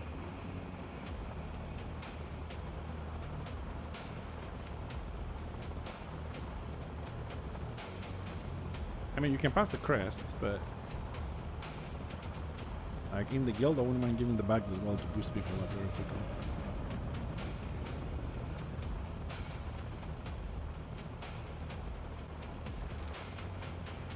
Yeah, now that you're gonna need, the war crest from the scenarios as well. Now you're gonna see how fun it's gonna be. What? Yeah, you're gonna have, I don't remember the name, is yellow ones. I went to the test server to check them out, and there's weapons that you need to have red ones and yellow ones. And there's the blue ones as well, the ones we had. They added 800 weapons for all the classes, so like 10 per class or whatever it is. It comes down to 20 or whatever it is. It's crap, like they have like a proc to steal life or increase your, give you AP or some shit like that. And the new weapons they added for us is the same as the reverence weapons, plus 2 wounds. But you gotta get the unlock from the reverence and give 800 crests to get it, just to have plus 2 wounds on it. Yeah, and the new tallies is 1000 war crests plus a 24 plus 3 or 5 champions marks. So you gotta do speedruns and stuff. So start doing speedruns to save, you know.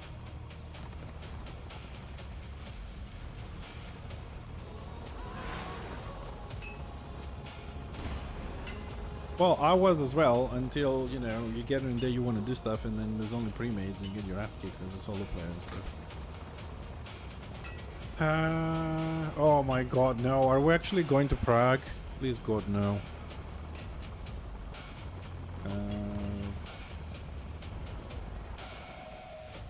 I'm trying to see, I don't see where the warbands went. I'm waiting to see where the warbands gonna go.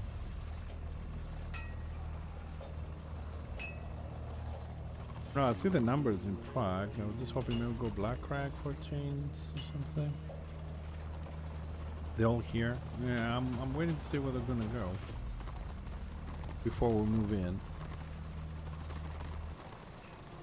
Now, see the other problem with Prague warbands, open warbands block? That's also a big problem for me. Like, you're trying to do stuff and you say I got this, and then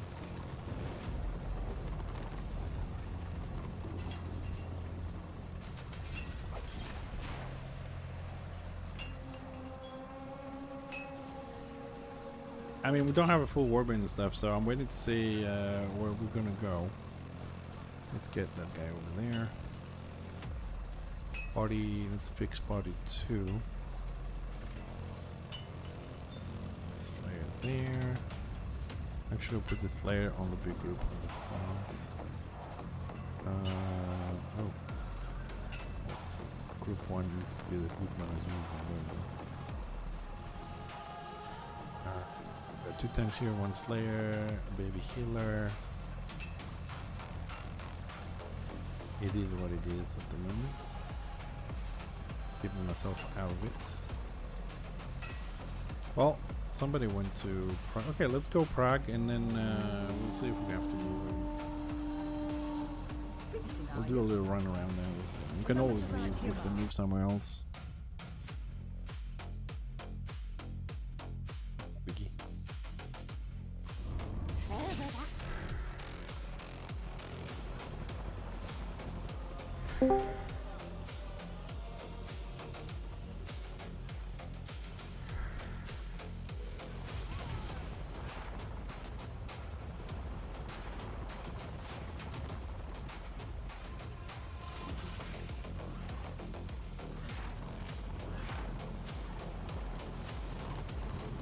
Alright, let's regroup.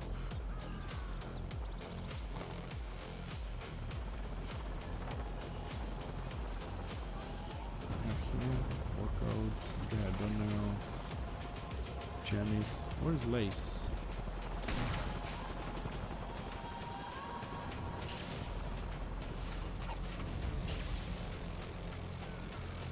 Sleepy Vasek, we're missing a little bit tanky.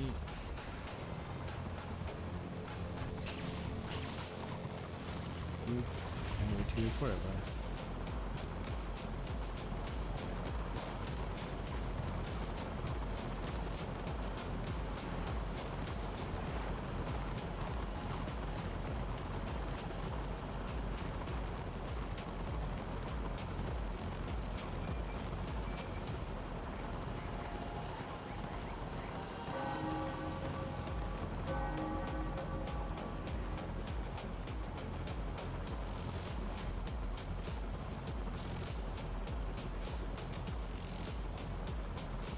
As long as the 2 stars and we have nothing here. Not good. As usual, yeah, but not good. Let's move out this, what's happening out there? What keep we have? Bottom one. Let's have a look, see if we can find any news. Okay, I'll leave the BOS to generate some boxes before we go and chill there. Get some boxes in. Good. There we go. Good.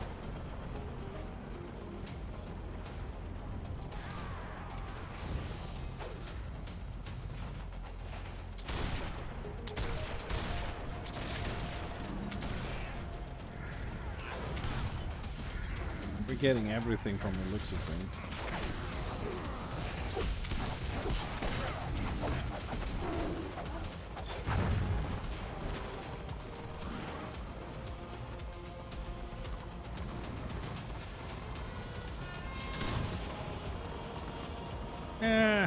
Sniping. I mean, it's nice to get up close and personal sometimes. Just hit him in the face.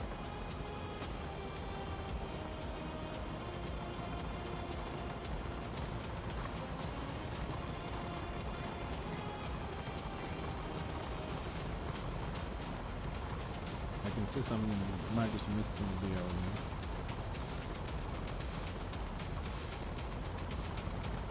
Alright, boys, we go right. We go right.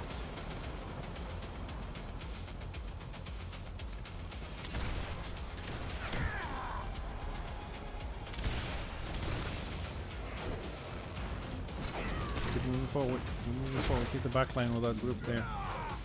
Kill whatever comes our way. There's another Zilip here.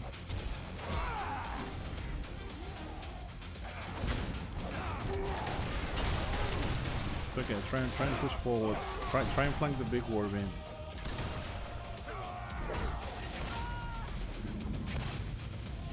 It's okay, we're a baby slayer. Of course you're in there. What do you expect?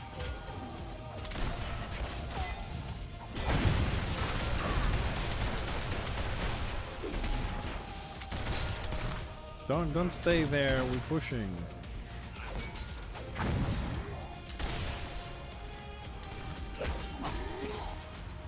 Okay, it's only baby stuff. Keep coming this way. Ignore that. The idea was to circle and regroup with the order forces here to push middle again. The fact that people are delaying, it's And say when we say push, we say meaning push. I'm stuck it.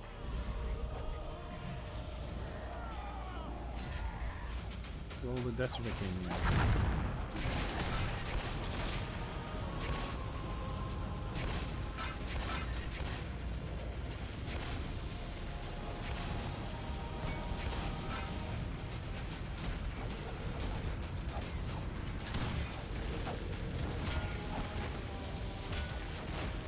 Man, order, push.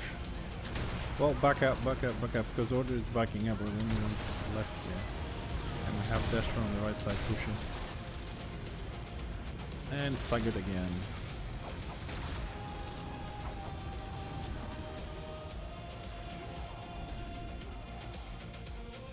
We don't have the rest of the order pushing with us. I mean, we did a good job there on the back lines though, but Destro brought the blob. The blob is here.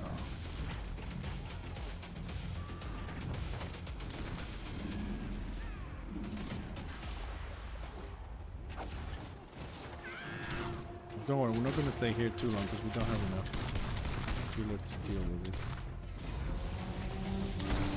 Let's see if we can recover some of the people here.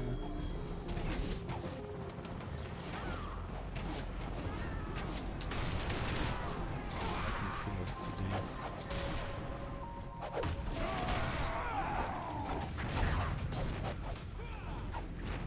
Get to the chopper, get to the chopper, get to the chopper. I think order, if order pushes, we might win this fight. It will become an order. You can do this.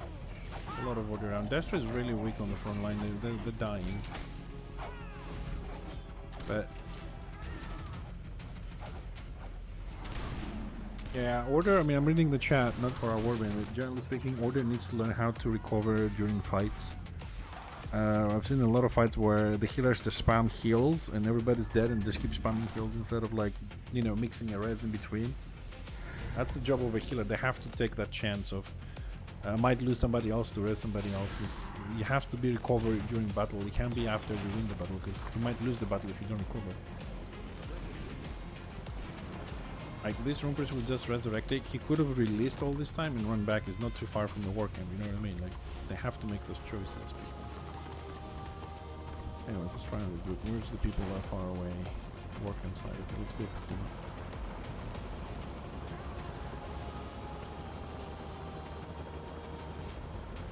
Got a bigger slayer here. Oh, let's reload. Oh shit. So let's try and keep the slayer alive there. We need more healers. We don't have healers.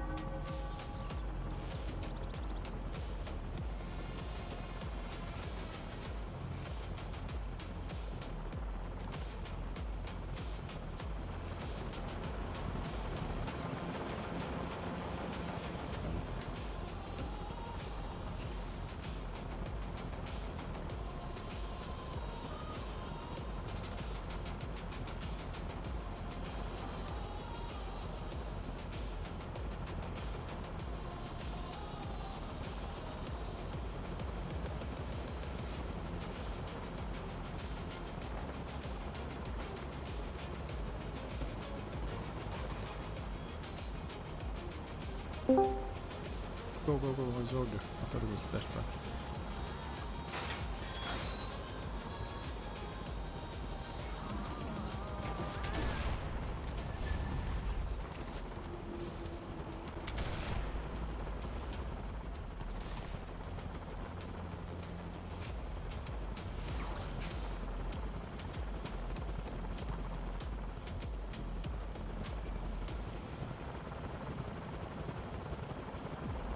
One second, I got a phone call. One second.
Sorry about that.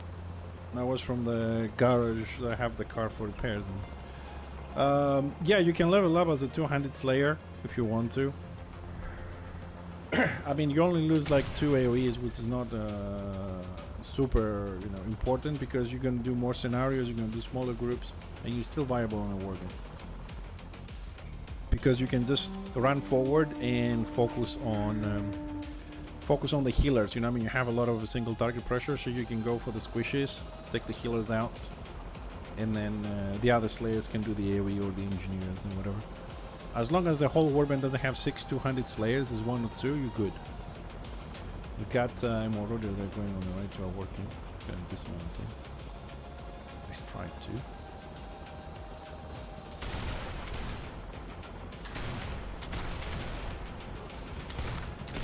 Lightning is so deadly. You should have enough dots to die.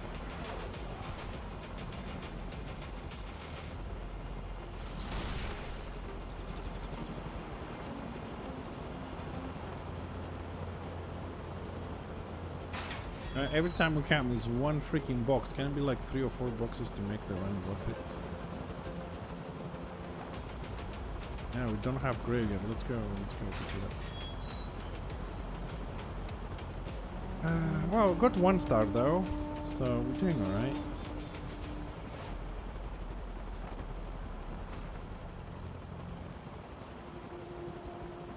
Don't. It's a very torturing class to level up. If you think you die a lot on the engineer, the Slayer does like 300% more.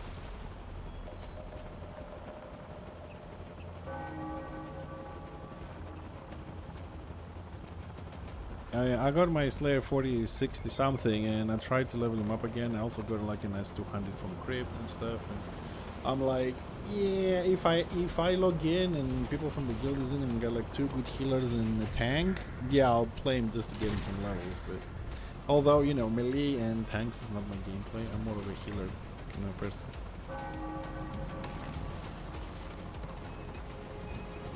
Let's go.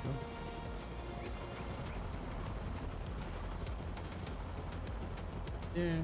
No, I mean, like, this is the whole thing. Like, if we had more people playing, because I don't know what these 100 people from the guild are, to be honest. A lot of them just got some characters to 16, they went to play other classes and stuff like that. If those people log in, like, if you see the roster, dude, you see we have a lot of everything. Like, a lot of everything. If half of them were logging in, or 1/4 just to have a warband with 25, 26 people, it would be a whole different story, because we would have the tanks to guard the Slayers, and they could play and have more fun.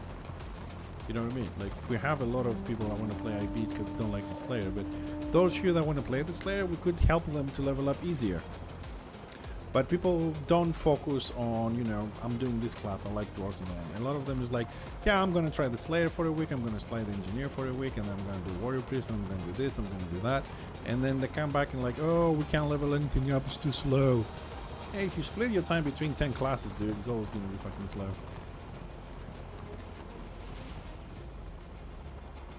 I know from experience.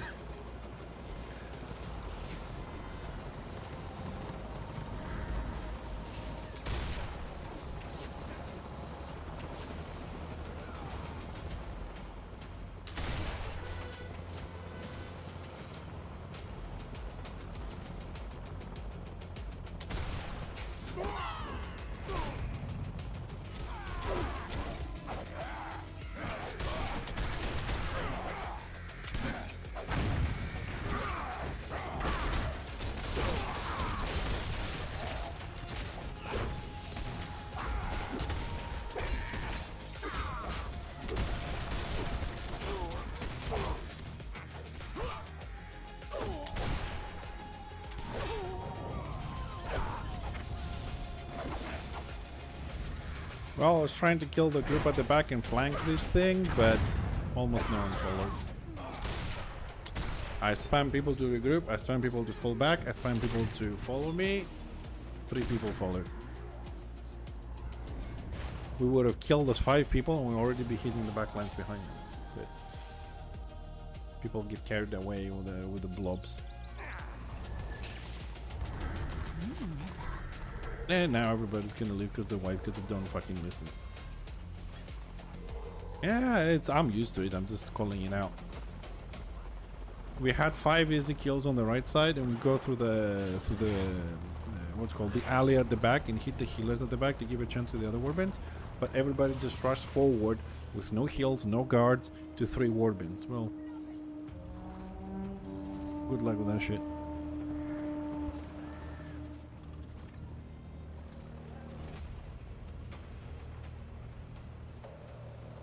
I think this is a mistake a lot of people do when they play warbands and massive things like that.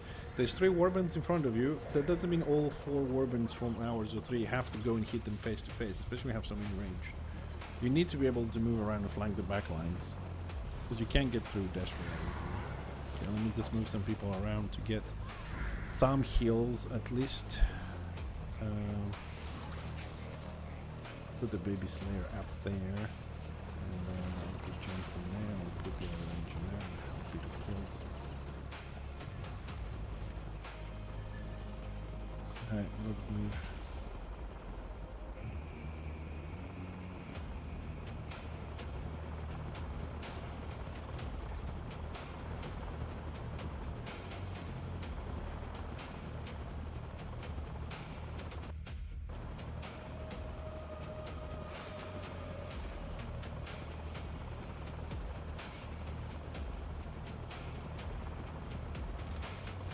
I can hear how many people?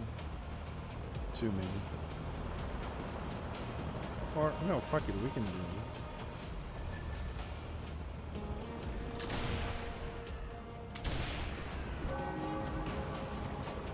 Yeah, we can definitely kill that Z up there.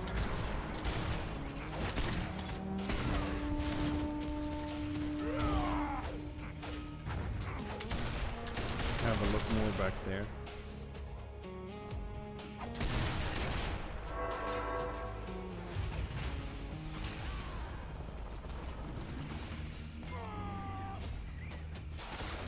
I mean, it was about a 12 man, so we could, but as we push forward, there was another water under there, so now we're fucked.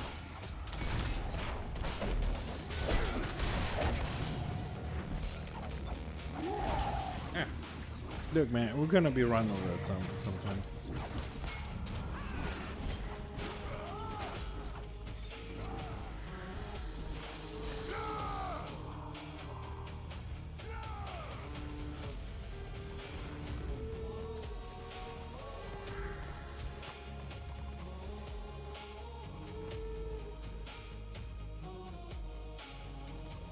Do I not listen to you?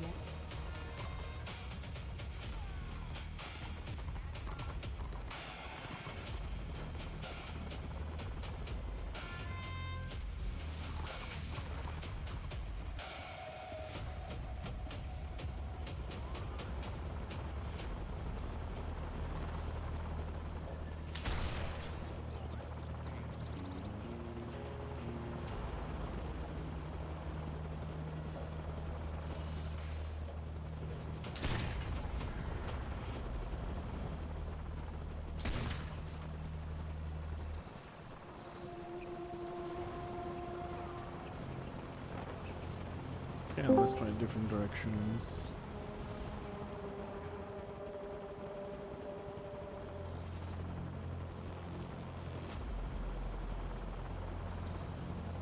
Yeah, what's up with these lag spikes?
going into the BO. There's a dock on the right. Let's hit the BO and see what's up. 3 or 4 people will got this.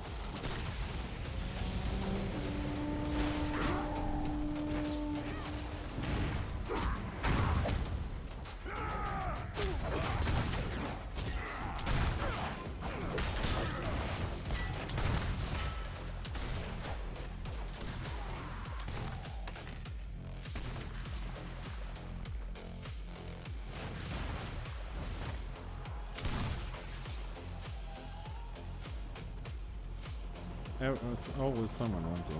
Don't worry about it. We can't win them all.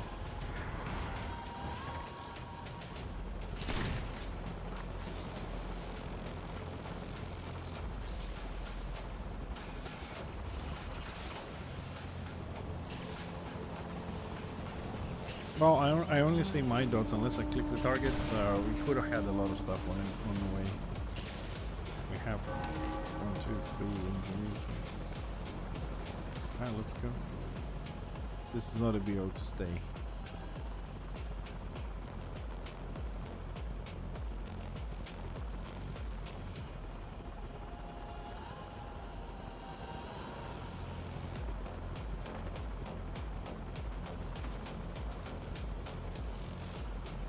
Where? Swing where? Yeah, okay.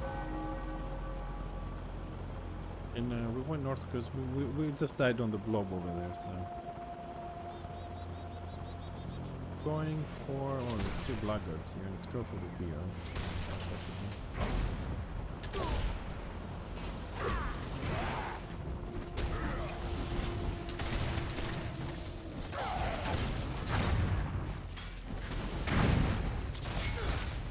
Now, but we don't have heals, that's the problem.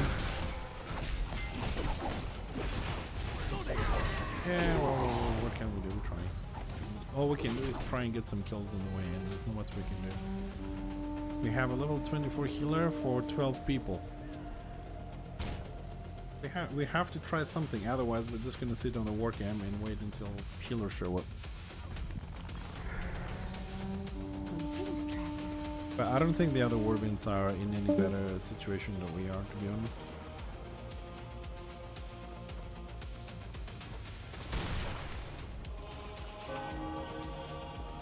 I mean, Janice has 2 groups maybe, right? Lace is missing healers, is missing tanks. War Code is missing tanks. Is missing tanks. Yeah, and full is not full, yes. I mean, when, cause, Throcker, you come to the warbands fairly often when we do them here, but how many times have you seen us having like 3-4 slayers? Hey, you know what I mean? Like, we're lacking healers, and besides the fact that we lack healers today, people on the first wipe, they all kind of like, they leave all the time. Like 1-2 wipes and they leave. And full runs warbands, you know, full runs warbands fairly often, so it's not like he's unknown or whatever. It's just people. There's no AO here, so it could have been a good fight.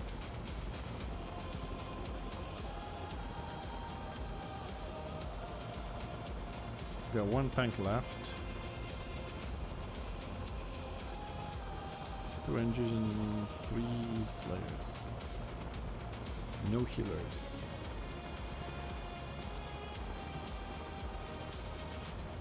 I don't know, maybe if we started a bit earlier today, but I got caught up on trying to see what's up with the update on the engineer with the server. The good thing about today is there's always tomorrow.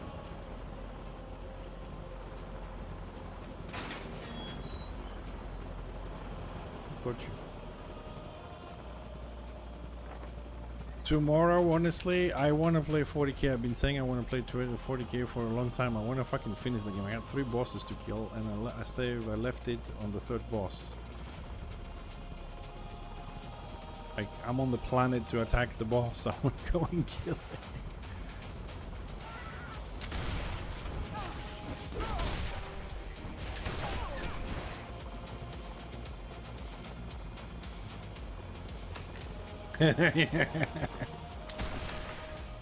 Always. It's always nice to kill. I want to see now that sacrificial stab is getting a nice, let's say, nerf.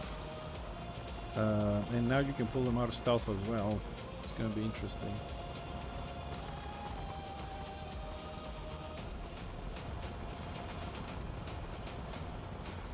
Yeah, there is one rogue in Corpang, because I play sometimes when I'm trying to farm some stuff, right? And camps the NPCs that give you the quest on the end area all day long. Like you go pick up a quest, kills you. You go and deliver a quest, kills you. And keeps killing all the lobbies. And people start complaining on the global channel. Like, come on, we just want to do the quest. It's fuck off and kill us 1, 2, 3, 4, 5, 6 times. You know what I mean? Something like that.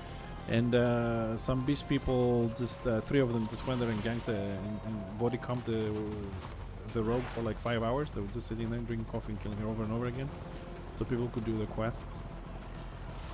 It's kind of a ridiculous situation, to be honest. Hey, but it's an open full loot, well, almost full loot game. So if you don't like it, you don't play it, basically. But I wanna do PvE. No healers, man. I mean, no healers. Okay, we wiped. Okay, but also the other warband that was with us, because we were following a warband wiped.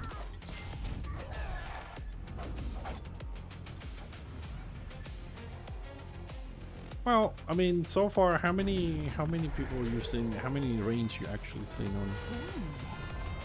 I see more orders. I see choppers. 1 Magus or 2.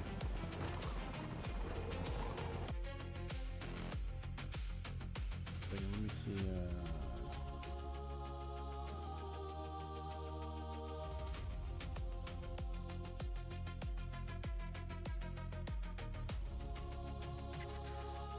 Tier 2. Where's tier 2? There's tier 2.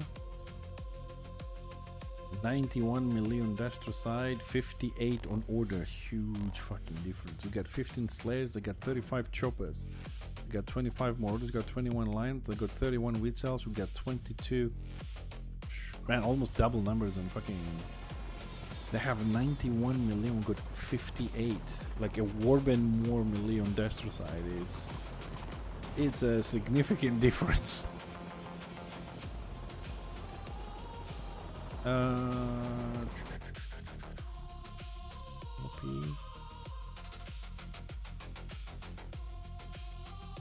Send it to you on a PM on Discord.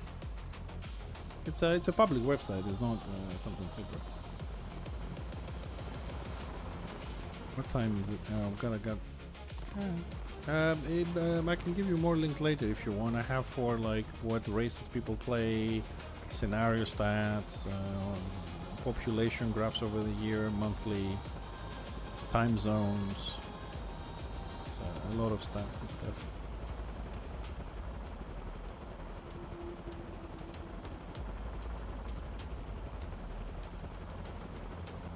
This was 100 something kills ahead of us on this map. Oh, there must be a fight here. I'm lagging like shit.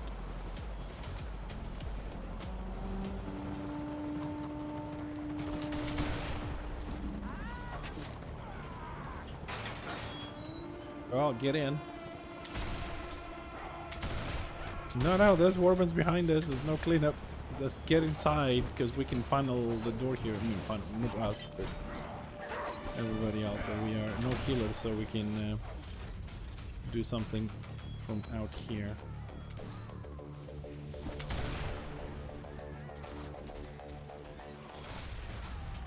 Help them as much as we can.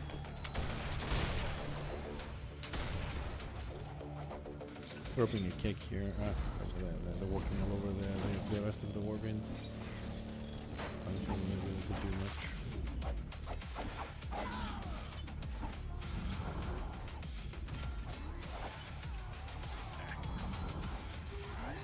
We don't have full warbands today. Everybody's in the small group already. Anyways, unfortunately it's 9 o'clock, so I gotta go cook some dinner. I can't stay much longer today. It's Monday, tomorrow we got a lot of stuff to do. So we're gonna call it here. Sorry for the short thing in the wipes, but it is what it is sometimes. last Warband was really amazing though. We did all the sieging and everything. Nevertheless, we'll be back tomorrow. Tomorrow, guys, I want to try really and play some 40k Warhammer. So if you enjoyed, come join us. It's a bit of a slower pace. Don't worry, we're not gonna abandon Warhammer. I just need to play something new for 4 day. So I'll see you guys later tomorrow. That is afternoon. In about 10-15 minutes, I'll have the 24/7 channel rolling on this category. So if no one is around, that's why I have the channel there. If no one is around, you guys can jump in and watch some of the older VODs, or if you can keep a tab open for us to support this channel, that's also appreciated. So have a great evening, and I'll see you later.